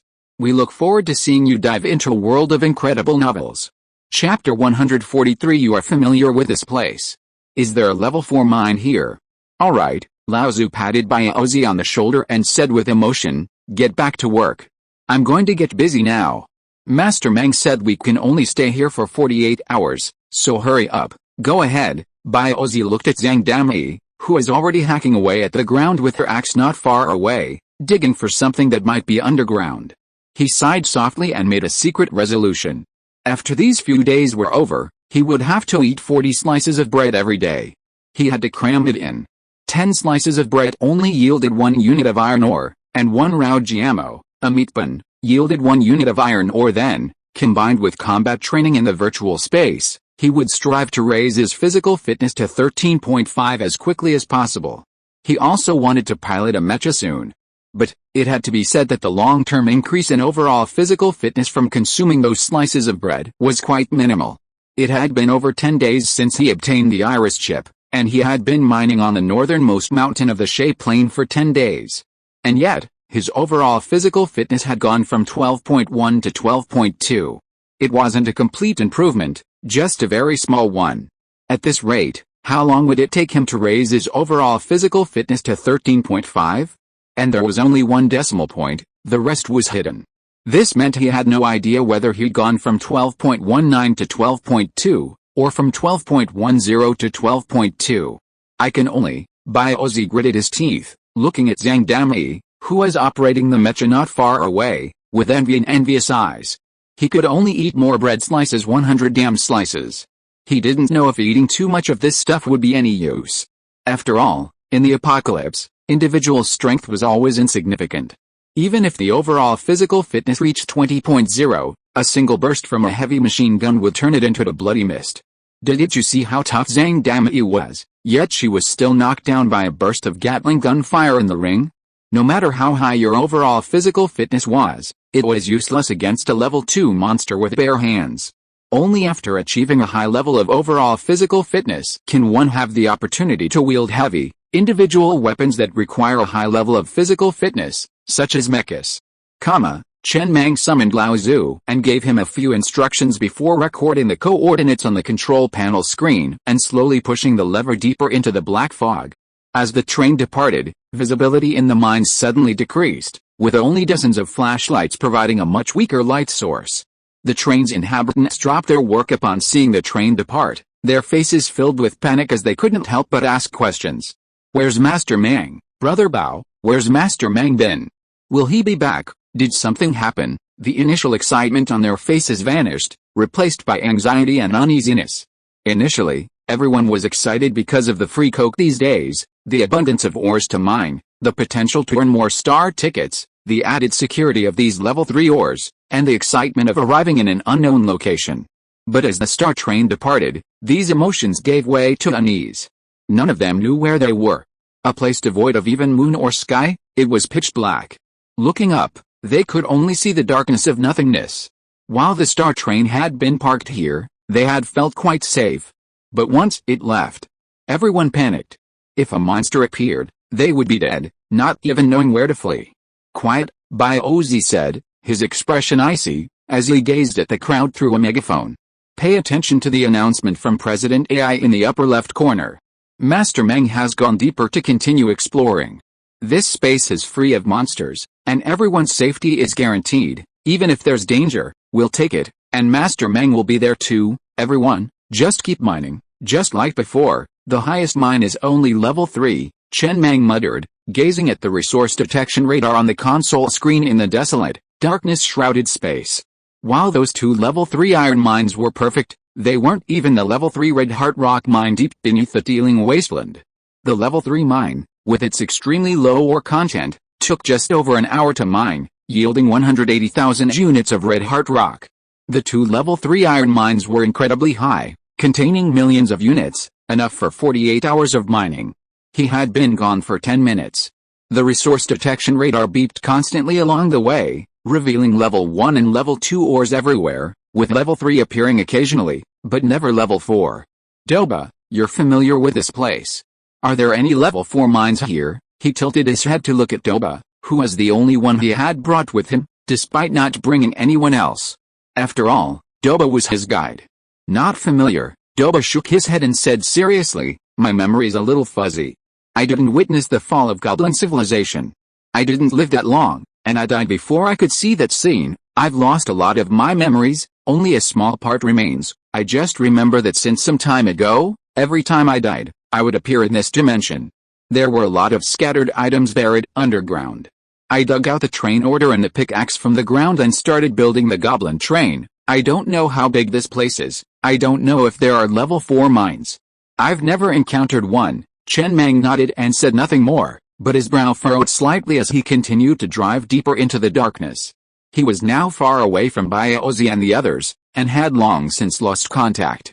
However, if there was an accident or someone died, the death would be displayed on the train crew, allowing him to rush back immediately.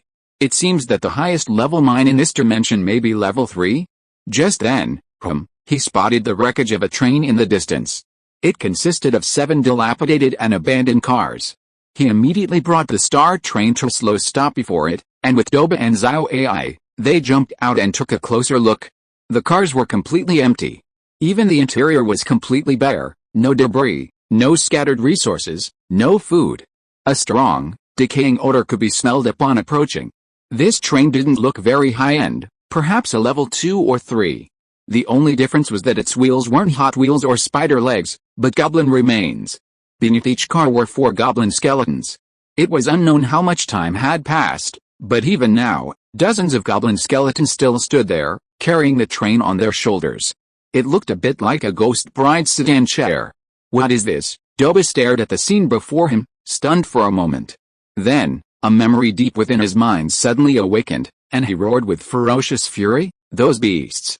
Those beasts finally did it! What's going on?" Chen Mang frowned slightly, gazing at the eerie, abandoned goblin train. "Do you recognize these special wheels? Could they be made by goblin merchants?" This was the first time he had seen humanoid wheels. While he knew of many special wheels, such as spider legs, using goblin-made wheels seemed too strange. He had considered using goblin merchants before. After all, goblin merchants possessed incredible load-carrying and leg strength, and their endurance was far greater. But it was only a fleeting thought. After all, while goblin merchants were fast when traveling light, they could only reach speeds of 150 kilometers per hour, much slower than other wheels. The only possible advantage was lower energy consumption, 10 slices of bread and a bottle of Coke per 100 kilometers. No, Doba took a deep breath, his eyes flushed slightly, his body tensed, and his voice trembled as he said, "This is a wheel made from black market merchants. Before I died, I remember the goblin think tank proposed an idea to use black market merchants as wheels to build a train. In this way, this train can have the same random teleportation ability as the black market merchants, and can completely penetrate into the enemy's interior, becoming an invisible ghost train. But, when black market merchants randomly teleport while carrying heavy objects on their backs, they will not teleport the heavy objects along with them, but only themselves. The only way is to embed the black market merchants and the train together, which is an extremely cruel thing to do, especially because every black market merchant is randomly teleported. It is impossible to teleport all black market merchants to one point. In addition, there are still many difficulties to overcome, and almost all goblins are opposed to using such a cruel plan on their people, especially black market merchants. Every black market merchant is a lucky gift from heaven for the goblins. This goes against the ancestral teachings. This plan has been shelved. I didn't expect that even after my death, they'd still overcome all the difficulties and build this train with black market merchants as wheels. Black market merchants, unlike us, don't have much natural strength. You can imagine the pain they'd feel carrying such a heavy train on their shoulders. They'd be crushed to death, and then rely on other means to survive. They're even more cruel than the enemy. A flicker of shock flashed in Chen Mang's eyes as he gazed at the wrecked goblin train before him. While somewhat inhumane, he had to admit the concept was perfect. A train capable of random teleportation could truly become a ghost train, bringing an extremely terrifying threat to the enemy. However, in a war of that magnitude, how would he return to replenish ammunition? What if he accidentally teleported into the middle of the enemy army? A series of obvious problems arose, including how to control the teleportation of all the goblin merchants to a single point. He couldn't figure out how to solve this problem. As expected, as soon as a war broke out, idea kings would appear. He sighed softly. He had to admit, it was the same with humans. As soon as a war broke out, all sorts of idea kings began to emerge like crazy, and all kinds of cutting-edge technologies were constantly being tossed out. Conductor, Duoba looked at Chen Mang with red eyes. I want to bury these people here. They've sacrificed so much. Well, bury them. Chen Mang looked at Duoba, who had already started digging, then at the goblin train. He had no intention of using the Earth's core furnace to swallow the abandoned train. Even if it swallowed an abandoned second or third level goblin train, there wouldn't be much iron ore besides. Duoba was still crying. He simply walked forward and let the train swallow him. It was like digging up the deceased's grave in front of their family and then crushing the corpse to ashes. This team would be difficult to lead in the future. These goblin remains had been lying there for who knows how long. Duoba simply tapped them with his pickaxe a few times, and the goblin skeleton scattered to the ground. The skeleton on the arm was completely integrated with the train, making it difficult to remove. It would only be difficult to dig it out. Chen Mang leaned on his cane, unconsciously rubbing the round ruby on its tip. He gazed into the pitch-black depths of the distance, his expression dazed and silent. Soon, Duoba had already dumped all the goblin remains into the pit and built a small mound. Then, with tears in his eyes, he walked up to Chen Mang, lowered his head, and said hoarsely, "What a pity. If they had met you, sir, they might not have met such a tragic end." Yes, Chen Mang nodded without saying anything else. He took Duoba and Xiao Ai back to the train room and continued to explore the dark distance. 30 minutes later.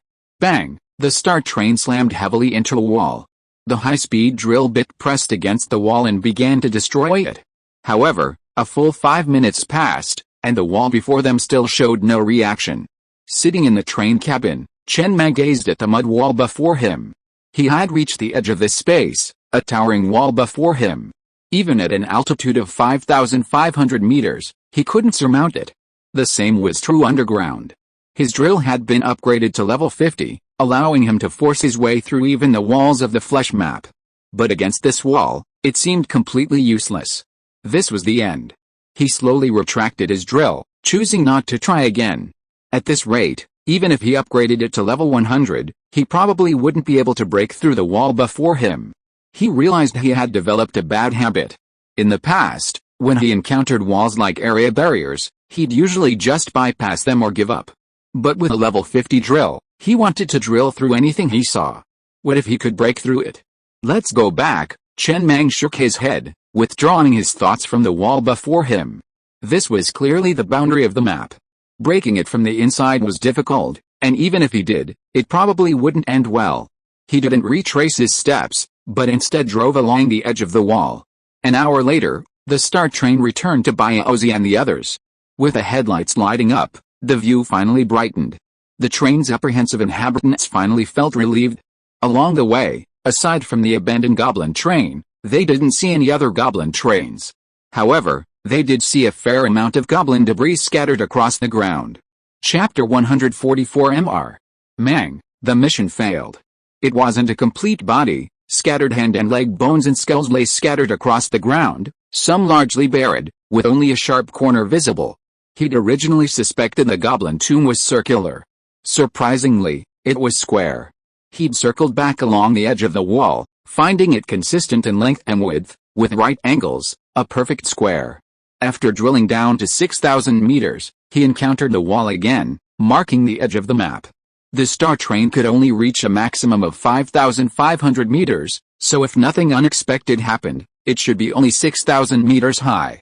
The entire goblin tomb was just this one place, not very large, like a separate dimension from the planet.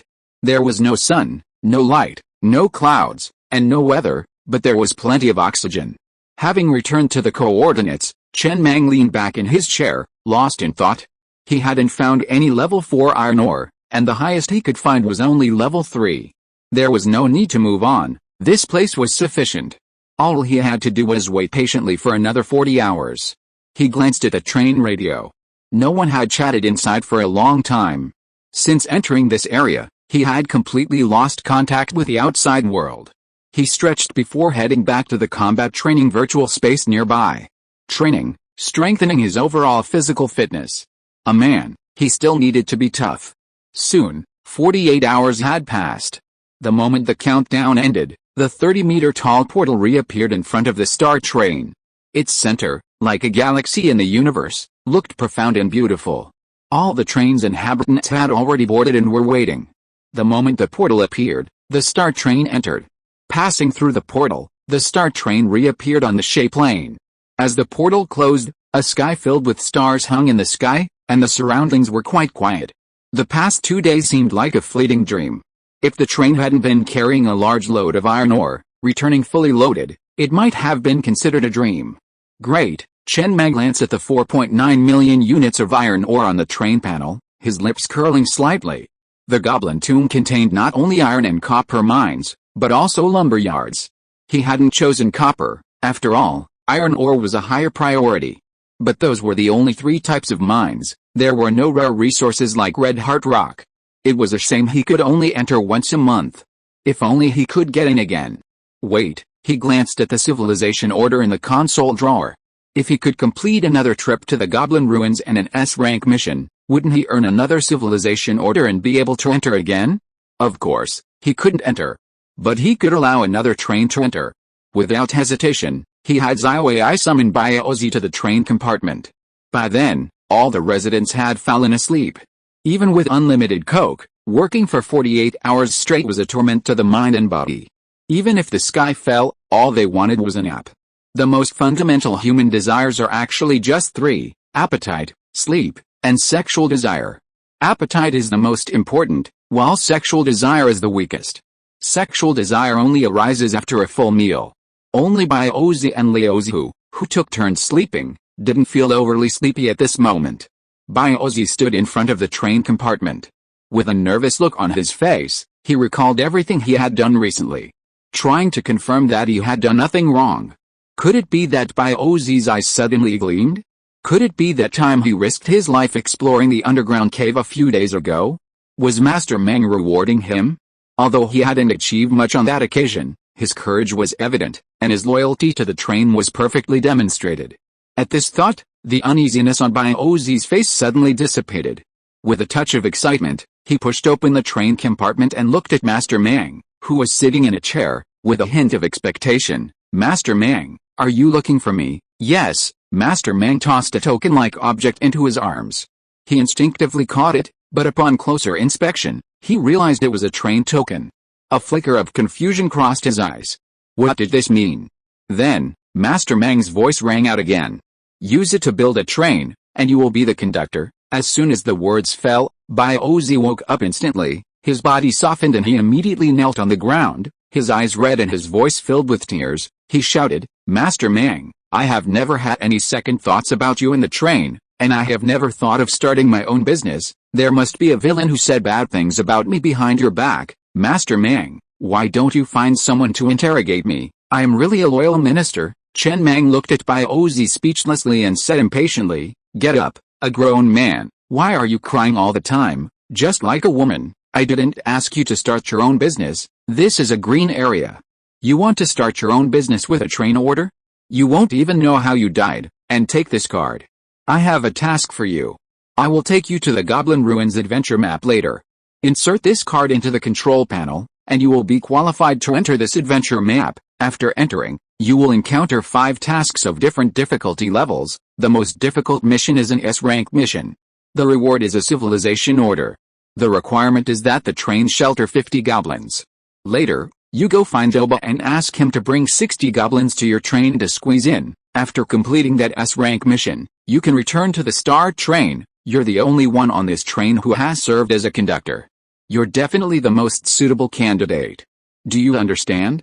Any other questions? Well, Biozi finally understood.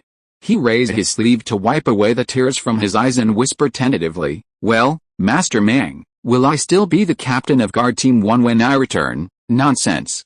As long as you don't die in there, you will definitely be. No problem. I guarantee you'll complete the mission. Go ahead. After Chen Mang emerged from the Goblin Ruins map, he activated the civilization order. After emerging from the Goblin Tomb, he remained in the same place, the entrance to the Goblin Ruins adventure map, which was the small hill behind them. Soon, a brand new Class 1 train was constructed. It was extremely simple, consisting of a locomotive and 2 carriages, each filled with 30 fast-sleeping goblins. Even Doba was drowsy. Goblins aren't machines. Digging for 48 hours straight would be too much for even an Iron Man.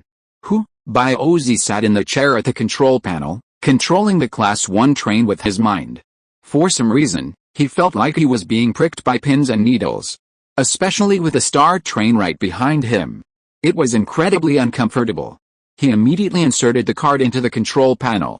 Soon, the hill before them split open, revealing a passageway for the train to enter. He then pushed a lever sharply, steering the train through. I hope so. Chen Mang glanced at the reopened map of the Goblin Ruins, then at the pile of train orders in a nearby drawer. Besides the iron ore, they had also dug quite a bit in the past 48 hours. But the only intact blueprint was the mecha blueprint. He did unearth quite a few blueprints, but they were all in a scrapped state, along with some miscellaneous scrap. He didn't throw them away, but instead collected them, just in case he needed parts to repair the blueprints. He had plenty of refrigerators anyway.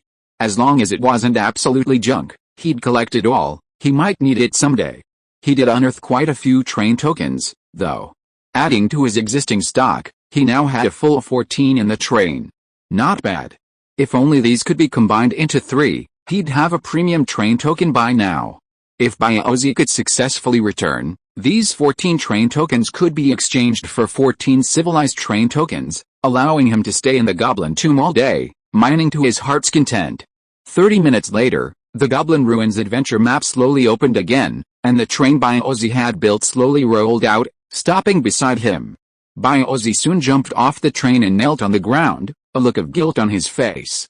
Master Mang, the mission failed. Chen Mang frowned, pushed the door open and walked down, looking at Bai Ozi puzzledly. Didn't I bring you 60 goblins? How could it fail? The S-level difficulty gift is shown to have been completed and can no longer be selected. There are only 4 options, A-level difficulty to D-level difficulty. Yeah. After pausing for a moment, Chen Mang was not too disappointed. After helping Bai Ozi up, he patted his shoulder and said casually, "It's okay, it's just an experiment. If it fails, it fails. Take these goblins back." Seeing that Master Mang didn't blame himself too much, Bai Ozi stood up and carefully handed over a component blueprint. The C-level difficulty can't be selected either. You can only choose A, B, and D difficulties. I thought that even if the S-level difficulty gift can't be selected, I can't go back empty-handed since I'm here. Tasks A and B are too difficult. I'm not sure, so I chose the D-level mission, although the reward is the lowest, but I think it's better to have something than nothing. I can try to minimize the losses. Chen Mang looked down expressionlessly at the white-grade component blueprint in his hand. After a long silence, he looked up at Bai Ozi, patted his shoulder again, and whispered, "Bai Ozi, you've given too much to the Star Train. It doesn't have to be like this. This is what we should do. You've worked hard. Go down and rest." Yes. After Bai Ozi left, Chen Mang looked at the white-grade component blueprint in his hand and sighed helplessly. Bai Ozi's logic was correct. Since the mission failed, he couldn't return empty-handed. Any gains were worthwhile. But, wasn't Bai Ozi being a little too harsh on himself? If this situation were his, he wouldn't have made such a huge sacrifice for a white-grade component blueprint. At least he'd have to get something like the Order of Civilization before he'd consider it. Component name: Red Heartnut Production Line. All the accessories obtained in this map are exclusive to the Goblin Train. Red heartnuts are a favorite snack of the goblins. He had never seen them before, but after crafting them, he could give them to Doba and the others as snacks. He also wondered if the supermodel effect would enhance their physical fitness. However, Bai Ozi's incident had reminded him. He called Li Shiji again and pressed another train token into his hand. "You, go in and complete that B-level gift." 10 minutes later, he looked at the locomotive and nodded with satisfaction. If he remembered correctly, the B-level gift involved watching a cutscene before the goblin's demise, memorizing some information from the animation, and answering 4 out of 5 questions correctly to clear the level. This kind of task was perfectly handled by Li Shiji. He was a professional.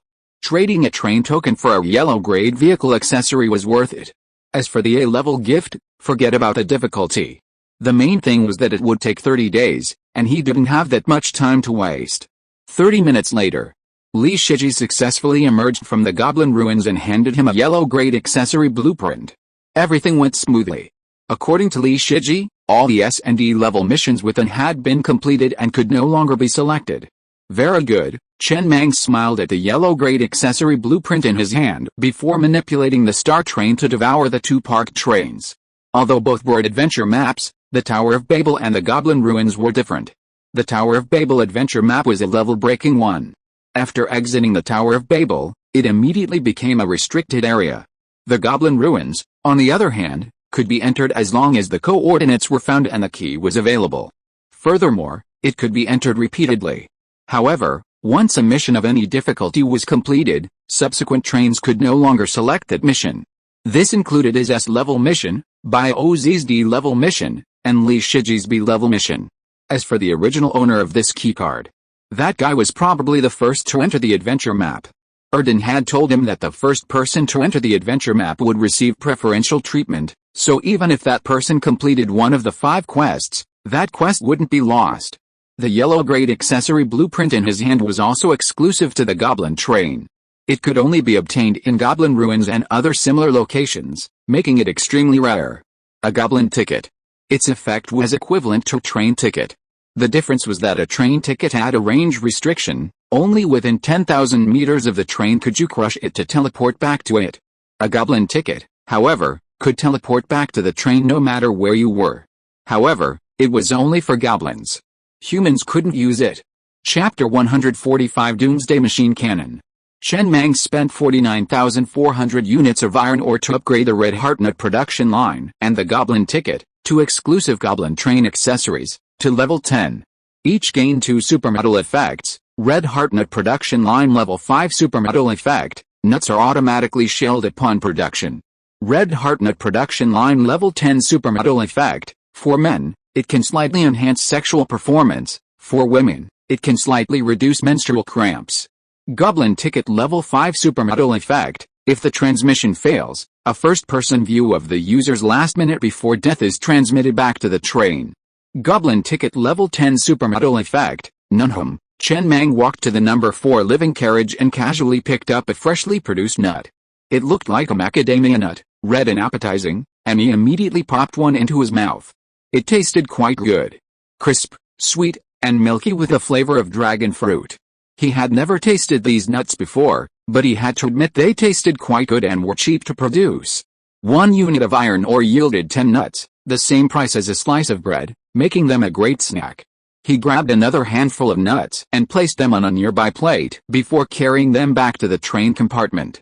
The whistling sound of the night wind drifted faintly through the gap between the carriages. It was quite windy tonight. But then again, were there any female goblins among those goblins? I hadn't noticed. And could goblins even menstruate? Bai Ozi, inside guard car number 7, Old Pig looked at Bai Ozi, whose expression was slightly grim, and asked in confusion, "What's wrong? Are you injured or something?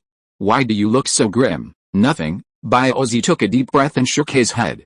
After a long silence, he said hoarsely, "Just a little tired and feeling unwell. Rest if you're tired. Team 2 is on guard tonight." "Yeah, you look like something terrible has happened to you." "Not bad." Inside the train compartment, Chen Mang glanced at the train radio, which was reporting several messages from the Kanglong train. He hadn't been able to receive any messages while in the Goblin Tomb, so he freed his hands to reply. "We lost contact a few days ago." "What happened?" The next moment, Erden's urgent voice echoed from inside the train cabin. "Brother, you finally replied. Big cargo. I found a big cargo. I'm running for my life. Don't come to the ice and snow world area. People in this area are almost dead. I'm rescuing people. I'll save as many as I can. I'm the only one who can fly. There's no time to say too much. There's an extremely terrifying boss sealed in the mountains. The mountain collapsed during the blizzard these days, revealing an arm. I thought about going over to take a look, but I accidentally let a boss out. This boss is slaughtering all the trains in this area. I'm going to rescue people first. Can't you deduct my merits for this?" "I didn't know that thing could be released so easily." Chen Mang looked at the control panel screen in a daze. The Ice and Snow World area is a green area that passes through the Kunlun Mountains area and goes west. He didn't expect this guy to run so far. He ran to there. But, although his words were hurried and unclear, one could still tell he'd gotten into some serious trouble, accidentally releasing a powerful boss. He remained silent, a slightly odd expression on his face. Could anyone really be so careless? A boss sealed within a mountain, it's hard to release unless you tear the entire mountain down. But he still quickly replied. What level monster? I can't tell you, but you can try. You can't get in.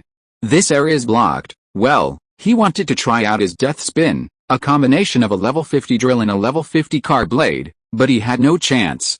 Then he looked at the 4 craftable components that became available when the train reached level 5. Doomsday Cannon, blue grade component, requires 5,000 iron ore to craft. Dust-free glass, yellow grade component, requires 1,000 iron ore to craft. Space Gate, yellow grade component, requires 1,000 iron ore to craft. Sprayer, white grade component, requires 100 iron ore to craft. These 4 accessories are what you can craft after upgrading this train to level 5. Nothing much to say. After consuming 96,500 units of iron ore, you can craft all 3 and upgrade them to level 10. Spray head. This is a lifestyle accessory. Upgrading it has no effect. Each spray head connects to a water tank, creating a shared bathroom within the refrigerator, separated by a men's and women's bathroom. Previously, washing on the train typically involved pouring mineral water into a basin and sitting in it. Now, showering is much more convenient. Spray head level 5 supermetal effect contains a powerful detergent. Spray head level 10 supermetal effect, none. The built-in powerful detergent effectively and quickly removes dirt. The yellow grade dust-free glass accessory applies a transparent film to the glass, obscuring visibility and preventing dust and blood stains. This ensures the windshield won't be caked with sticky blood the next time the train is plunged into a tidal wave of corpses, and it also effectively protects against heavy rain. Dust-free glass level 5 supermodel effect, one-way glass can be freely adjusted. Dust-free glass level 10 supermodel effect, filters light, ensuring that the light entering the train is harmless. One-way glass means that when activated, he can see others through the glass, but those outside cannot see him through the glass. Of course, it can also be changed so that he cannot see those outside through the glass, but those outside can see him through the glass. However, most of the time, the latter option is unlikely to be needed. The former is quite practical and can be used many times, such as when interacting with other trains or when taking G-Chuchu for some excitement. Finally, the Space Gate accessory is worth mentioning. Its effect is similar to that of a level 10 refrigerator. He has always been curious about this question. With a level 10 refrigerator, which can significantly increase the space utilization of the train, what will happen to the other trains? As the train level increases and the population grows, there will definitely not be enough carriages. Hundreds of carriages sounds impressive, but building armor and firepower to cover hundreds of carriages would be extremely expensive. Now there is a solution, the Space Gate. Chen Mang walked to carriage number 2. The newly constructed level 10 Space Gate was located on the wall of carriage number 2. It looked like an ordinary wooden door, but once pushed open, a vast expanse of space lay beyond. It was a square space, 1,000 meters long and wide. Level 1 was 100 meters long and wide, and when he upgraded it to level 10, it was 1,000 meters long and wide. This was a yellow grade accessory, meaning that even without Murphy Stone, a space 500 meters long and wide could be created. The ground before him was covered in grass barely wide enough to cover shoes. It was a lush green expanse, with clouds and even the sun floating in the sky. A circle of pine trees surrounded the space, creating a secluded paradise that seemed out of place in the apocalypse.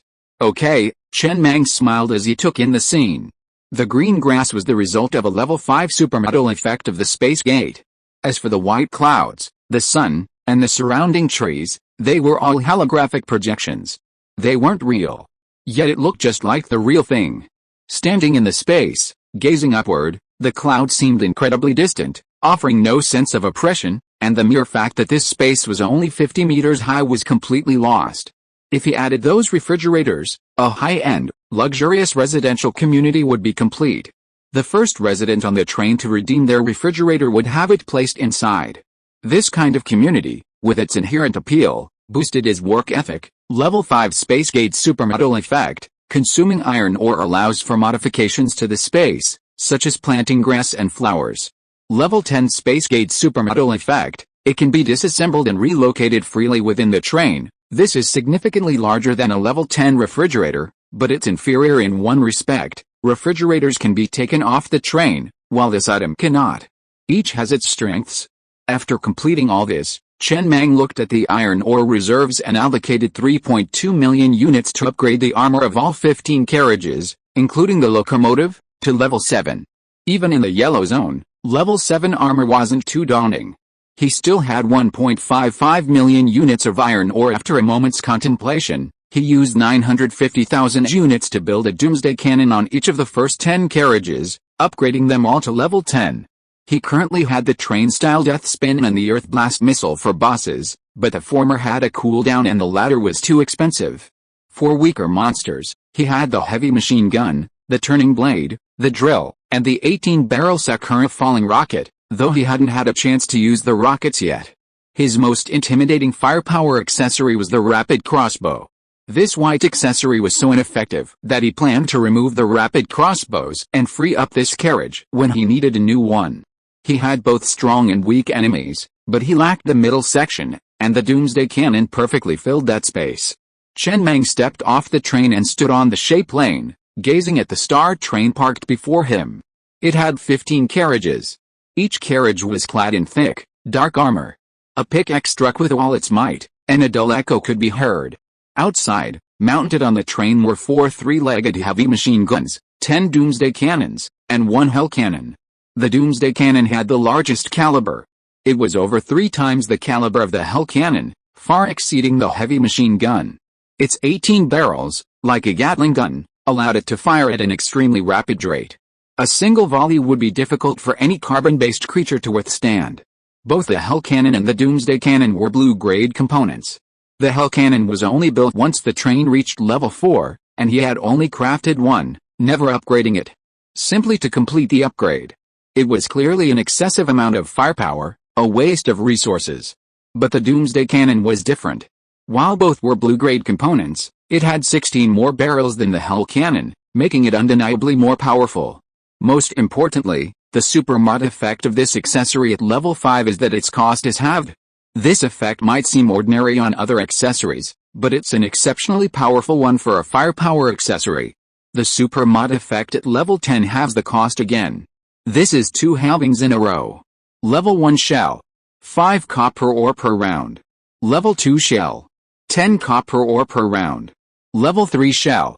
20 copper ore per round. Level 4 shell. 50 copper ore per round. Level 6 shell. 100 copper ore per round. Level 7 shell. 200 copper ore per round. A level 6 shell originally costs 100 copper ore, but after 2 halvings, it only costs 25 copper ore. This is significantly cheaper than heavy machine gun ammunition. A single level 6 heavy machine gun round costs 100 copper ore, much cheaper, yet more powerful. This is practically the best value for money. Very good. Chen Mang looked at the 10 Doomsday cannons on the star train with considerable satisfaction. The star train currently had 850,000 units of copper ore, enough to buy nearly 100,000 level 6 shells. 100,000 rounds. Destroying the entire area was no problem.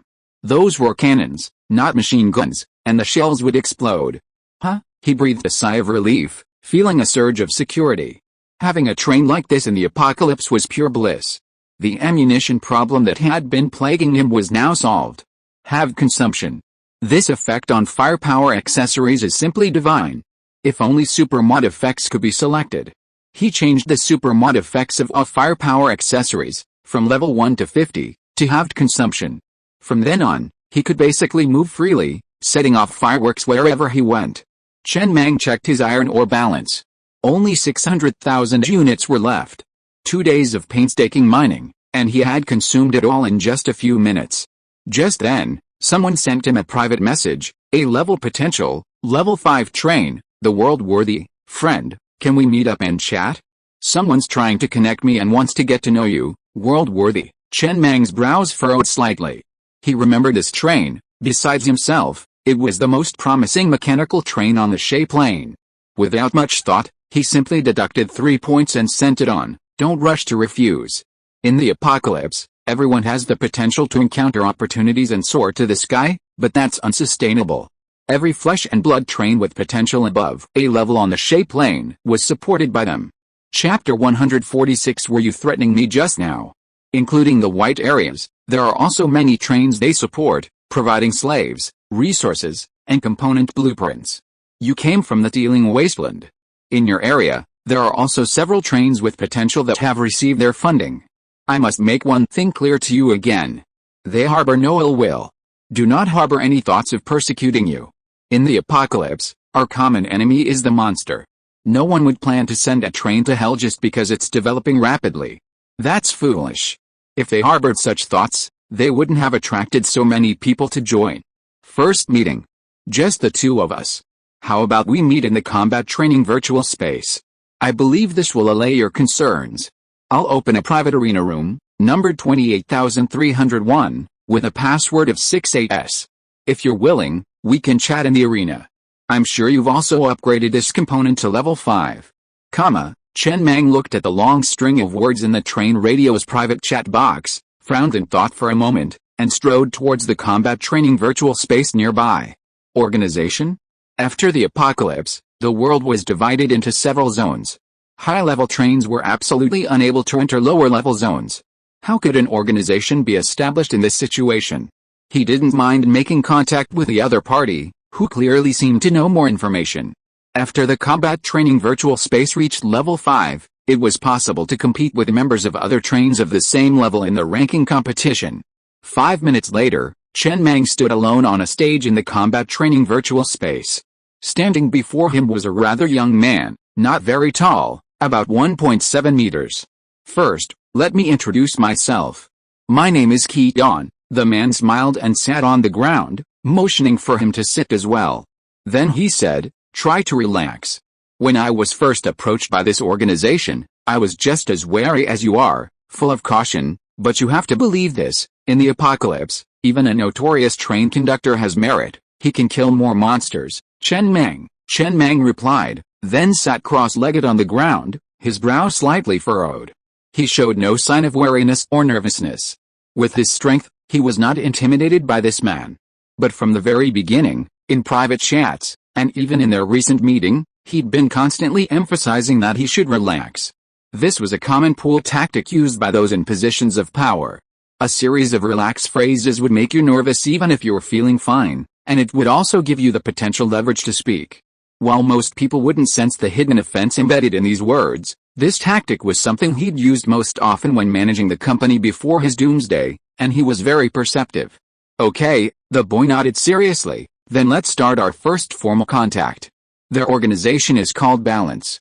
Before we start the conversation, let me ask you a few questions. A white accessory blueprint is definitely useless to you now, right? It is useful. Even if it is useful, it is definitely not very useful, right? Very useful. The smile on the boy's face slowly froze. Looking at Chen Mang with a serious expression in front of him, he felt choked for a moment. After a pause, he continued, "Let's put it another way. If you throw away 1,000 units of iron ore now, you will definitely not feel bad, right? It hurts." Chen Mang frowned slightly. "You have just had a few days of good life, and you are starting to act like this. Do you know that 100 slaves have to dig in a level 1 iron mine for a whole day to dig up 1,000 units of iron ore?" "Okay." The boy's mouth twitched slightly. He took a deep breath, and spoke again. "Then let's put it another way. For example, you have an extra blueprint for a certain white accessory, or you have too many slaves and can't afford to support them. At this time, are you willing to give them away?" "No." Chen Mang looked at the boy with a strange expression. "How about you give all your slaves to me? Can't I trade them if I have extra? Give them away? The purpose of your organization is to accumulate merits in this world, and then when everyone dies in the doomsday, use the merits to talk to the Buddha about reincarnation." The boy sat cross-legged on the ground with an expressionless face, lowered his head to look at his toes, and after a long silence, he continued regardless. "The organization is called the Balance. The organization's mission is to give away some of its unused items to people in lower-level areas, allowing more trains to develop. For example, the trains in the yellow area give us some of their unused items, and we, in turn, need to give some of our unused items to the trains in the white area. That's the organization's purpose. We don't earn any bullshit merit points. In this organizational chain, everyone gets more than they put in. Even the trains at the bottom, after they benefit and grow, need to continue supplying supplies to the trains in the white area. Although the organization can't travel to lower-level areas, it has ways to connect with trains in lower areas, such as having trains in the white area wait at the intersection of areas for trains delivering supplies. Although every area has survivors and every area drops train orders, so far, basically 80% of the trains have grown from the white area. In the green and higher level areas, there is no room for level 1 trains to grow. It is precisely because of this system that, even though the apocalypse has passed for more than a year, there is still a steady stream of trains growing. One day, we will eliminate all monsters and rebuild our home on this devastated planet. Chen Mang remained silent, merely sizing up the young man before him. Rebuilding their homeland? That was definitely a lost cause. If they couldn't achieve interstellar travel within 5 years, they'd be doomed. According to the information he'd read in the Doomsday Abyss, this planet would be completely destroyed in 5 years. Logically, observation windows similar to the Doomsday Abyss wouldn't be limited to the Dealing Wasteland. This organization wasn't aware of this information, or perhaps they were keeping it a secret from anyone else. Well, the purpose is good, and then what? The organization hopes you can join. As a welcome gift, we will give you a generous gift, such as 50,000 units of iron ore. So little? The boy was slightly stunned. You were reluctant to throw away even 1,000 units of iron ore just now. That's two different things. The boy paused in silence for a while before continuing. The one who gave you these 50,000 units of iron ore is a train in the yellow area. He would not be willing to give away any more, and you only need to give 5,000 units of iron ore to the designated train in the white area. Back and forth, it is equivalent to a net profit of 45,000 units of iron ore. This is a sure win business, and after joining this organization, there will be no task requirements for you. You have no boss, and everyone gathers together for warmth. Chen Mang nodded. How long has your organization existed? About 6 months. In which area is the strongest train in your organization? Not sure. According to your organizational structure, the strongest trains are always in the position of providers. I'm a little curious, do they have unlimited resources? Can they always provide support? The boy was silent for a moment before speaking. You're talking too high. I don't know. I didn't expect you to be so resistant. In my opinion, there are only benefits and no harm. Wouldn't it be nice for everyone to stick together for warmth in the apocalypse? Okay. Chen Mang stood up and took a look. The boy said casually, but I'm too lazy to run to the white area to deliver iron ore to people, nor am I too lazy to go to the yellow area to collect those pitiful 50,000 units of iron ore. So you guys just stick together for warmth, I'll just keep cold. With that, he walked out of the arena. But at that moment, the boy's faint voice came from behind him. I must remind you again. Anyone who accepts an invitation but refuses will be considered a rebel. While no one might dare to mess with you in the green zone, once you reach the yellow zone, the organization has established a base there. Unless you never go to the yellow zone, in the apocalypse, anyone who refuses to stick together will be considered a rebel. Chen Mang, who had just about left the ring, paused. He leaned on his cane and approached the boy, lifting his chin with it and laughing. Were you threatening me? Then pass on the message. If anyone from your organization dares to mess with me, I will kill anyone who joins the Libra movement. That includes you. Don't mess with me, you little bitch selling your asshole to an AI. Do you understand? With that, he left the ring without stopping. He had no interest in that organization. It sounded incredibly troublesome. It might be helpful to others, but to him, it was a complete waste of his time.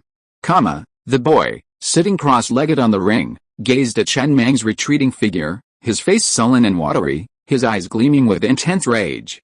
This was the first time anyone had dared to insult him with such foul language. Furthermore, his AI was female, not male, and he wasn't some effeminate little sissy. He was a train with A-level potential, a potential that would be of immense benefit to him even in the future. He was a core member of the organization, and no one had ever dared to speak to him like that. Do you think anyone could complete an A-level mechanical job transfer mission? Even if the others wanted to, they wouldn't have the ability. After taking a deep breath, he immediately exited the battle tour virtual space and went to the train radio. He picked up the intercom, found the red chat box, and said hoarsely, the recruitment failed. He told us to avoid provoking him from the Librans in the future, otherwise he'd kill anyone he saw. There was only the rustling of electricity on the intercom. After a long moment, an old man's voice reached him. Then just don't provoke him. Everyone has their own ideas, and not everyone wants to join the organization. Your brother has been waiting for you in the the zombie basin, in the yellow area behind Kunlun Mountain. My advice is to try not to cause any trouble. Understand, you didn't threaten him, did you? The boy hesitated before shaking his head. No, well, that's good. The Libra organization has only one rule: once you join, you can't leave. Since you've received a gift from others, you must also give gifts to those below you. That way, we can all work together better. Those who don't want to join can just stay. There's no need to create enemies. I understand. The boy then hung up the phone and sat in his seat with a gloomy expression. The person he was talking to was a high-ranking Libra. He didn't know which area the other person was in or what level of train they were. He only knew they were very powerful and had been the ones contacting him all along. Organizational rules forbid threats. He was simply angry. In his heart, Libra was a sacred organization, where everyone worked together for mutual support.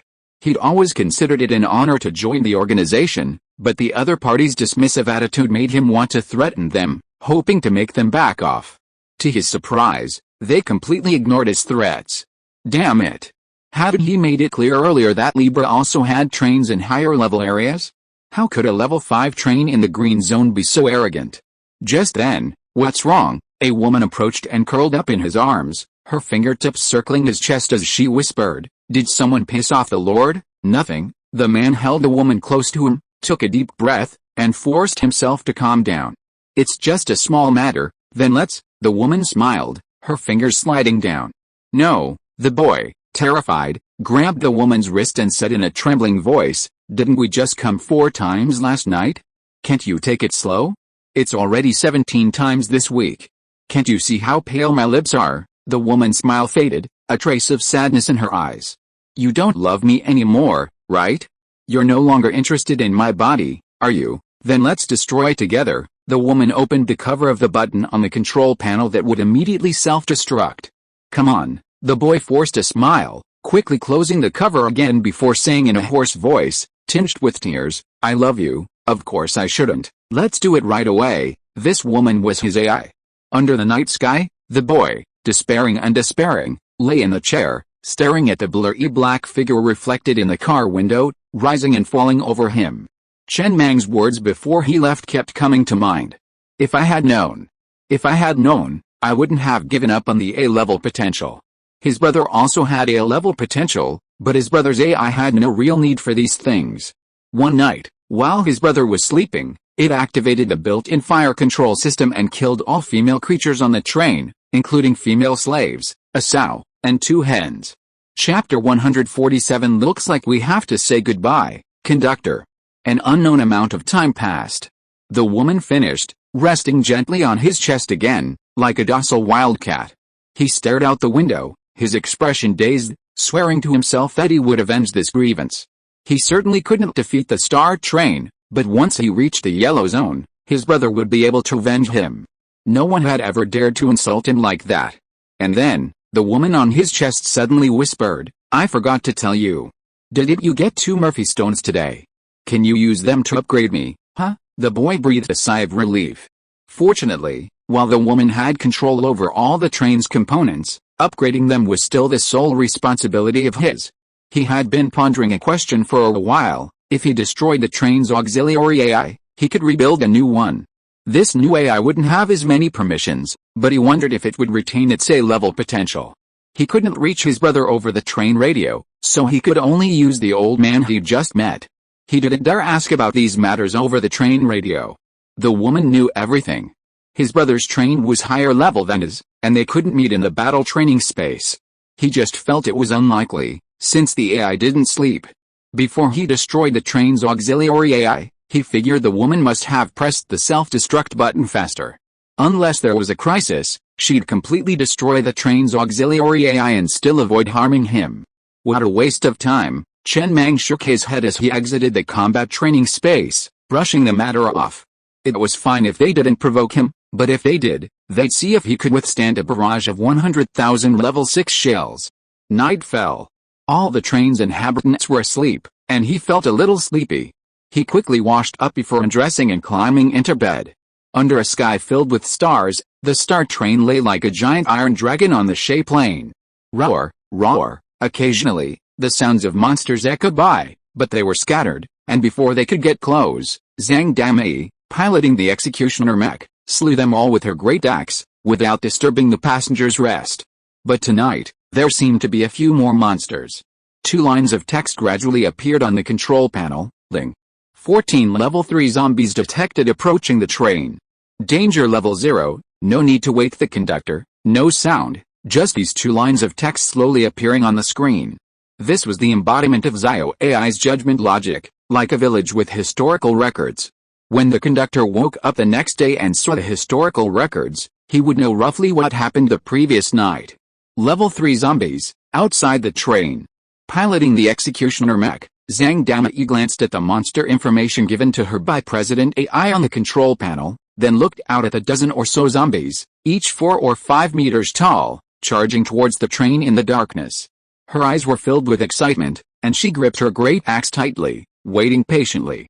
In the darkness, a dozen or so gigantic zombies rapidly approached the train, a truly shocking sight. Any time before, she would have fled in terror, but after so many days of training in the virtual combat training space, having experienced so much on the train, and piloting this mecha, she felt utterly fearless. Finally, as the dozen or so gigantic zombies charged towards the train, Zhang Damai roared furiously and told the second team members to watch from behind while she leaped into the air and charged forward. Bang! The massive axe struck a zombie's head, splitting it in 2. Its body froze in place for a moment before slowly falling to the ground. The foul smell of blood immediately filled the air. Zhang Damai didn't hesitate, but excitedly controlled the mecha to once again meet the remaining zombies. Meanwhile, several more zombies had already reached the train, roaring fiercely and pounding on it with their hands. It looked incredibly impressive, but not only did they fail to penetrate the train's defenses, they didn't even inflict a single dent on the armor. Thanks to the permanent shock absorbers, the carriage was incredibly stable, with no sense of impact. The sleeping passengers were completely unaware that a horde of zombies had already laid siege to the train.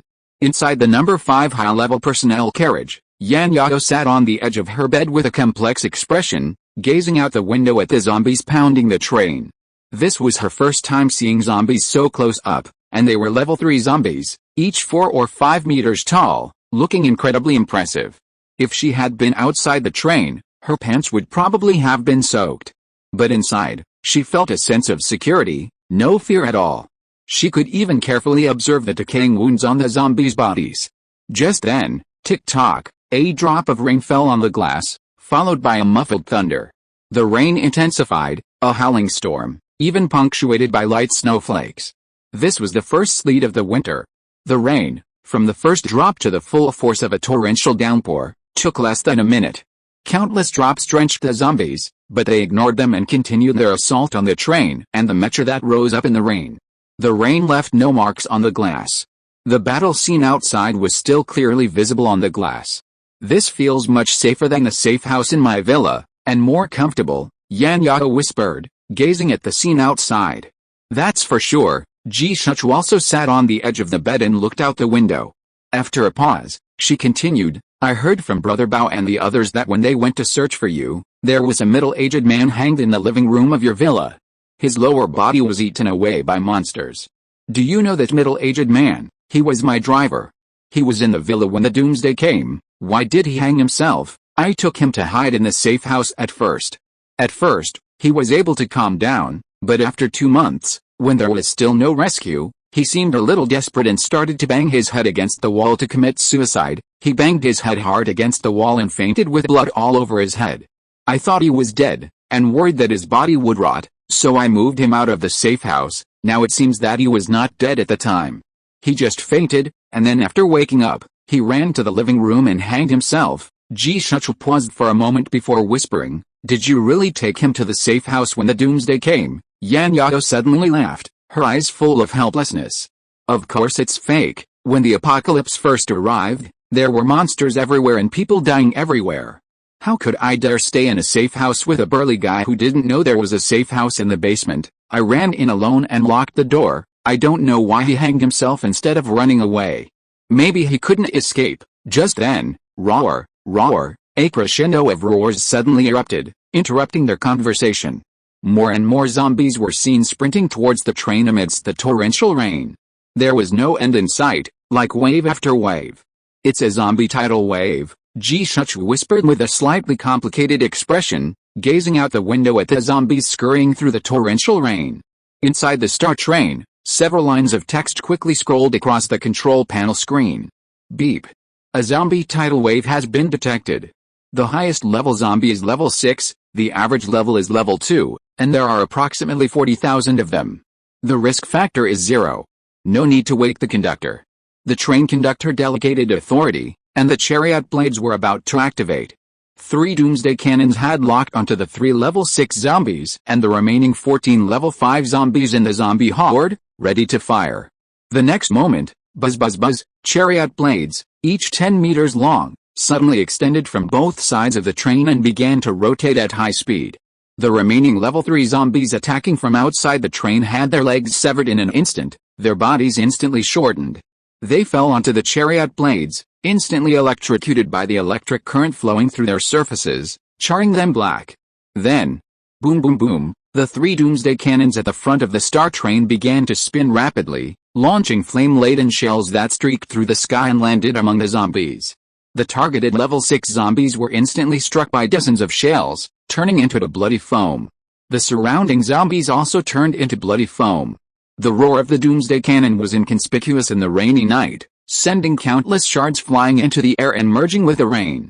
In the blink of an eye, the high-level zombies in the horde were precisely dispatched. Powered by powerful magnets, scattered items were continuously sucked into the refrigerators within the train compartments. The entire process was precise and swift, minimizing resources, achieving maximum results. Outside the train, in the rainy night, Zhang Damei, piloting the executioner mech, watched the scene unfold with a flicker of helplessness in her eyes. Just now, through her iris chip, Boss AI had instructed her to stay away from the train compartments as the train prepared to activate its blades. She immediately rushed into the horde, ready to see if her mech could take on the level 5 zombies. The next moment, she saw the train's newly added cannons begin to rotate and roar. In the blink of an eye, hundreds of flaming shells rained down upon the horde, meticulously wielding every high-level zombie. She hadn't even had a chance to fire. Although there were many zombies left, they were all low-level, and killing them wasn't satisfying at all. But she soon had no time to think about that. She roared, swinging her great axe, and slashed at the zombies with great pleasure in the rainy night. A horde of zombies rushed towards the train, but before they even reached it, they were chopped into pieces by the blades. If she didn't kill them quickly, even the smaller ones would be gone. That night, the train radio was constantly flooding with messages. No one knew what had happened. A massive zombie horde suddenly surged across the shape lane, many of them high-level monsters, attacking almost every train. Many lower-level trains, having just arrived from the surrounding white area, met their doom that very night. Damn it, in the driver's cab of a level 4 train, a middle-aged man, his face grim, controlled the train as it raced through the rainy night. He was surrounded by the zombies, but the train kept pushing aside the zombies blocking its path, trying its best to break through. He had no idea what had happened. Isn't the shape lane the safest green zone around here, practically devoid of monsters? Why is there such a terrifying zombie horde? Just then, a level 6 zombie, nearly 7 or 8 meters tall, appeared in the crowd in front of the train. With no time to evade, the zombie leaped into the air and slammed heavily onto the front of the train. Boom! It was unclear whether it was a punch or a stomp. Warning, warning. The train's armor is 21% intact, the external speakers are 0% intact, the powerful magnets are 0% intact, and the headlights are 0% intact. The train's AI began to emit a rapid, mechanical, and piercing tone. What should I do? What should I do? Damn it! Inside the train's upper compartment, the man looked up at the armor on the ceiling, nearly shattered by a punch. Rain and nighttime light even streamed through the gap. The zombie's roar and stench enveloped him completely. Bang, bang, bang, the piercing roar of heavy machine gun fire echoed through the rainy night. His thugs were all in the rear carriage, manning their machine guns. They ignored their ammunition needs and fired furiously at the level 6 zombies perched at the front of the train. However, they could only use level 3 ammunition, which was no match for the defense. With a grim expression, the man yanked the control lever to stop. The train, hurtling through the zombie horde, instantly slowed to a crawl. The sharp sound of brakes echoed through the rainy night, and the level 6 zombie perched at the front of the train was thrown off. Success! The man's eyes were filled with ecstasy at having survived a catastrophe. He immediately prepared to steer the train away. However, the train was now blocked by a dense swarm of zombies. Countless zombies, like a pyramid, trampled on their companions and lay on the carriages, pounding on the armor. A large number of zombies piled under the wheels. The train was completely blocked. There was no way it could start again. Meanwhile, scores of zombies were already trampling on their companions and swarming on the windows, pounding and screaming. Just then, a flash of lightning split the sky. In despair, the man saw himself in the mirror, his eyes bloodshot and filled with despair. Around him, the horrific, bloody zombies, already shattering the glass and preparing to flee into the train compartment. The nearest zombie was almost reaching the edge of his shirt. Death was certain. I should have stayed in the white zone. The man in the chair shakily lit his last cigarette and took a deep breath. Light blue smoke pooled on the ceiling, and the scent of a rainy night seeped through the cracks in the armor and shattered glass above. Amidst the zombie tide in the distance, a massive, unharmed level 6 zombie roared and sped towards the train. He smiled grimly. Looking at the button on the control panel he'd never pressed. It would immediately self-destruct. Then, the cold, emotionless, electronic voice of the AI echoed from within the train compartment. Looks like we have to say goodbye, conductor. You're the most formidable conductor I've ever met. If there's a next time, the next moment, boom, the train, already buried beneath the tide of zombies, suddenly erupted in flames from the front, followed by the cars behind it. Deafening explosions echoed through the rainy night like thunder. The zombies surrounding the train were blasted away and shattered into pieces by the instant the flames shot up. More zombies were engulfed in the sea of fire, their bodies scorched in agony, falling to the ground. They rolled in the rain, emitting waves of their unique zombie roars. Chapter 148. What is poison to others is honey to me. Boom! Another flash of lightning pierced the rainy night. The raindrops seemingly paused, visible in the darkness. Deafening thunder resounded across the sky and earth. Amidst the tide of zombies below, the train, now broken into several sections and completely wrecked, burned fiercely, a flame that even the rain couldn't extinguish. Roar! The slightly injured level 6 zombie roared, then bolted again in a certain direction. Countless zombies followed, chasing after it like a general. The more seriously injured zombies were left behind, wailing and writhing in agony in the rain. The clamor of the rainy night drowned out all other noise, leaving behind an absolute silence. Whoosh! Across the shape lane, a boy sitting at the control panel inside the world-worrying train let out a long sigh of relief. Fortunately, he had the drill accessory, so he was relatively safe underground. Then, with a grimace, he looked at the tens of thousands of red blips on the enemy radar. What was going on? He had been in the shape lane for so long, but this was the first time he had witnessed such a massive zombie horde. The shape lane was renowned for its safety. Even within those bright spots were several level 6 zombies, posing a significant threat to his train. His train's energy shield was only level 5, no match for the level 6 monsters. The train's radio was buzzing with activity. It was clear that this zombie horde wasn't just attacking him alone, but nearly every train. Furthermore, these zombies weren't roaming around, they seemed to be attacking each train in a targeted manner. This apparent anomaly made it impossible for him to sleep that night. No one knew what terrifying monsters might emerge from the underground. Fortunately, he had an oxygen concentrator, so he didn't have to worry about running out of oxygen after spending too long underground. That night, the entire shape lane was destined for a bustling night. Nearly every train was attacked by the zombie horde.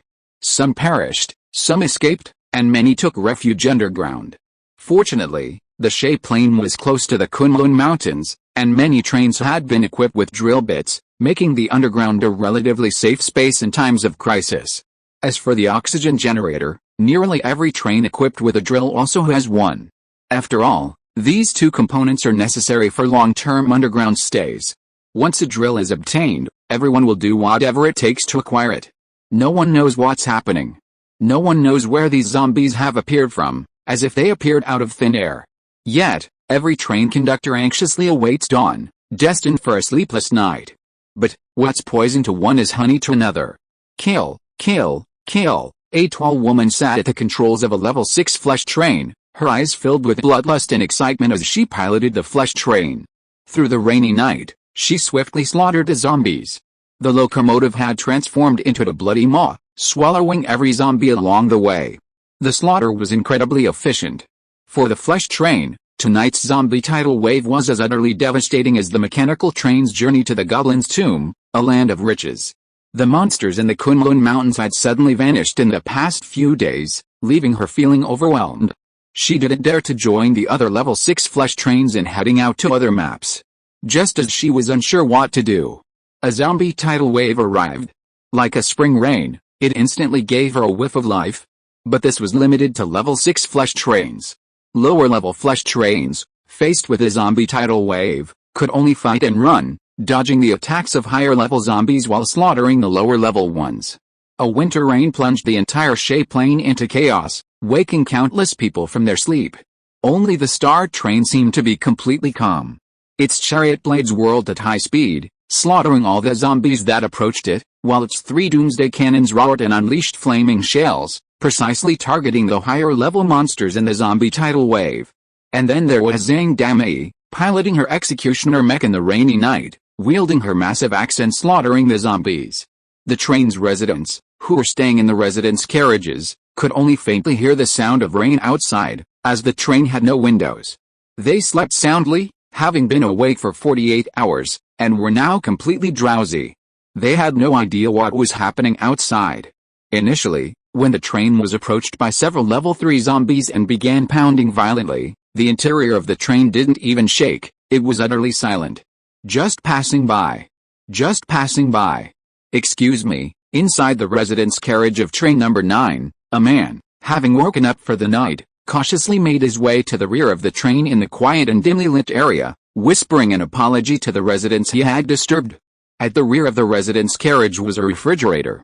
This refrigerator served as the carriage's restroom, equipped with a number of level 1 purified water filters, allowing people to urinate directly inside. The carriage was remarkably quiet.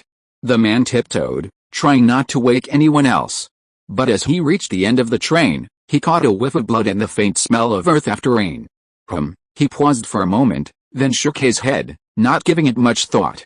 He went to the refrigerator, finished his night shift, and returned to his seat, ready for bed. It was raining outside, quite heavily. As for the bloody smell, it was likely a monster had approached the train and been slain. He wasn't worried. Having spent these days aboard the Star Train, he'd witnessed its power. If the Star Train couldn't stop it, then he had nothing to worry about. It was simply God's will. Even Master Meng would die, so his own death was perfectly normal. He tiptoed back to his seat. The weather was a bit chilly, but thankfully Master Meng had the air conditioning on, keeping the train warm. Exhausted, he soon drifted off to sleep. The patter of the torrential rain lingered faintly in his ears. The earthy aroma of rainwater seeped into the train. For some reason, his sleep deepened. For a moment, he even forgot he was in the apocalypse, but rather in a rented apartment just before the apocalypse. Rain poured outside. Tomorrow was a day off, no work. Tonight, he could sleep in naturally, order a luxurious takeout for over 40 yuan, treat himself, and then play on his phone all day. In his drowsiness, he had many dreams. He dreamed that all the monsters had been slain, the apocalypse was finally over, and the Star Express had broken free from the planet and begun its interstellar journey. As a resident of the train with a 3-digit number, he had become a veteran on the Star Express, enjoying excellent treatment. He also dreamed that he had married a gentle and virtuous woman, had a child, and opened a history book to tell the child about his experiences after the apocalypse. He had many dreams. Perhaps because they were all good dreams, the man, already in deep sleep, had a faint smile on his face. Inside guard car number 7. All the guards had practically gone to sleep. Only Team 2 remained seated by the window, gazing out at their captain battling zombies. They were supposed to be patrolling outside the train tonight, but the situation forced them to return to the train compartment. Besides Team 2, others were also awake. Wrapped in a blanket, Lao Zu pushed open the door to the private compartment and emerged. He looked at Biozi, who sat dazed by the window, lit a cigarette, sat beside him, and casually said, "You're still awake." The train's ventilation system was excellent, exhausting the smoke directly outside, preventing it from lingering inside. Yet, Biozi's expression was complex, as he gazed at the mecha spinning and leaping outside in the rainy night. After a pause, he whispered, "I want a mecha too, is that something you can just wish for?" Lao Tzu sighed softly, then patted Baozi on the shoulder. "As long as your overall physical fitness meets the standards, how could I not prepare it for you? Even if I give it to you, you can't use it. Go to sleep quickly. Tomorrow morning, your team will be responsible for patrol and guard." "Yeah." Baozi nodded and tilted his head to look at Lao Tzu.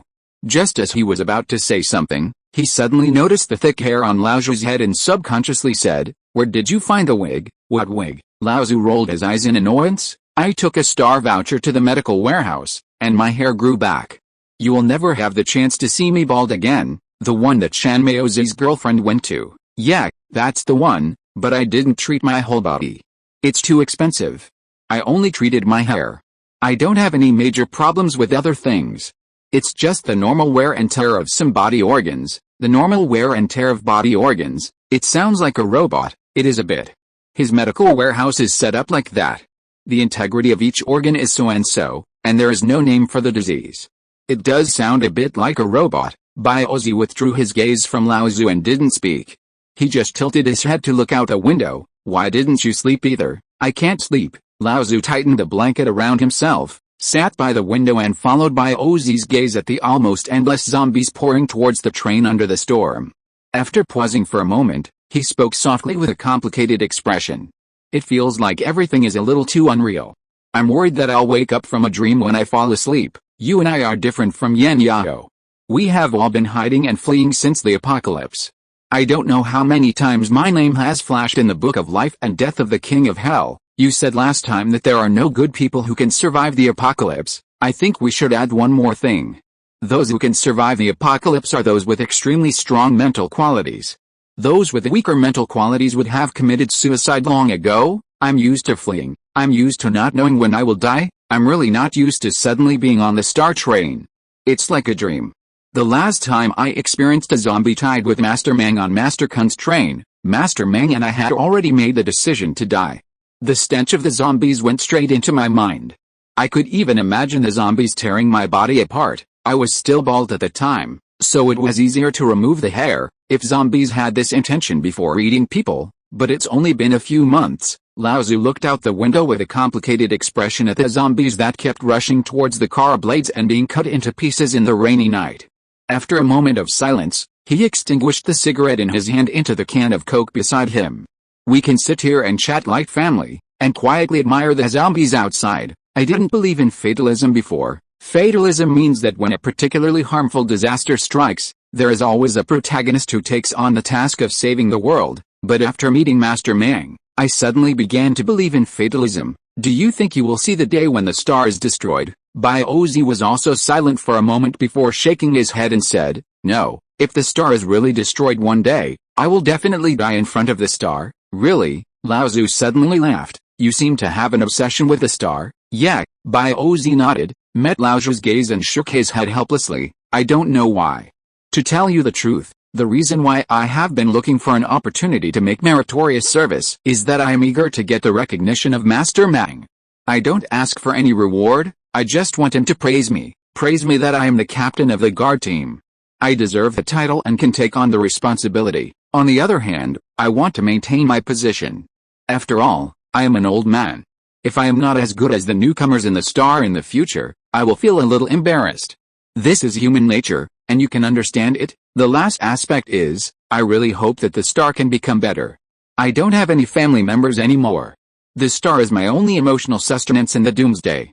If the star is gone, then even if I am still alive, I will not know what to do, like a walking corpse, like a headless fly. For the star, I can give everything, just like protecting my family." Lao Tzu looked at the zombies like a tide outside the window again. "It seems that Mr. Mang rarely praises people. I praise Li Shiji. That kid is really amazing. It's like he has opened his genetic lock." Baozi didn't speak anymore, just looked out the window and fell silent. "Go to sleep." Lao Tzu sighed softly, then stood up and patted Baozi on the back. "We have things to do tomorrow, so go to bed early too. Don't set goals for yourself. I'm really afraid you'll die one day. Don't take such risks in the future. You're the only friend I have on the starship who I can actually talk to. If you die, I'll be left with no one to talk to. It's so lonely. Ozzy didn't reply, simply waving a hand to indicate he understood. The number of zombies outside was gradually decreasing. Even a tidal wave of zombies couldn't withstand this rate of death. Just like, no matter how despairing the night, it will eventually usher in its own dawn. Until then, all we have to do is survive, strive to live until we see the dawn. Chapter 149. Are you still alive over there? Daybreak arrived. Huh? Chen Mang stretched himself and leaped from the bed. Then, out of the corner of his eye, he noticed the horrific scene outside and was momentarily startled. It was the first time he had seen the phrase corpses strewn everywhere so directly. Sticky crimson blood stained the dirt around the train, like a sea of blood. The ground was littered with the remains of zombies, though the whole scene lacked a strong odor of blood. It looked more like a watermelon being crushed by a hydraulic press. The pulp was scattered everywhere. As he washed up, he glanced at the train log on the control panel screen and realized what had happened the previous night. Conductor, Zio AI, standing nearby, said in a cold, robotic voice, coming from the speaker in the robot's throat. You didn't give me instructions on whether to absorb the flesh and blood into the train. All dropped items have been absorbed by the powerful magnets. Absorb it now. In the future, collect the flesh and blood as well, understood? Chen Mang wiped the water off his face with a towel before sitting back in a chair and letting out a long sigh. He lit a cigarette and leisurely checked the train radio. He soon learned that the zombie tidal wave last night wasn't just targeting him, but all the trains on the Shay Plain. Almost all the trains on the Shay Plain were struck by the zombie tidal wave, many of them utterly destroyed. These trains were mostly level 4 trains that had just arrived in the Shay Plain from the white area. Without the drill accessory, they couldn't hide, and could only race across the plains against the zombie tidal wave. However, the zombie tidal wave was too numerous, and once surrounded, they could only hopelessly wait for death. Almost all the newcomers had died, leaving only a few trains that had been stationed on the Shay Plain for some time. Chen Mang's brow furrowed slightly. His first thought was whether this was the work of the Xianping gang, a revengeful act carried out by the grudge taken by the boy from the world disgusting yesterday. But he quickly dismissed this theory. First, he didn't believe the boy was capable of such means. Moreover, if it was revenge, there was no need to involve so many innocent trains. The disappearance of the monsters in the Kunlun Mountains basically led to the conclusion that it was to cover the entrance to the Flesh Train adventure map. Could it be connected to this zombie riot? That wasn't right either. The Flesh Train adventure map should be connected to the Tower of Babel. Could it be the Tower of Babel? Wait, a thought suddenly struck him. He immediately picked up the train radio and found the chat box of the Kanglong's conductor. He checked that the name had not dimmed before speaking.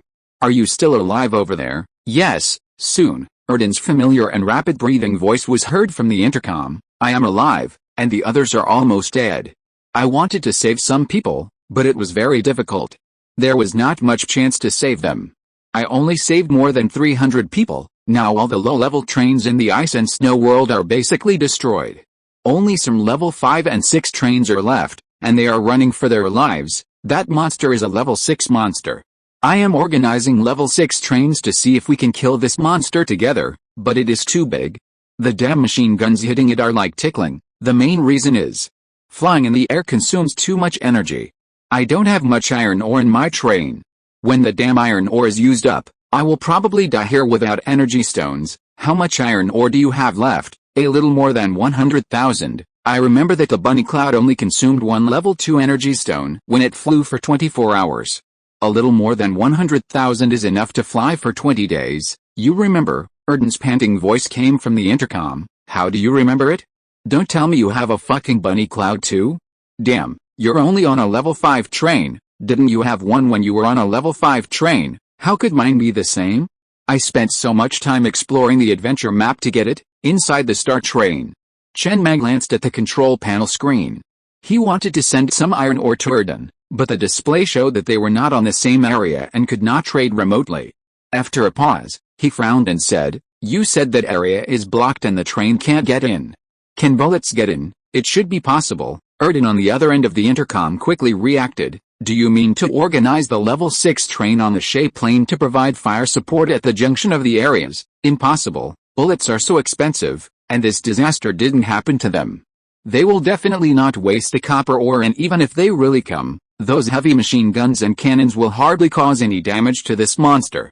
You haven't seen this monster with your own eyes, so you don't know how terrifying its size is. I'll try. Are you alone? Yeah, wait. I remember. You have S-level potential. You should have red-grade heavy firepower accessories. Maybe you can do it, but it will definitely consume a lot of resources, and you will lose a lot of money. Didn't you say you were going to die? After all, we are friends. I can't just watch you die in that area. Hey, Erden's laughter came over the intercom. Brother, you're truly kind and righteous. As long as this monster isn't dead, it looks like the blockade won't be lifted. We'll talk later. So, what should we do next? Chen Mang glanced at the control panel screen. Find a way to lure that monster to the coordinates, 7921, 2832, at the junction of the Ice and Snow World and Kunlun Mountains within 3 hours. I'll be there in about 3 hours. See if you can do it. One of the biggest challenges of this plan was attracting the monster's aggression. That's easy. As long as I appear within its sights, it will give up attacking other trains and prioritize me. I don't know why, but I've saved many trains this way. Alright, Chen Mang said nothing more. Instead, he pushed the control lever hard and sped towards the Kunlun Mountains. I'll be there in about 3 hours. Keep your schedule in mind. By the way, last time you said that the monster, trapped inside the mountain, had an arm poking out. Was it a zombie? Yes, but I've never seen one this big, on the Shay Plain. After a night of repairs, the Star Train, after switching out of the wind and fire wheels, began speeding forward. The rain had stopped. The ground was wet, and soon they entered the Kunlun region. Along the way, they saw several completely wrecked trains reduced to shattered pieces, with no one left alive. It was obvious that they had exploded. Chen Mang narrowed his eyes slightly, trying to connect the sudden events in the two regions in his mind. The Shay Plain and the Ice and Snow World were both green areas, but they were not adjacent, sandwiched by the Kunlun Mountains. In the Ice and Snow World, a zombie king had broken out of its shell from the mountain. A zombie tidal wave was raging on the Shay Plain. This was... Wait. Back in the Teeling Wasteland, he had witnessed firsthand how level 2 zombie evolved into level 3 zombie. Countless zombies had vomited the flesh and blood stored in their stomachs as sustenance for the level 2 zombies' evolution. This meant that last night's zombie tidal wave had most likely escaped from the Ice and Snow World, seeking to store flesh and blood to provide nutrients for their boss. The first target should be the Kunlun Mountains. After all, the Kunlun Mountains are home to the most monsters. But these days, the monsters there have all gone into hiding, leaving him with the next best option, the Shay Plain. The link is open, and confirming this hypothesis is simple. The zombie horde on the Shay Plain disappeared this morning. If he could see a horde heading towards the Ice and Snow World in the Kunlun Mountains, his hypothesis would be correct. However, this would break a rule he had always assumed. Monsters can not only stay in their own areas, but can freely move between them? Then why are the monsters in the Kunlun Mountains so consistently staying there? Just then, beep, beep, the search radar began to sound a series of alarms. 15 kilometers away, a horde of zombies was seen surging across mountains and hills, heading for the Ice and Snow World. It seems my guess was correct. Chen Mang's eyes narrowed slightly, and he shifted direction slightly, rushing towards the horde of zombies. He absolutely couldn't let them reach the icy world. If they did, after providing nutrients, the level 6 zombie might evolve into level 7. That would be a much more difficult situation. Without the area lockdown, he wouldn't be afraid of even a level 7 zombie, thanks to his train-like death spin. Even if he couldn't kill them, with his level 7 armor, the zombies wouldn't be able to do anything to him. But with the area lockdown, level 7 zombies would be much more difficult to deal with. Soon, the Star Train, equipped with mechanical spider legs, rapidly approached the horde of zombies. 10-meter-wide blades extended from both sides of the train and rotated at high speed. The moment the train rushed into the horde of zombies, countless zombies were chopped into pieces and thrown into the air. Before they could even hit the ground, they were sucked into the train's refrigerator by powerful magnets. Seconds later, the Star Train had already surged past the zombie horde, leaving behind a clearing like Moses parting the sea, the ground stained red. Chen Mang didn't rush to the coordinates. He simply explained the situation to Erden and told him he might be late before turning back and continuing his charge toward the zombie horde. A few minutes later, the zombie horde was nearly completely extinguished, with only a dozen or so scattered zombies still scurrying off into the distance. He didn't pursue them. These few escapees were insignificant, and even the higher-level zombies in the horde were precisely dispatched by his doomsday cannon. He had long possessed powerful weapons like the 3-legged heavy machine gun and the 40-barrel Sakura Falls rocket launcher, but he rarely used them against the enemy. His primary tactics were wheel blades, train stunts, or simply not engaging the enemy. The main reason was that ammunition was too expensive.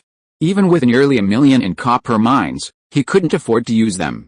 But with a doomsday cannon, things were completely different.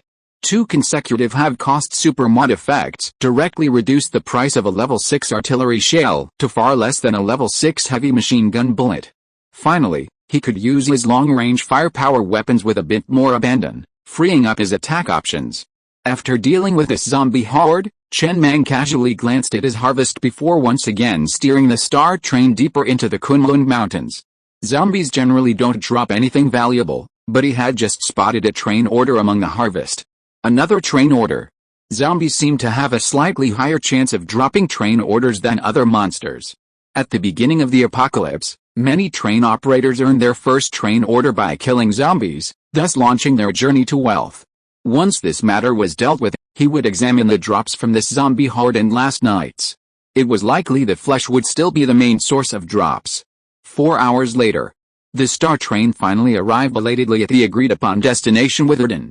The main reason for the delay was the slaughter of a dozen zombies en route. The horde of zombies, like ants, rushed from the Shay Plain through the Kunlun Mountains toward the ice and snow world. Upon reaching the destination, Chen Mang's breathing subconsciously hitched. A blizzard roared across the area ahead. The ground was already covered in thick snow, even the treetops were piled high with snow, a blanket of white. The howling wind through the canyon was like the agonized roars of a demon from hell, captivating the senses. It formed a stark contrast with the Kunlun Mountains. While many of the trees there had withered and browned, they were still bare of snow, unlike the dramatic ice and snow world. At the junction of the two areas, a vast light curtain appeared. The area ahead was green, the ice and snow world. This area was sealed off, temporarily inaccessible. Amidst the raging snowstorm, Chen Mang could clearly see a gigantic zombie, covered in snow, roaring and running furiously. The zombie stood nearly 60 or 70 meters tall, the equivalent of a 20-story skyscraper. Even the ground shook as it sprinted. Wow, Chen Mang suddenly felt uneasy. This was the largest zombie he had ever seen, and he doubted his ground-burst missile could truly harm it. At a certain size, even a level 6 monster's defenses were dramatically enhanced. Given its size, the machine gun bullets wouldn't likely inflict much damage. He grabbed a pair of binoculars and peered closely. He could clearly see the zombie's hand covered in bullet holes, a dense, honeycomb pattern, oozing bright red blood. However, the holes, placed against the zombie's massive palm, seemed insignificant. These weren't penetrating wounds, the bullets must have been embedded in the palm. At this moment, Erden's urgent voice came from the intercom. "Brother, I see you, are you ready?" Chapter 150. No, how can you play with a train like this? Chen Mang immediately spotted the train hurtling through the snowstorm. It was none other than Erden's Kanglong. Let me give it a try. He checked his copper ore balance. 825,000 units, while crafting a level 6 missile cost 300,000 units. Huh? Chen Mang took a deep breath, not giving it any further thought. He had to give it a try to see if it would work. Besides, the zombie was roaring constantly. If he could accurately shove a missile into its mouth, causing it to explode inside its body, the power would be greatly increased. One wouldn't be enough, he'd need two. Soon, after consuming 300,000 units of copper, a level 6 ground blast missile was crafted. With a rustling sound of mechanical gears, a pitch-black missile slowly emerged from Car 14, pointing diagonally toward the sky, ready for launch. "Can you shoot it in the mouth?" Chen Mang asked gravely, turning his head to look at Zio AI beside him. "Sure." Zio AI's voice was emotionless, but her response was crisp and clear. A hydraulic support, like a spine, supported the missile on open-air carriage number 14.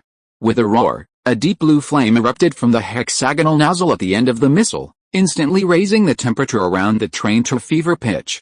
The missile launched from the train, piercing the air and aiming directly at the massive zombie beneath the blizzard. The trailing flame sliced through the blizzard, drawing the eye like Satan's brush dipped in pus and blood, piercing the night sky. Then, under Chen Mang's fixed gaze, the missile, with an extremely precise and elegant trajectory, struck the zombie's mouth, plunging straight in like a deep throat. Perhaps due to the large size of the throat, the insertion of such a large foreign object did not seem to increase its size. The next moment, boom, a deafening explosion suddenly resounded throughout the heavens and earth. Compared to the previous missile explosion, this one was more muffled. The missile's extremely compressed explosives exploded in the zombie's throat. Almost instantly, the zombie's head was blown high into the air. Its neck was severed instantly. Countless orange-red flames erupted from the broken neck. 3 seconds later, the still-running headless zombie seemed to finally react and fell heavily to the ground. A large amount of red-stained snow was splattered into the air, making it look particularly beautiful. Chen Mang glanced at the constantly jumping data stream on the control panel screen. It was the AI calculating the missile's trajectory. He looked at the headless zombie lying in the snow in the distance and chuckled. You don't need to show me these things, I can't understand them. If I don't show you, you won't know how hard I work. The zombie had collapsed into the snow, unable to rise. A thick stream of blood gushed from the wound on its neck, staining the snow red. Blood and snow were a perfect match. The blood-stained snow was like wrapping barbecue meat in lettuce, a refreshing and satisfying combination, minus the gore of fresh blood and gaining the uniquely cool, refreshing feeling of snow. He had originally thought he might need 2 level 6 missiles. After all, the zombie was truly enormous, the largest he had ever seen. He hadn't expected a single successful missile hit in the mouth to render it completely unable to stand. On the enemy radar, the red dot gradually faded, signaling the zombie's end of life. The next moment, the words on the screen at the junction of the 2 areas changed. The area ahead is green, a world of ice and snow. Monsters can reach up to level 6, but the current train is level 5, so the risk factor is low. Please be careful, the blockade has been lifted. At that moment, the Kanglong train, which had been hurtling through the air, suddenly approached the Xinxing train. Erden's excited voice boomed over the intercom. Wait a minute, Chen Mang smiled and shook his head, then immediately steered the Xinxing train into the area before him. As it drew closer, powerful magnets sucked the zombie's fallen items into the train. No other trains were approaching, so there was no need to worry about anyone stealing his dropped items.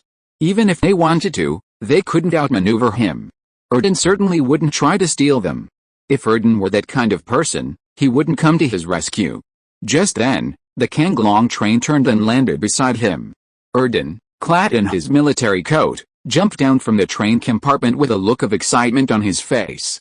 Standing in the snow, he gazed towards the Xinxing train compartment and shouted, "Brother, come down and talk." With every word, hot air erupted from his mouth into the cold air. Huh? Erden suddenly realized he couldn't see the inside of the star train through the glass.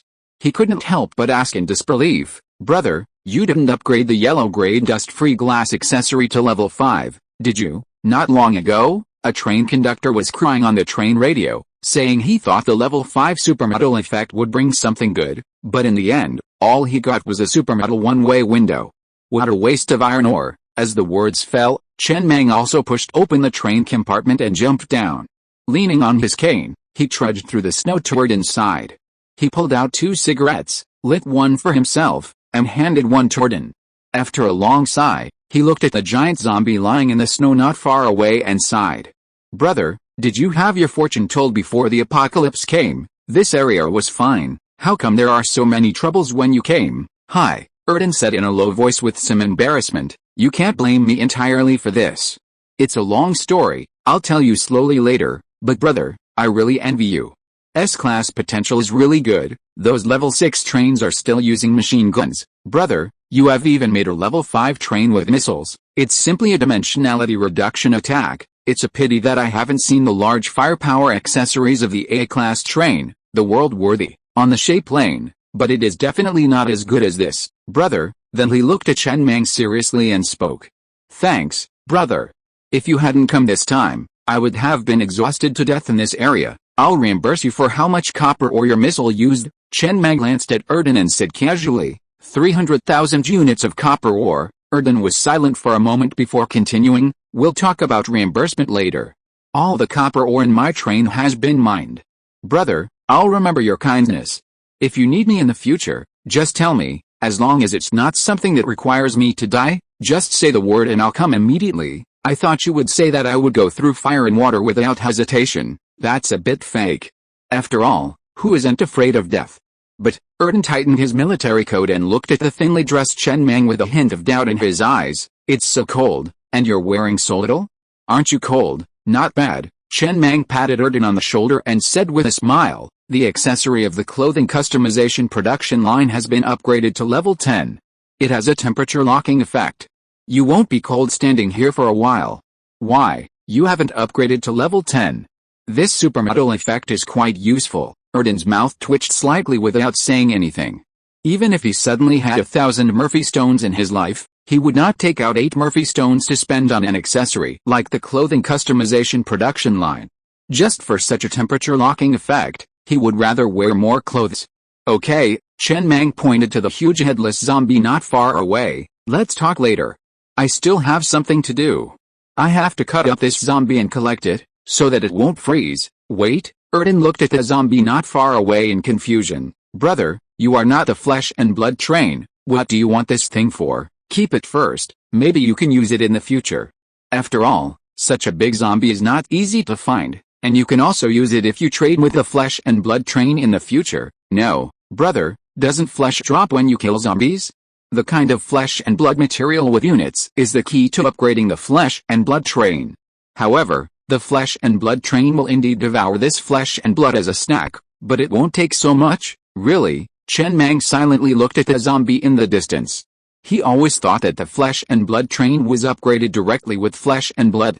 He has collected a lot of it these days, but after a pause, he still walked towards the train room. Let's put it away first, maybe it will be useful. 10 minutes later Chen Mang constructed 30 ordinary carriages, each equipped with a 10-meter wide, level 50 chariot blade. Like a python, the entire star train spun around the massive zombie, constantly emerging from the ground and emerging directly from beneath it. It was quickly dismembered. Once the chariot blades were forcibly removed from the carriages, they instantly shattered into gleaming, cold fragments. The chariot blades on all 30 ordinary carriages were forcibly removed, shattering into countless pieces. Then, the train's inhabitants dismounted, gathered the debris from the ground, wrapped a corner in rags, and began meticulously slicing the massive zombie's flesh, cutting only chunks no larger than a refrigerator door. Anything within this size was instantly sucked into the train's refrigerator by a powerful magnet. After a monster dies, its defenses are significantly reduced, making it much easier to cut it apart, even easier than cutting through that level 3 man-eating spider. Speaking of which, he'd killed many monsters before, but that level 3 man-eating spider was probably the worst to die at his hands, a torture death. He then took control of the star train, activating the Earth's core furnace. The locomotive transformed into a bloody maw filled with countless rotating gears, devouring the 30 ordinary carriages that had been separated from the train. Then, Chen Mang jumped down from the train compartment and walked over toward Erden. He leaned on his cane and smiled. Excuse me, I'm used to suffering. I always felt like this was the first time I'd ever seen a zombie this big, and it was so rare. Collecting them might be useful someday. By the way, he tilted his head to glance at Old Pig standing beside him and waved. Find someone to dig some of this snow. Don't make it dirty. Find the clean kind and freeze it in the freezer. It'll be useful later. Yes, Old Pig nodded gravely before striding off. Erden, standing by, already stunned, sniffed and looked at Chen Mang in disbelief. Brother, have you always done this? How come we're both train conductors, but it feels like our trains operate completely differently? No, how can you do this with a train? It's alright, Chen Mang said with a chuckle. No big deal, actually, huh? Erden took a deep breath and tightened his coat again, his expression complicated. Having more refrigerators is good, even if he wanted to cram all this stuff into the train, he couldn't. He did have the space gate, a yellow-grade accessory similar to Chen Mang's level 10 refrigerator, but he couldn't bear to fill such precious space with zombie flesh and blood. A level 5 space gate wasn't cheap. He couldn't bear to spend the money. The main issue wasn't the reluctance to spend it, but the fact that it was completely useless. What good was cramming so much zombie flesh and blood into a train? He didn't even want a flesh train. He now completely believed that Chen Mang had started from scratch and had no big boss funding him. Only people who started from scratch would develop this kind of character. Those who were funded by big bosses and spent lavishly would not care about these things. I'll give you a few refrigerators later. They're quite useful. Take a few. No, Erden shook his head seriously. That's not appropriate. You came all the way here to save me and consumed so much of your copper mines. I haven't repaid you for this favor yet. If you give me refrigerators again, wouldn't I be begging you? But, Erden paused, then said with some excitement, how about I trade something with you? I got 2 boxes of cigarettes a few days ago, each box containing 250 cartons. How about I give you 1 box in exchange for 2 refrigerators? Chen Mang raised his eyebrows slightly, put his arm around Erden's shoulders and said with a smile, how about I give you 6 refrigerators in exchange for 2 boxes of cigarettes? You can keep 50 cartons from the 2 boxes for yourself. Anyway, you won't give them to your slaves. You and your management staff won't need much, right? Deal. Erden took over the conversation firmly almost as soon as Chen Mang finished speaking, as if he was afraid that Chen Mang would go back on his word. Then he couldn't help grinning. Thanks, brother, your 6 refrigerators are a great help to me. By the way, brother, he suddenly thought of something and said seriously, although there are storage boxes and space doors, which can maximize the use of train space, the role of level 10 refrigerators is often irreplaceable. Have you ever thought about selling some refrigerators at the rally? Sell? Chen Mang shook his head. Refrigerator is a white-grade accessory. Upgrading to level 10 refrigerator requires at least 8 Murphy stones. Do the math yourself. How much should I sell it for? Of course I thought about selling it, but I didn't plan to sell it in the green area. They can't afford it. I'll sell it in the yellow area later. End of this chapter. Thank you so much for reading until the end. Don't forget to give it a like. Looking for more exclusive content and immediate access? Subscribe to our Patreon. Remember, every like, subscription or donation encourages us to continue. Thank you all. See you in the next video.